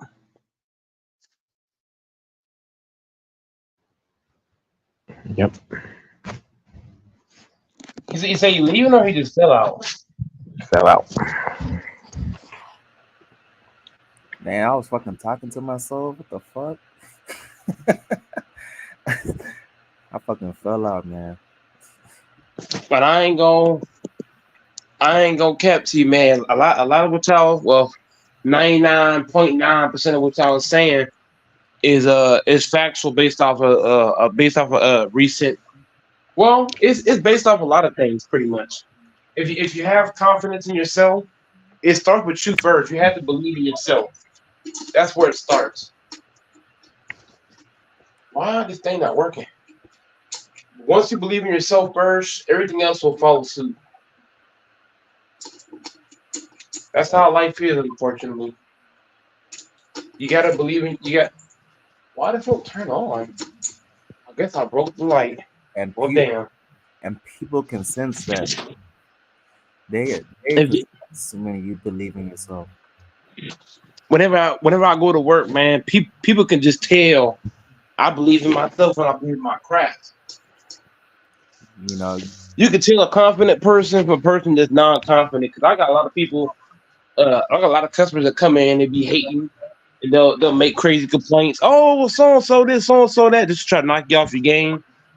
But whenever you have confidence, no matter what, and you bring in that energy, people can only hate for so long. Eventually, you're gonna have to just, you know what? I just gotta accept it. He a confident dude or woman, vice versa. Yeah, the work is gonna. And the one thing I noticed too, you have to surround yourself around positive people. You cannot surround yourself around people who bring negative energy. People who are gonna try to bring you down. Those are the people you try to get away from. Yep. Because it's contagious. All that bullshit they're talking about is gonna go into you, and you're not on that type of time, but you will be on that type of time if you entertain the bullshit. And now, energy is not created or destroyed; it's only transferred. It's just the law of life. So, now all the fucking misfortunes, it could be a fucked up ass customer after fucked up ass customer after fucked up ass customer, all because of your mindset. It's because of what we attract. Compared to if you have a positive mindset, your day may not be as bad. But if you come into the day with a lethargic mindset, why the fuck I gotta be here? I mean, we all feel like that, but you gotta break from that cycle of being negative and kind of, you have to force yourself, and then eventually it just becomes like a well-oiled machine. It just becomes natural, where they call it flow state, where you don't even think about what you're doing. Just everything's natural, shit's flowing smooth, shit's going in your favor. You're not thinking twice about what you're doing, and you just attract positive things and the right things. But if you're bullshitting and around the negative people, it could be a customer shortchanging you for change that you were supposed to get, and you didn't see it at the time, but now you realize you fucked up. Or it could be you fucked up and you tell a coworker, and then the coworker fucking makes it worse by distracting you when they should be helping you. It's just nothing comes good with negativity. It just makes more negative after more negative, because it's about balance. Of course, the negative is going to come, but we can't stay there, and that's the issue of mankind, is that people stay in the negative side. It's okay to be sad or upset or frustrated for a little while, but not the whole shift or the whole day or whatever. Like even with a sports bet, I fucking hate. I mean, who likes losing money? Nobody likes to lose money. But instead of focusing 24 hours on that one bet, maybe 2 hours, 30 minutes, you're upset, but eventually you got to move on and study why the fuck did I lose? How did I lose? What made me pick this bet? Like for me, for example, when I picked the fucking Bills against the Chiefs, and the game was over, I fucking knew better. I can't be mad at nobody but myself. So if I pick whoever again beside the Chiefs, that's on me. So for the rest of the playoffs, I picked the Chiefs, and it's a learning experience compared to if I stayed in that negative mindset, like, oh man, he missed that fucking kick. Sports is rigged. I'm done sports betting, and now I lost out an opportunity to make extra money all because of one bet. And there's games every fucking day, but now I didn't want a sports bet because of one pick. So use the L's as a learning experience. the negativity is gonna come. For sure it's gonna come, but just can't stay in that psyche. Yeah, this woman nails are ugly as fuck. I gotta change this shit. What the hell? The steak is amazing, but her hands are ugly as hell. But yeah, when you have that, the one thing I if you're frustrated but you're confident at the same time, then it both balances each other out. But I think it comes down to mostly how much have you been through in your lifetime. That's gonna dictate how much you can handle and how much fight you have. Because if you're a person that ain't never had to face adversity, you're not gonna know how to deal with it. Like for me, I've had to face adversity for my whole life, so I know how to fight through it. But a lot of people who ain't been through adversity, man, they're like, damn, I don't know what to do. So that's the key. That's the key. That's the key to having that dog in you. You gotta go through shit. Yep. Every day. Every day.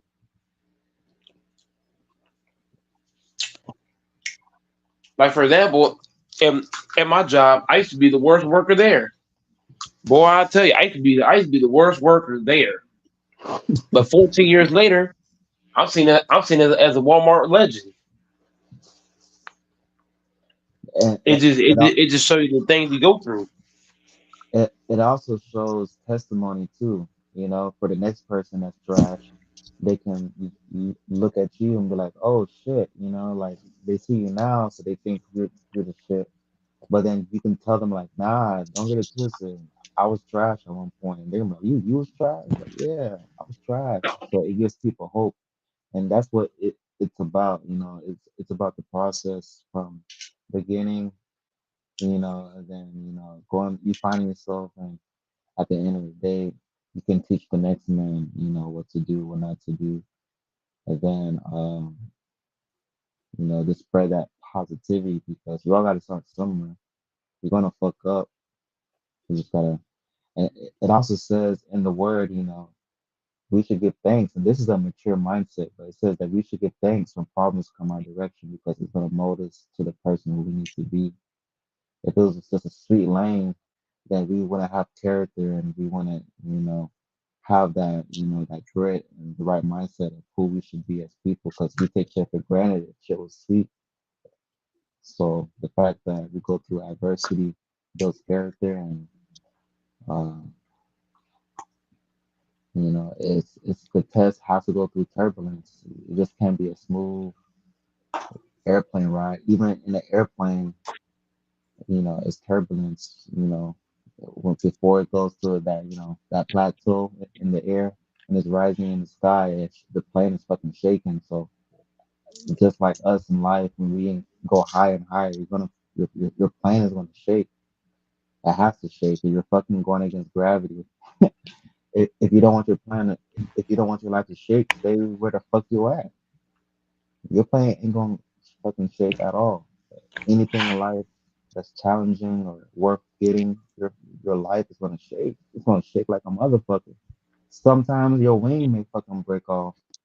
Your engine may go out, and you gotta figure out how to fucking land that motherfucker. But fucking rebuild that plane again, go back into the fucking sky.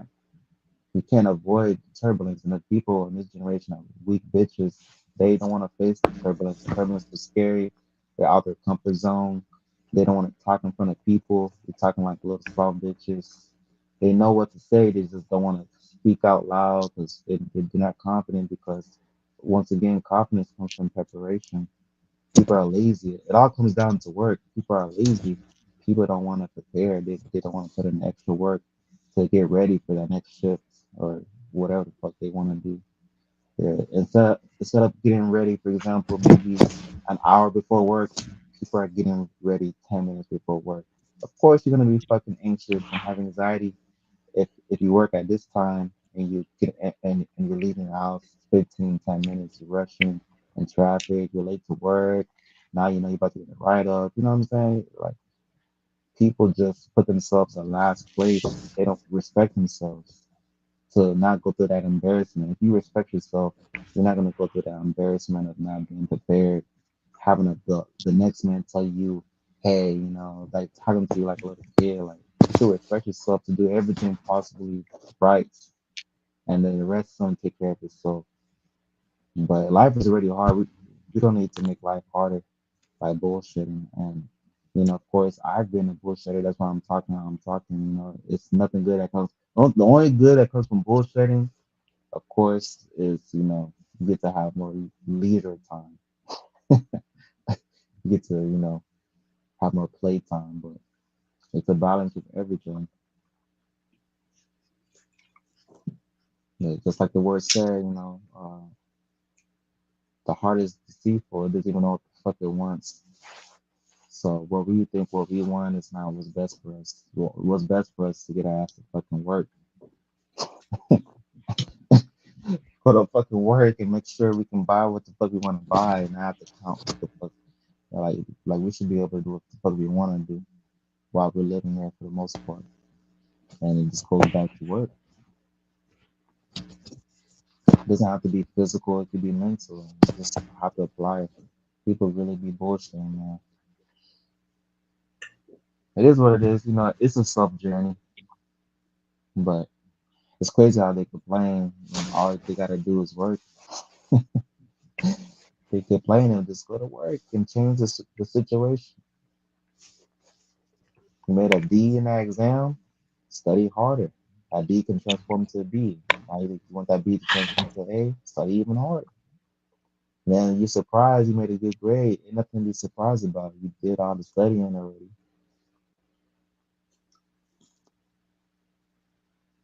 Nothing should really be a surprise besides us as humans. You know, you put gas in your car, your tank is full, and you know, it's you getting what you put out. So that anxiety and all that bullshit comes from not preparing, and that's how this mankind is. You know, people come to work half-ass and they just want free money.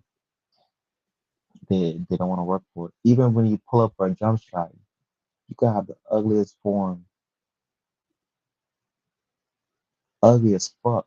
But if you're confident, that bitch is gonna go in because you shot that bitch with authority. It's the moment you release the ball and you don't believe that shot's gonna go in, you already lost. And some people pull up like that. They pull up for a jump shot, they're not confident. And I hate that because you just wasted a possession of.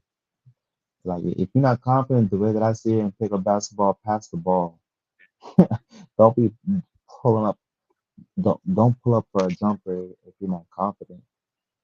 I'd rather you be confident, you pull up for a jumper and you miss, than for you to pull up and be timid and shit. Now I gotta run back on defense because of your missed shot. I'm happy to run back on defense if you're confident. But if you're a little bitch out here, nah, man. I mean, I'm grateful that I'm losing weight because it's still a workout, but still, it's all back to confidence. Even coworkers in the middle of your workflow, they're looking at you, seeing if you're sweating or not, seeing if you're breaking under pressure, seeing if you know what I'm saying. Because sometimes you just want to just be in the zone, not to talk to nobody, people talking to you, and you're irritable, you're trying to get the fuck out. But stay on your P's and Q's at all times. At least until you get back to the house.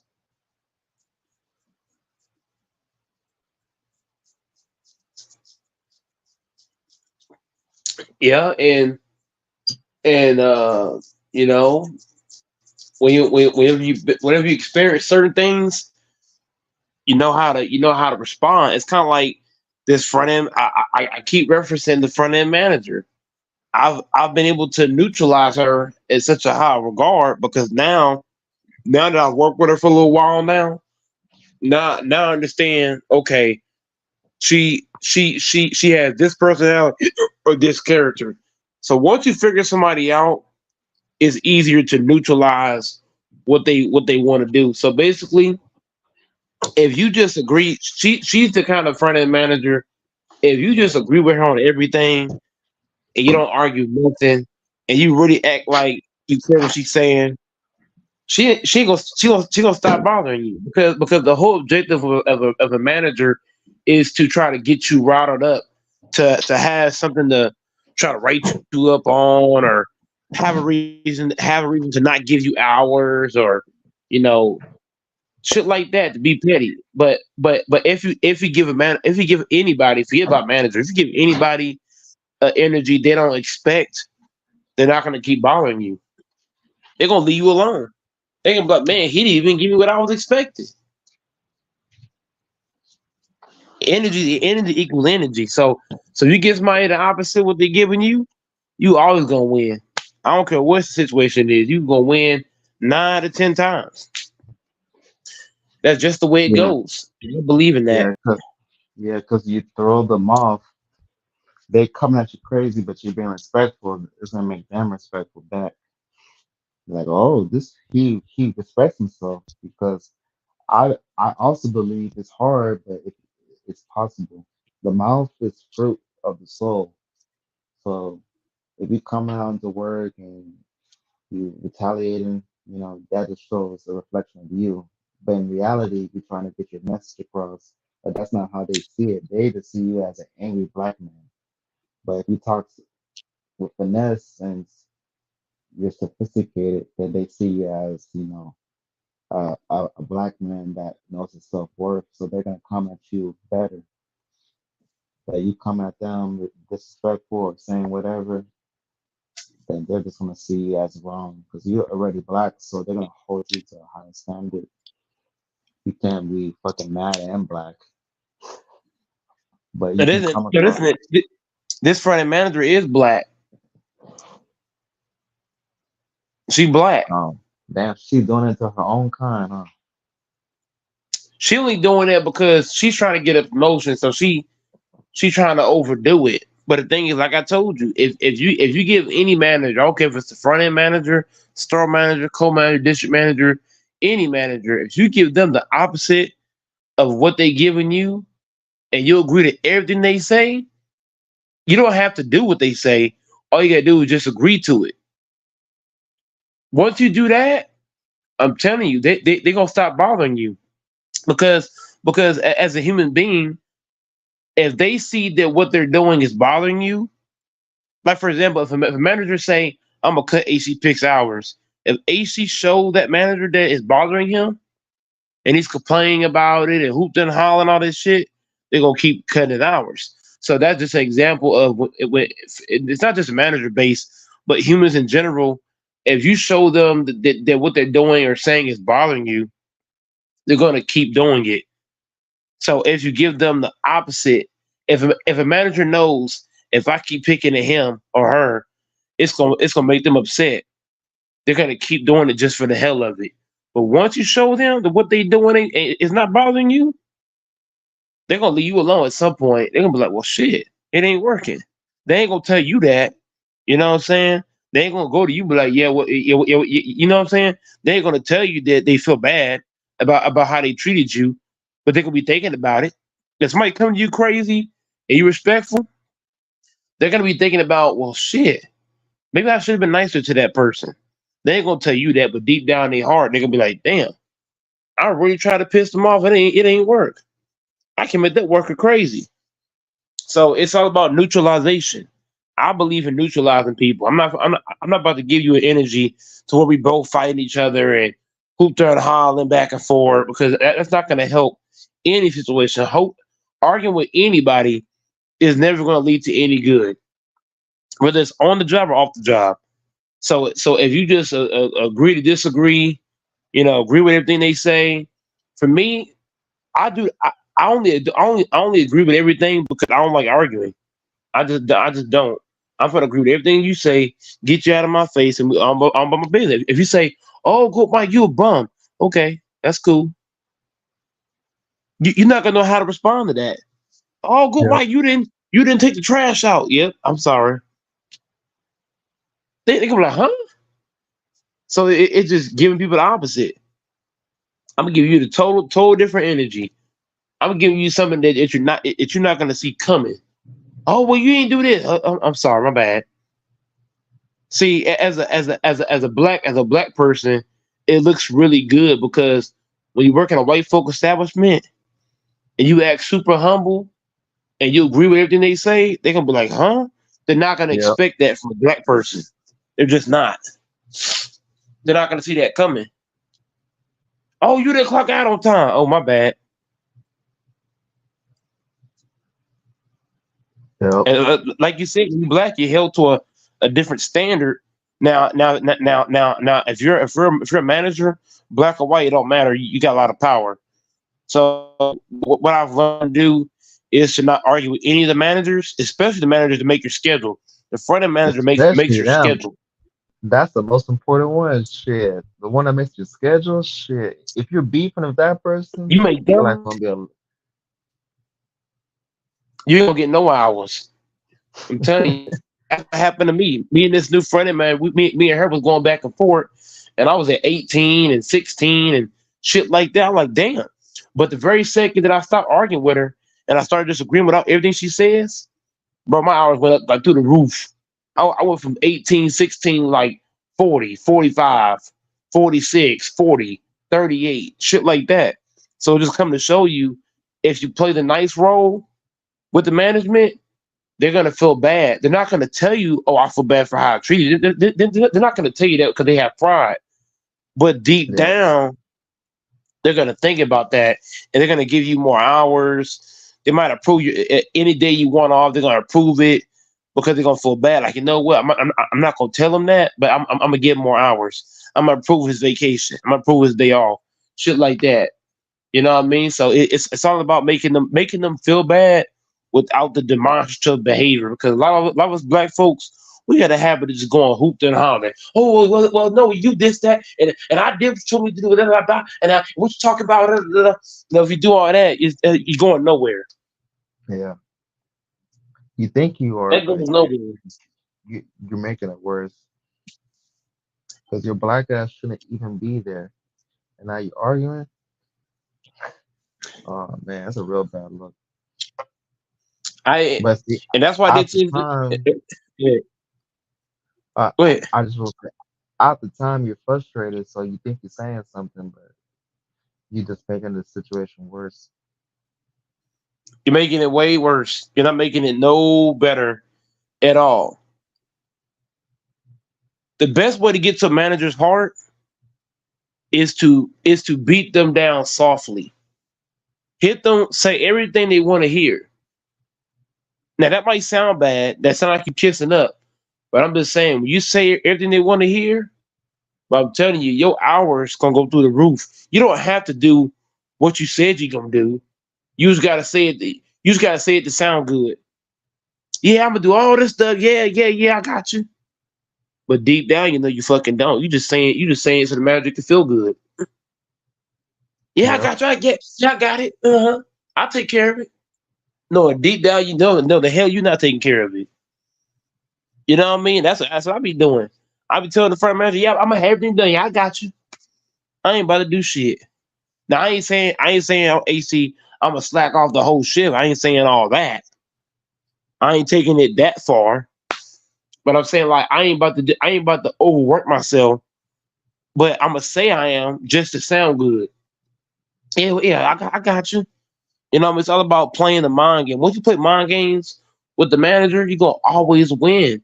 You can play that mind game with anybody, literally.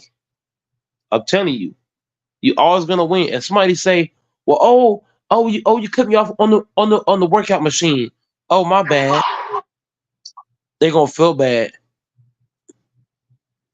I'm telling you, the best way to make somebody feel bad is giving them an energy they don't see coming.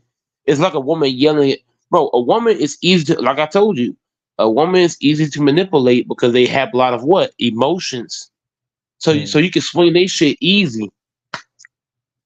I'm telling you, if you be sympathetic and super humble with the woman, she can only be mad at you for so long. Eventually, she gonna be like, damn, you know what? I'm gonna start treating him better, man, because he didn't give me that same. He didn't give me the energy I'm trying to give him. For real, I'm telling you. Yeah, you just gotta stay It's all within about the reason. mind. Yeah, just gotta control yourself. Make sure you don't get caught up in the sauce. As long as you're not caught up in the sauce and that emotion, you're straight. But the moment you get caught up, man, you're done for. It's a You can choice. argue with a man. You can argue with a man all day, and he'll think logical. He'll still say, "Yeah, no, me and him had that argument, but I'm not gonna be petty and cut his hour because we had that argument." But a woman, you piss a woman off, she your manager, and she making your schedule. You're fucked. Your whole schedule about to be fucked. You might see a fucking 7 to 3 in the morning type shit. For real. Yeah. You might get one day the whole damn week, like damn. Yeah. So you got to play the nice role, and that's what I started doing. I started playing the nice role. Well, AC, I was going live. Remember, I was going live 4. I think I went live 4 straight days in a row, and it was early. But as you see, my lines have been cutting down. Why is that? Because you working. I'm playing a nice role. So now my hours are starting to go back up. Right? Because I am playing a nice role. Now don't get it twisted. It's not easy to play that role because for me, if I feel like I'm being fucked over, I want to say something smart to your ass. But at the end of the day, if I want these hours, I gotta pull back. Exactly. It's a trade-off. And then you can hit the trees, that helps. And it's not easy to pull back, AC. Boy, I tell you, I be want to say a whole lot of shit. Yeah. But I don't do it because I say anybody who make your schedule, you gotta be super nice to them people. Yes, man. Yeah, I got you. Especially when I say when she a female. Yeah. Oh, I got you. Yes, ma'am. I'll be talking extra sweet when it comes to the front end manager because she a woman. So I gotta make her feel good. I'm telling you, when you make any woman feel good, you're gonna get pussy, you're gonna get hours, whatever you want from a woman, you're gonna get it. I'm telling you. Yep. It's easy to use their emotions, bro. Their emotions, they get mad easily, but if you talk super soft and be super kind of how you talk with them, and you show them high respect, and you agree with them, because a woman hates when a man disagree with them because they feel like the man is trying to dominate them. So if you make the woman feel dominant, bro, she gonna give you whatever you want. Yeah. And I've noticed that. It's sad it gotta be that way, but I've noticed when you make the woman feel dominant, shit, whatever hours you want, you're gonna get them. Yep. You saying been going live as much in the daytime. I've been at work more. It's the most I worked with her since she started. When she started them first 2 weeks, or my hours is 16 to 18. 2 straight weeks. Man, that's nothing, man. Waking up to 45 and 40 and shit, 38, 35. That shit going up. That shit hovering around 35 and more. Yeah, that's where the bread's at. That's where the bread's at. Anything 35 more, you get paid pretty good. So yeah. I just gotta keep making her feel good, and she gonna keep loading them hours up. And then you fake it so much, you start to fall for your own fakeness. You play into character. You play into character so much, you go into character, and you forget that you're faking. You play the role so well sometimes you kind of forget why you don't like that person. You kind of forget sometimes. Yep. You can also get too comfortable at the same time. If you get too comfortable and she sees that, she might cut your hour and say, look, I gave you hour because you was respectful and you work hard, but now you get too comfortable because you're slacking. So even if she backing off of you because you're being cool and all, you still got to be on your P's and Q's because she's still gonna watch you. She might not be on your back no more, but she's gonna be watching how you working, how you moving, to see, okay, do I have to call him out? So even though she's backing up off of me, I'm not taking my foot off the gas.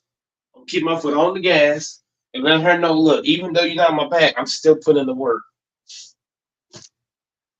You know, and so And you she ain't give got, her no she got reason nothing to to say say nothing. to her. Yeah, she can't say nothing to you. She don't know what to do, AC. She's like, damn, is it the same goat that I met yesterday? Bro, one day me and her got into a huge argument over the schedule, right? One day we got into it real bad. So AC, the very next day, I came back and I sat her down and me and her had a conversation. And I was sounding super humble, super sympathetic. And bro, the very next week, 40 hours, bro, I went from 16 to 40. Just like that. Boom. So I said, you know what? I don't like this shit, but I'm gonna keep doing it. Yeah, that finesse way. You gotta make the woman feel dominant. That's the way you get to that's where you can get anything you want from a woman. Make her feel like she the dominant one. For real. It sounds sad. It sounds weird. But at the same time, if you want the motherfucking hours, you gotta make her feel like she the princess type shit. Yo, Yeah, yes, man, I got you. she's controlling the schedule. Shit, she has power over your income. What else are you I need supposed to do? you to lift up the pallets. Oh yes, man, I got you. Yes, man, I got you. Even if it's not your job and they tell you to do it just to play politics. I'm gonna do it. I'm gonna go over there and fucking play with this shit. I'm gonna be like, yes, man, I got you and go play with this motherfucker. Fly that shit around for nothing. Man, my first job was Levi's. It's a jeans store. And I would fucking fold the same pants for like 3-4 hours. I feel like I was doing something. Yeah, that's all you gotta do. The whole objective AC is what? You don't have to do what you said. You don't have to do what they say, but you can't argue with them either. As long as you don't argue with them, they don't care if you do it or not. Just as long as you don't argue with them. And if they say do something, they be like, yeah, I got you, and then go over there and take that one task. You know, each job you probably got about 30 tasks. So I'll take one task and take all day on purpose. I'm like, yeah, I got you. Take all day one task. So it's like you don't have to do what you're told, but you have to, one, act like you're doing what you're told, and two, act like what they're saying. Act like what they're saying. You agree with it 100%. When deep down, you're like, you ain't making enough fucking sense. So it's my thing.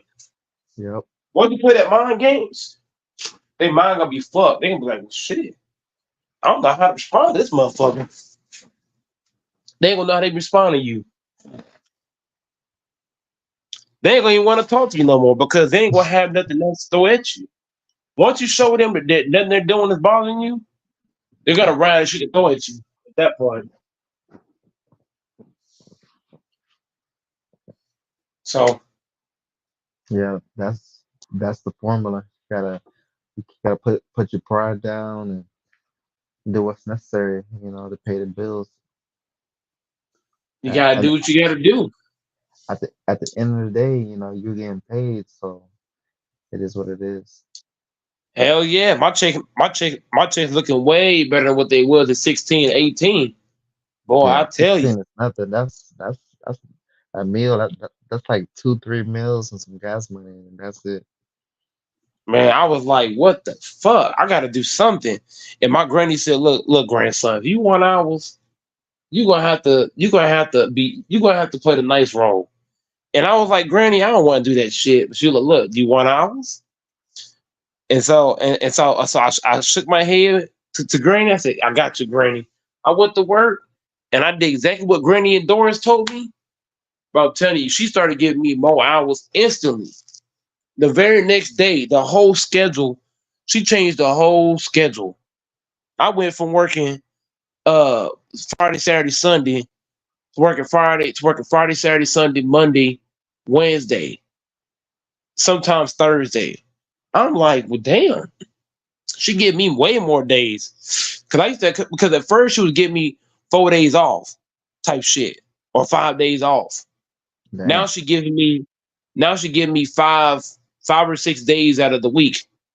So it's like it's all emotion. So it's based. So that just shows you that she was giving me hours based off how I made her feel. So now that I'm making her feel good about herself, she's starting to give in. She's starting to give me hours just because she like me now. So she's like, hey, go Mike, bro. So I walk in the door. She's like, hey, go Mike, bro. You know what I'm saying? Whenever a chick say, hey, like that in a really soft tone like that, Yeah, I'm telling you, it's you supposed got to right be. where you want her. It's because you spoke with her and you had that heart to heart. So she's like, wow, this nigga really talking to me like this. So that's the She major didn't part. expect that. She didn't Yep. expect that at all. I hit her at the right time. So AC, me and her was arguing for like 2 straight weeks. We were just going back and forth. It was just heated up conversation. And then I came out of nowhere with the sit down heart to heart conversation. But that threw her so off guard. Bro, she talking to me way different now. Hey, Goat Mike, how you doing today? Oh, I'm good, Ariana. How you doing? Hey, Goat Mike, can you do go backs? Yes, ma'am, I got you. Knowing damn well I ain't gonna do no damn go backs. I'm gonna just walk around with the basket in my hand. So it's all a mind thing, man. The whole thing with her is somebody told me I talked to her husband. Her husband, well, it's not her husband yet, but she's engaged to a man that works in Walmart. He's a district manager, and he came by Walmart, and me and him talked. I said, what do I got to do? What do I got to do to get more hours from your fiance? And he said, look, if you don't argue with her, you just do what she says, she gonna do whatever you want. And I thought he was bullshitting. And the one thing too, she hate people who call in. If you call in, or if you talk back to her, she will not give you hours. So as long as you don't talk back, you don't gotta do what she says. Just as long as you don't talk back and you don't call in. If you do that, well, your hours gonna be dummy. I'll never call in no way. The only thing I was doing wrong is I was talking back. That was the only thing I was doing wrong. And so all it takes is asking people questions of how to deal with certain people, because I got connections in Walmart and Kroger because I've been doing it for 14 years. So I know a lot of people. So I made a couple phone calls, talked to her man, talked to a couple people how to deal with her. I talked to her mom too. She don't even know I talked to her man or her mom. She don't even know that. You know what I mean? Because anytime AC picks somebody just switch up out of nowhere, they must know something. They know something. They know something that you don't know. Yeah. So the fact that AC that I went from hooting and hollering at her for like 4 hours straight to the next day, I'm sounding totally different. She didn't even catch on to that. She's still confused. She's like, oh, what a nice man.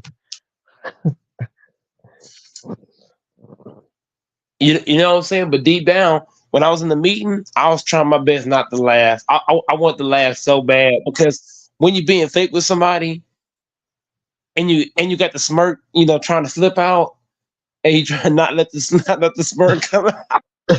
Yeah. Like, yo, Bro, that's man, why I we kept on work looking mode. away. Yeah, I was trying to sound as sympathetic as possible, but you know what? She never called on because I kept looking away for a reason. Because I didn't want her to see that smirk on my face. But I'm playing mind games. It's like AC. Once you figure somebody out, bro, you gonna always have a smirk on your face when you see them, because now you know how to neutralize somebody. It's kind of like fighting somebody. If you don't know how somebody fight, they're probably gonna kick your ass. Yep. But once you figure out how they fight, now you can neutralize what they do best. So in other words, now that I figured out, okay, I talked to her mom. I figured out what she likes and don't like. I talked to her man. Now I got who knows you better than your mom and your soon to be husband? Nobody.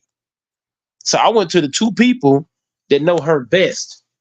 So now I know. Okay, she don't like this. She like this. She don't like that. She don't like this. So what am I doing? AC. I'm only doing what she likes. I'm not doing nothing she don't like. So I'm already ahead of the game.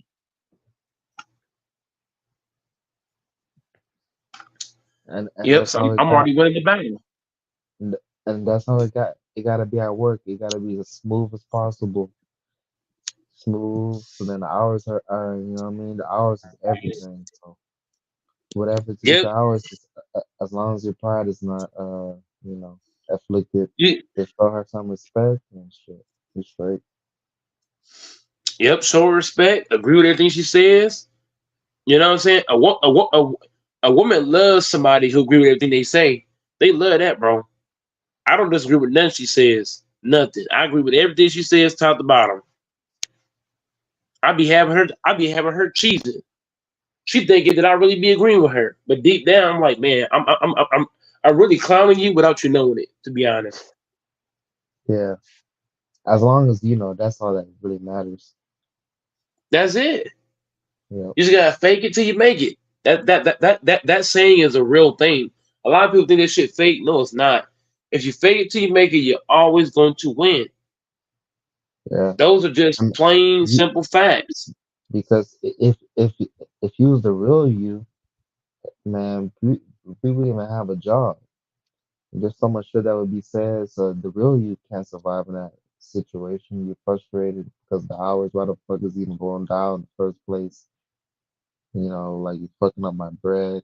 You're fucking up my peace of mind. You're fucking up my livelihood because you changing my hours. Like that's what you really want to say. You can't say it like that. So gotta come professional, play the politics, wait the waiting game for 2 weeks, come back doing, you know, sweet talk your ass. Next thing you know, boom, now I'm back on the floor and I'm gonna have crazy hours. I bread again, just because of ego and pride that was in the way. So it may seem like you know your ego's getting hit.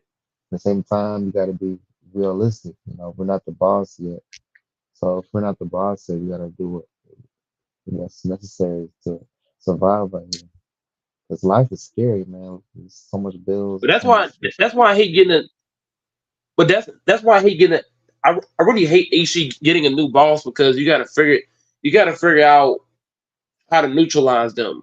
So each new boss you get, the longer you work in an establishment, you're gonna have a lot of new bosses. So now you gotta figure out, okay, I learned how to neutralize this chick. Let's say she leaves, somebody else comes in. Now I gotta figure out what they like or don't like and figure out how to neutralize them. And it's a whole cycle. The longer you work somewhere, it's a cycle, you know. When you work in a company like I have for 14 years, I've had a lot of front end managers, so I've had to figure out how to deal with them psychologically. But once you figure somebody out, it's easy as fuck at that point. Yeah. You just gotta study them and see the ways, what they don't like, what they do like, stuff like that. Yeah, man.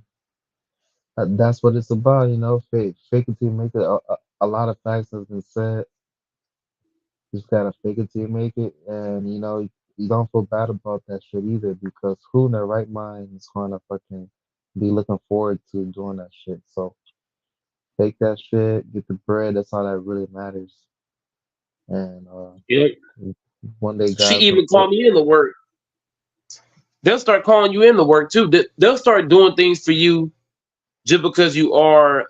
If you're sympathetic and you're humble, you're gonna get way more out of that. Versus if you're a cocky person, you trash talking, you disrespectful. A lot of people, you know, they're gonna see you as some bad guy. But if you just be humble with the managers, you be sympathetic, they're not gonna be as aggressive with you as if they was if you was talking back and disagreeing with them. So once you just agree with everything they say and you be sympathetic and humble, you know, it's like having a wife. You know, if you have a wife now, you don't have to agree with everything, but if you can make her, if you can know how to neutralize her anger, The whole thing is neutralize it. Once you learn how to neutralize somebody, they can't fuck with you at that point. It don't matter who it is, a boss, a wife, a relative, a friend, or it don't matter who it is. People gonna do things if they know things bother you, they're gonna keep doing it. So this new boss, AC, when she saw that things were bothering me, she kept doing it because it was working. But now that I'm showing her that nothing she can do is bothering me, she's like, okay, well, shit, I really can't keep fucking with him because everything I threw at him is not bothering him no more. So when you show people things ain't bothering you, they're gonna leave you alone. Like, okay, it's not even worth my time. What I'm doing is not even working.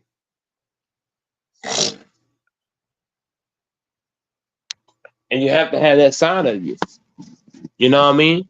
Like HC at his old job, he let things bother him. You know what I'm saying? And now he driving Uber Eats. Nah, I'd quit the Uber Eats, but I was doing the Uber Eats. That shit fucking for the birds now, but it was That's like cool. AC. That's like AC. If somebody cut you off driving, but you don't say nothing. You keep your calm, keep your poise, you keep your words to yourself. You're gonna always win, bro. You know what I mean? But if somebody flip cut you that off and person you off. yell, Yeah, bro, that could be the end of your life. For what? All because of somebody cut you off, they can make it rain, bro. All because of road rage. When you can ignore that person, you'll never. But the odds of seeing that car that cut you off, you probably never see that person ever again in life. even Just in that look. even in the damn even in the damn store, if somebody bump into you and you just brush it off like it ain't nothing, that person gonna feel bad. They might not say it, but they gonna feel bad. But if somebody bumping into you, you just act all crazy. Now I'm not saying don't defend yourself, but Yeah. but for me, the best self defense is to make you feel bad. I'd rather make you feel bad than trying to fight you. You pull out a whole weapon. Now I'm at bay. Or you might have somebody with you. I don't know that. Now I'm fighting 2 against 1. Yep. You never know. Yeah. And we're not gonna be the reason to give people that reason to go crazy. Like I shouldn't be the reason for you to spaz out because of a little situation. Like you could spaz out on somebody else, but it's not gonna be me. There, even too, if you run away from the situation, you look at as a coward, but you're actually making a business decision. You get the next day passes and you didn't fight, you didn't get no altercation with police and all this other stuff, all this drama that could have been avoided. It's all a spiritual battle, you know.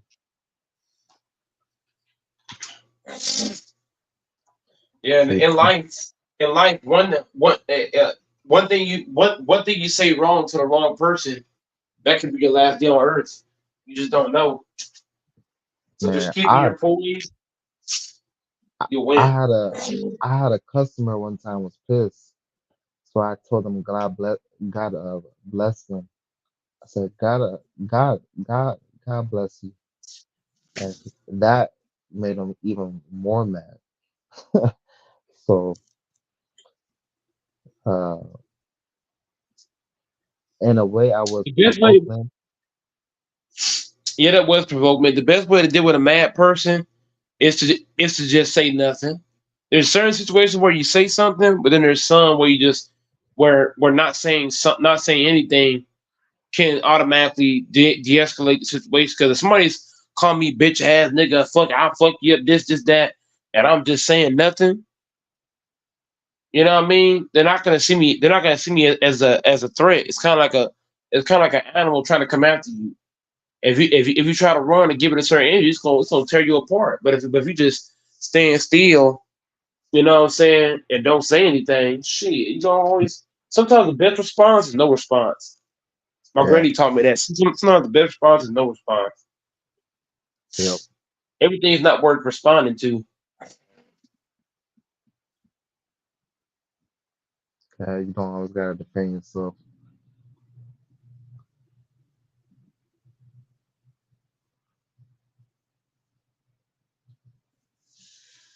But yeah, most people they just, they don't know that they act from the flesh and they're very self-entitled. And we are the flesh.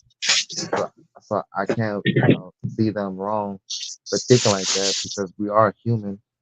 But at the same time, like if you wasn't raised like that, for those people that don't know that, it sucks because they're not gonna keep a job.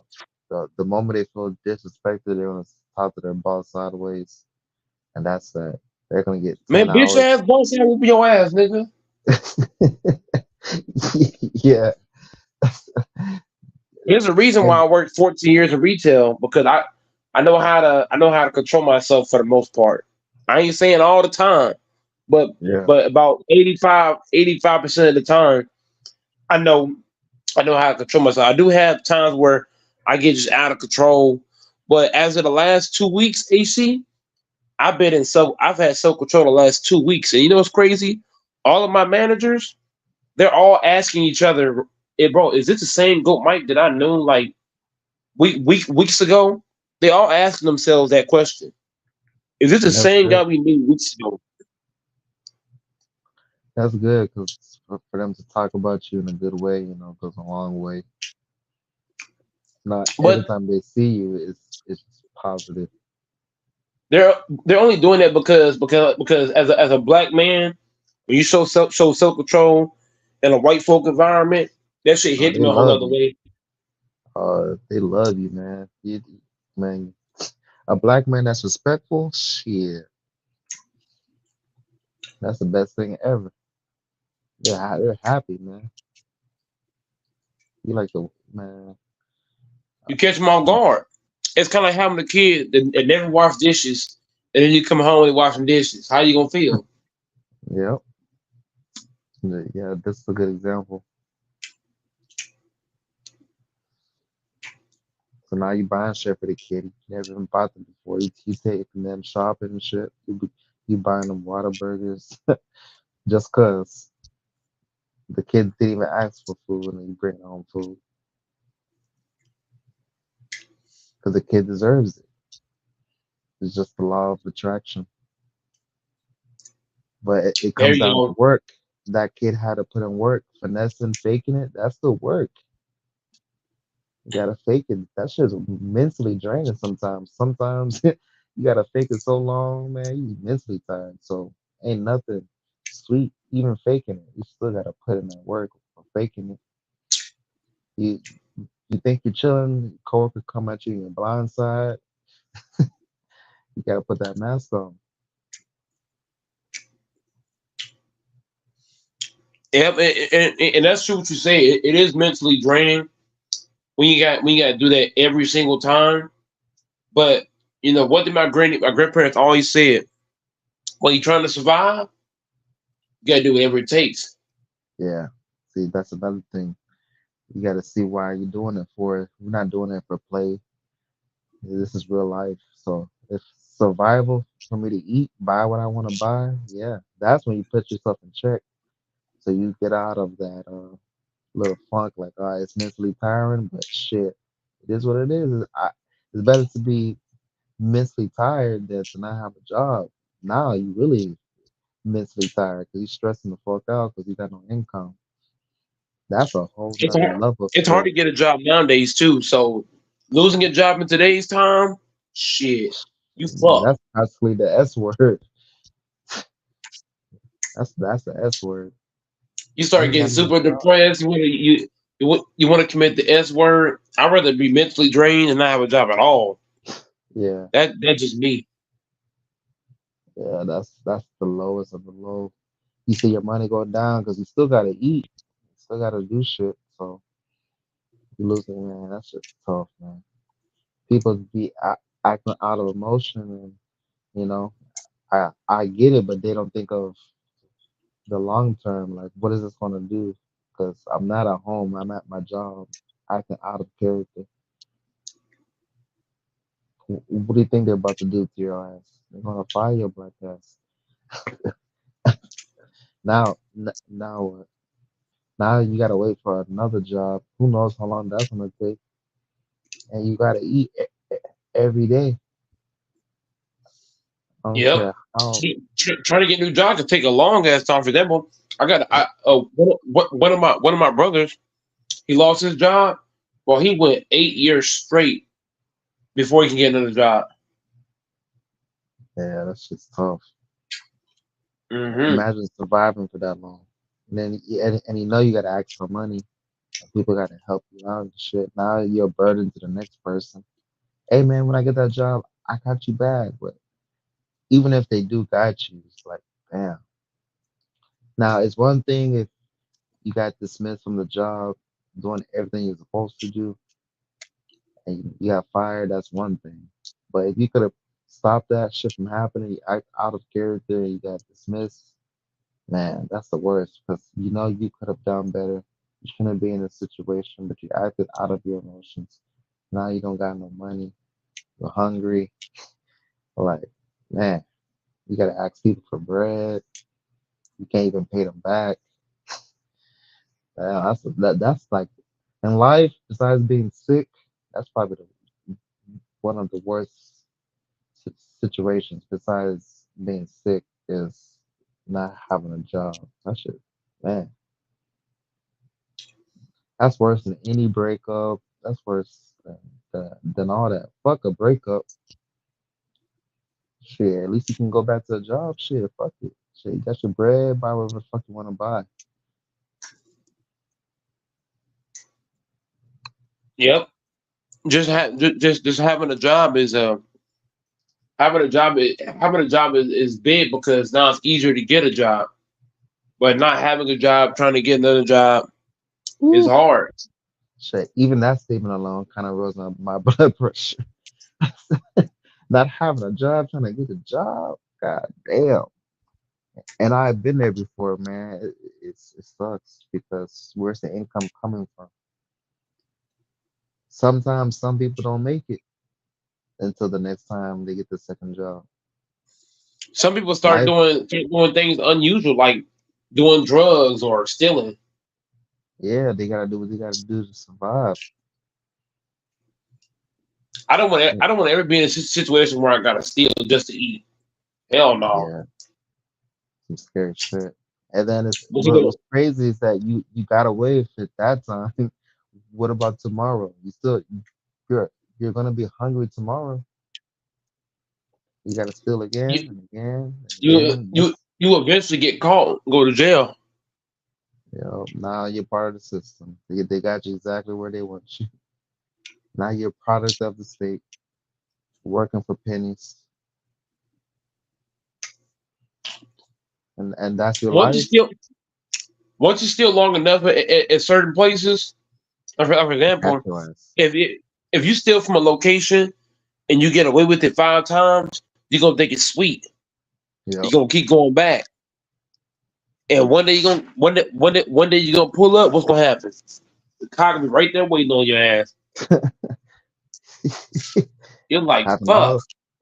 all this footage of your ass. You could have got away with it too. If you see, that's the thing too. Greed. You got lucky as fuck. You got away with the shit. Like you said, it becomes sweet. Put your hand too far in the cookie jar. Boom, snake caught your ass. Now you gotta explain shit to your people. They gotta bail you out. They didn't even know you was still in the first place. Now you gotta explain shit. You like a crash dummy. Now you making people stressed out. Ooh, all because of a decision. Yep. Every decision you make, you gotta make sure that it's not costing you a job. Yeah, because then who's to say they even want to rehire you? It may not be the same job, but depending on the crime, like stealing, you could be blacklisted and working for some type of job like that again. Because how can they trust you? They look at your fucking record and they see your theft and you dealing with money and shit. Why the fuck would they hire a theft and you dealing with money? That I mean, you could be the most nicest person in the world, but they look at your record and they see you're a theft. They're not gonna fuck with you. But the thing is, you did it because you were hungry, you was trying to survive, but they don't see it like that. Once you fuck up, that's how they judge you on. So the And best thing to do is not fuck up. that's how these companies catch you, because when you steal from any spot and you get away with it a couple times, you're gonna feel you can be like, you know what? I stole from this certain place 5 times and they ain't kept me 1 time. That's when you get too comfortable. Yep. You get way too comfortable, and you keep coming back. And the one time you come back, they might have an undercover cop walking in the motherfucker in regular clothes and shit. And so you try to steal something, hand behind your back, you're under arrest. You be like, fuck. Caught you red-handed. That's how it goes too. You're always gonna go back to what's sweet. Whatever you think is sweet, you're always gonna go back. Like for example, if I steal from Dollar Tree and that shit worked only 1 time, I'm not gonna keep going back. I'm gonna go back to the hot spot. Yeah. Whatever spot's the hottest, you're gonna keep going back to that spot. But once you realize the spot ain't working, you're like, oh shit. Too late. Yeah. Comes back to greed. That's how people. When I was a kid, it was a Braum down the street. I stole from the Braum like 4 or 5 times. I thought that shit was sweet. So I come back the next day. I think I'm finna steal some cookies and ice cream. Bro, the cop was right there. She said, look, if you come back, you're going to jail. Damn. So then my dumb ass did this. I started stealing from this Save-A-Lots. Nah, I never heard of. Save-A-Lots is a grocery store over in Fort Worth. I started stealing over there at the Save-A-Lot. Now I got away with it the first 3 times. That 4th time, I had to go to Kimbo Juvenile. So it was like, whenever you get a hot spot, you keep going to it. But that's why I take pride in working and not getting fired, because I don't want to be put in that situation to begin with. Yeah. And that's what keeps you in check too. Because, who wants to have somebody watch you take a piss and tell you what to do and treat you like an animal behind closed doors, when just maybe 24 hours ago you had your freedom and you could literally do anything. And now you got this guard giving you trash ass food. It just sucks, man. All because of a decision. So, we're lucky to be out, but there's a lot of people that's in right now. Wish they had a second, third chance. They don't have parents or people to teach them wisdom. They had to learn the hard way. And sometimes their first fuck up is their only fuck up, and they don't get a chance to recover. So I'm very grateful that we're able to still make a living and be outside, man. Bro, I be having to earn my money. I be having to earn my money sweating bullets. I be sweating up a fucking storm getting paid. What? Because I work out. See, as a grocery worker, when you got to unload that fucking truck and that heat come in, bro, I be sweating bullets. Yeah, I be looking like I peed on myself, HC. I ain't gonna lie. I be sweating that bad, bro. And in a way, it's kind of good because you're working out while you're at work, and then just trying to get a paycheck. Woo. We gotta get it how we can. Shit. Bro, I go to work AC. I have a little belly going into work. By the time I get out the motherfucker, shit, I be having a whole 6-pack.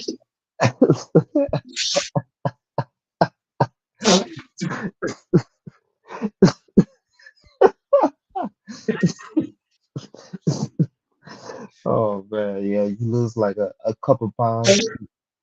He step on the I've been scale. losing all Oh kind of. shit. I've been losing all of my belly fat. I've been losing all that shit because when you unload the truck in that heat, not only are you in the heat, but you're lifting up heavy shit, Yeah. and then That's you like gotta run. You gotta go all over the store to start the stuff up. You gotta go to the back, get the stuff, bring it out to the back again, take it off, put it down, put it up, put it down. Well, after a while, you have a whole 6-pack. I'd be like, damn, how did I go from having a little bitty belly to having a 6-pack? I'd be like, damn, I must have been working. I'd be working. it feels good to come home with that bread too. Like you actually Whenever earned you it. come home, you get that bread. You're like, man, I put that's what make me appreciate every dollar that I get because I have to really earn it. I ain't just sitting on no fucking desk typing, getting it. I'm fucking in the heat, fucking moving pallets and shit, trying to get that bread. I'm coming home with that sore back, that sore shoulder, but I know when I earn my bread, I had to really earn it. Your feet hurt like a motherfucker. Bro, when the bottom of your feet hurt, you got that clock, you're like, oh my God. You start wobbling and shit, bro. But the bottom of your feet, when that shit hurt, man, that's a whole nother animal. Shit, we'd rather have our feet hurt than fucking don't have no bread. Shit, what's worse? Yeah, that's true. That's very true. Yeah, you rather have your feet hurt. At least you know you're getting paid. Your feet hurt. As fucked up as that sounds, it's the truth. If your body ain't hurting, you ain't working. Man. I couldn't do no job where I'm sitting at the desk all day because I'll be falling asleep. I can't sit on the desk for no 10 hours. You get me fucked up. That's a long ass time too. And then those people get some health issues because you're not meant to sit down for that long. So eventually they get No hunchback. movement, big as hell, high cholesterol, diabetes. You see me, I got high cholesterol, but because I'm so active, it really cancels out, to be honest. The other shit, yeah, it makes sense because you're not stop burning calories, especially if you're about to work 40+ hours, you're about to burn hella calories, and then you still going to Hella the gym on calories. top of that. Yeah. And then I go to the gym. Yeah. So like I'm always moving. Compared to that person that's not moving, he or she's done for. And it's about to get really, really hot too. Bro, I'll be working with a hoodie on. Man. No lie.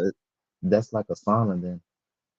I put a hoodie on because Walmart is very strict about headphones. They is big about not having those. So I put the hoodie on to cover my headphones on. Bro, I'll be sweating like a motherfucker. but at least I can have my headphones. So the thing is, everybody asking, bro, why you wearing this shit? It's hot as fuck. I said, cause I want my headphones. Yeah. Bro, I be sweaty. Everybody ask me, why you so sweaty? I say, I say, cause I'm working hard. They said, no, because you wearing a hoodie. I don't know what you're talking about. They always ask too why you sweaty. Like, bro, I be sweaty as shit. You would think, AC, you would think I really peed on myself the way I be sweating. Bro, I be sweating bad, bro. Dripping sweat. Same. The way that I sweat, AC, you think I was 500 pounds where I be sweating. You be like, damn, how you sweat like that? The people come to you and they ask you if you're okay because you're sweating. They be asking me, am I okay because I be having a hoodie on? Yeah. But I wear, but the thing is, I know why I wear the hoodie because because for me, when I have my headphones on, it gives me the juice to get through the shift. So I'm the kind of worker. If I ain't got no headphones, my energy will drop -0. So I got to do what I got to do to have the headphones on. That's to put a hoodie over the top of it. Yeah, music goes a long way. It can just make you go into a whole nother realm, and you forget that you're at work, and you just go to flow state, and you get in the mood just because of what you listen to. Yep, it's easier to work like that too because if a customer is saying something crazy, you're not gonna hear it no way. Yep. You're just gonna be shaking your head. Yeah, I got you. Yeah. No problem. For Yep. real. But I'll be talking to something just like that. Any company that's rude to me, but I give them a bunch of all right, okay. Oh, you're the worst worker ever. I got you. Right, okay. Yeah. That's another thing too. The customers. I don't know who or what make them think they can talk to you any type of way, knowing damn well. You on the clock with a name badge on. Yep. For some reason They in get their it. mind, they think they can talk to you any type of way. But retail has the worst customers ever, bro. They have some good ones, but they have More more bad. bad than good. Yeah. More bad Yeah. than good. Because one bad one can outweigh 5 good ones. Yeah. And when the bad Call ones you out come, your name, call yep. you a bitch ass nigga. I'll be like, damn, you way out of bounds. You flagrant foul. Yep. But they be talking mad crazy. I'm like, man,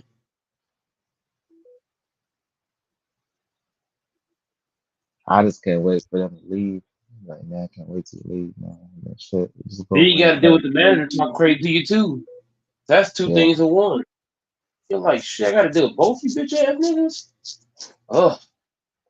That's why most people don't keep a job, man. It's a lot of responsibility. It's more mental. I mean, it's a lot of physical, but man, that mental shit, man. Most people, because then look, when you're done your shift, gotta go home, right?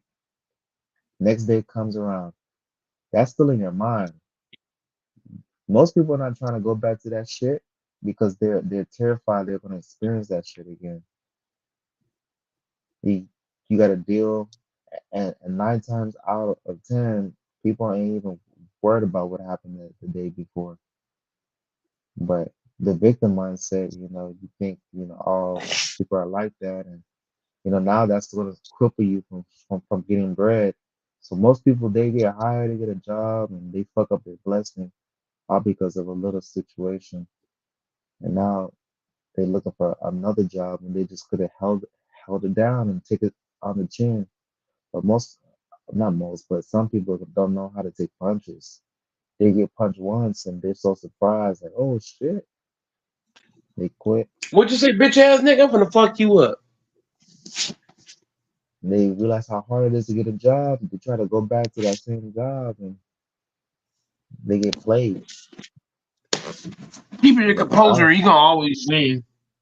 In yeah, the end, you can't lose yourself in a situation. You gotta know how to conduct yourself because if you lose your control and let's say the job fire you, and let's say you try to apply to a different job, but let's say there was customers that are hiring managers at the job that you're applying for, but they just saw you acting crazy at your last job. You know what I'm saying? You never know who watching you. So when you act crazy and you try to apply to somewhere else, you'll be like, hey, aren't you the guy that worked at Walmart that acted crazy? No, I don't want to hire you. You had a credential, but I don't want to hire you. yep. Because it's Shit a like small that can world. happen. It's a small world, so you never know.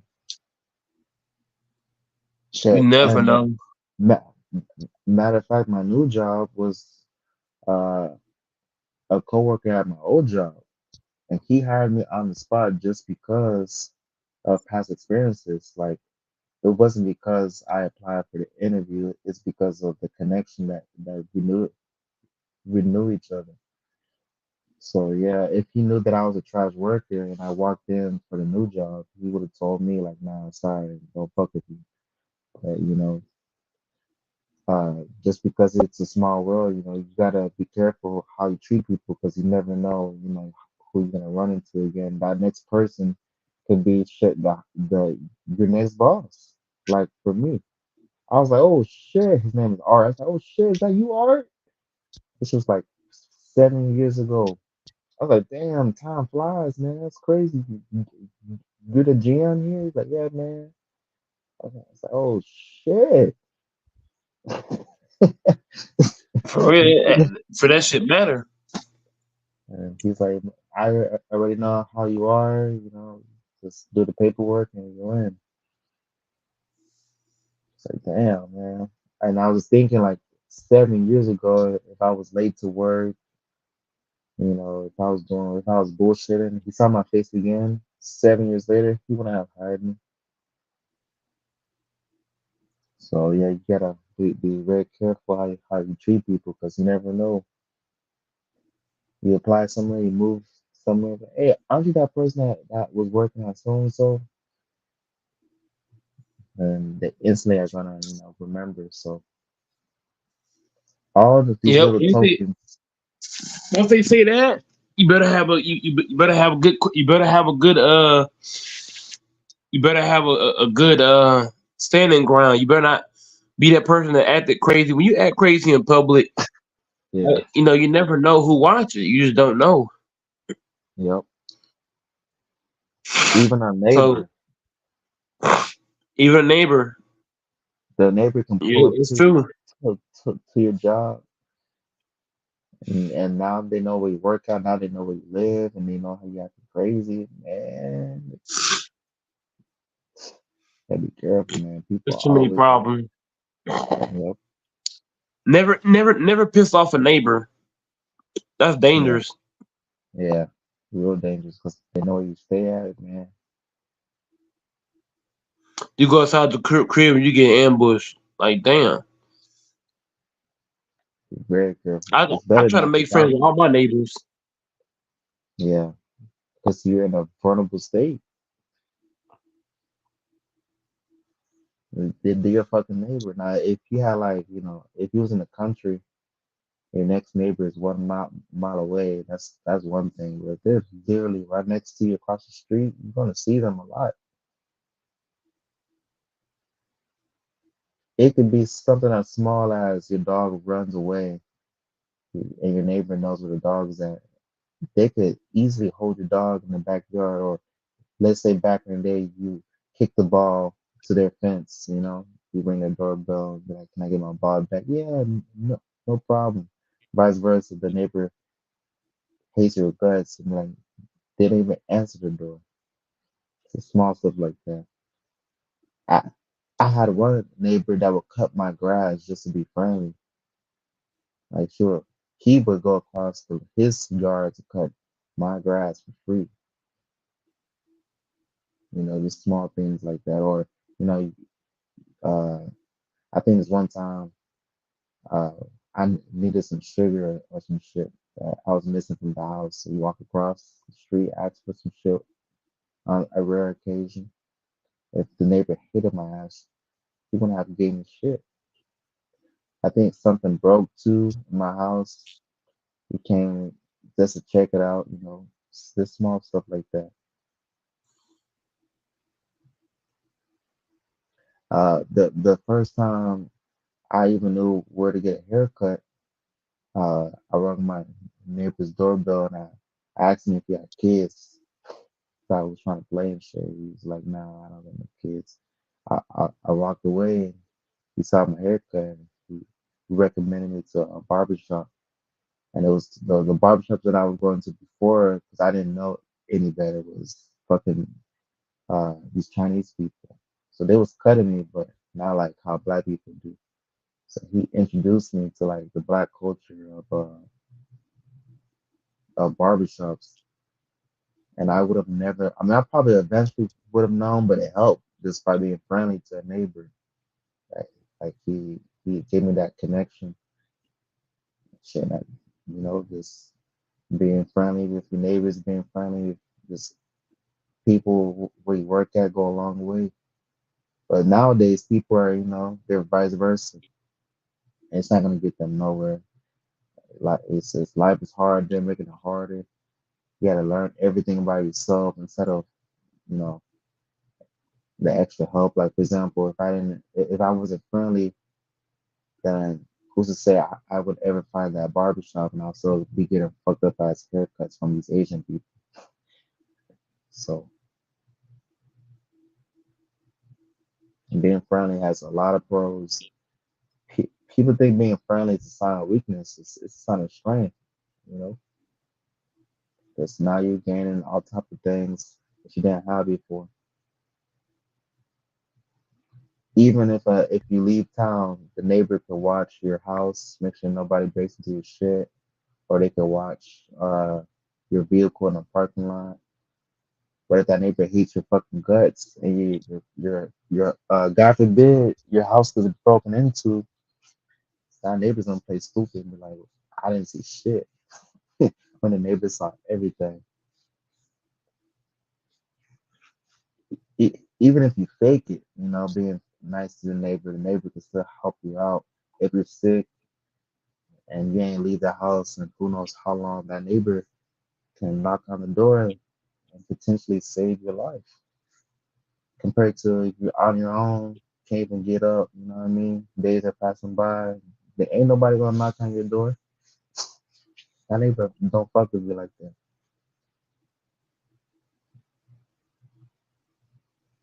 So it's just a lot of being positive. Just gotta apply, you know, that the devil's gonna come, this tricks, try to take you off your pivot, like, try to take you out of character of that stupid ass customer talking to you crazy, or that coworker that's annoying, or the manager coming at you sideways. But as long as we keep trying, doing what's right, the rest gonna take care of it. So just gotta not give up and keep our head up, keep pushing. If we need a break, shit, take that break, take that smoke break, cause you know you're gonna be pushed to the limit. So take that little breather, go outside, chill, come back inside the workplace, handle business. Speaking of workplace, man, I work in the morning, man. I gotta work doubles. I'm on doubles, man. Doubles trying to make a living, man. So I'm gonna get off here, man. I'll be back tomorrow. All right, Mike.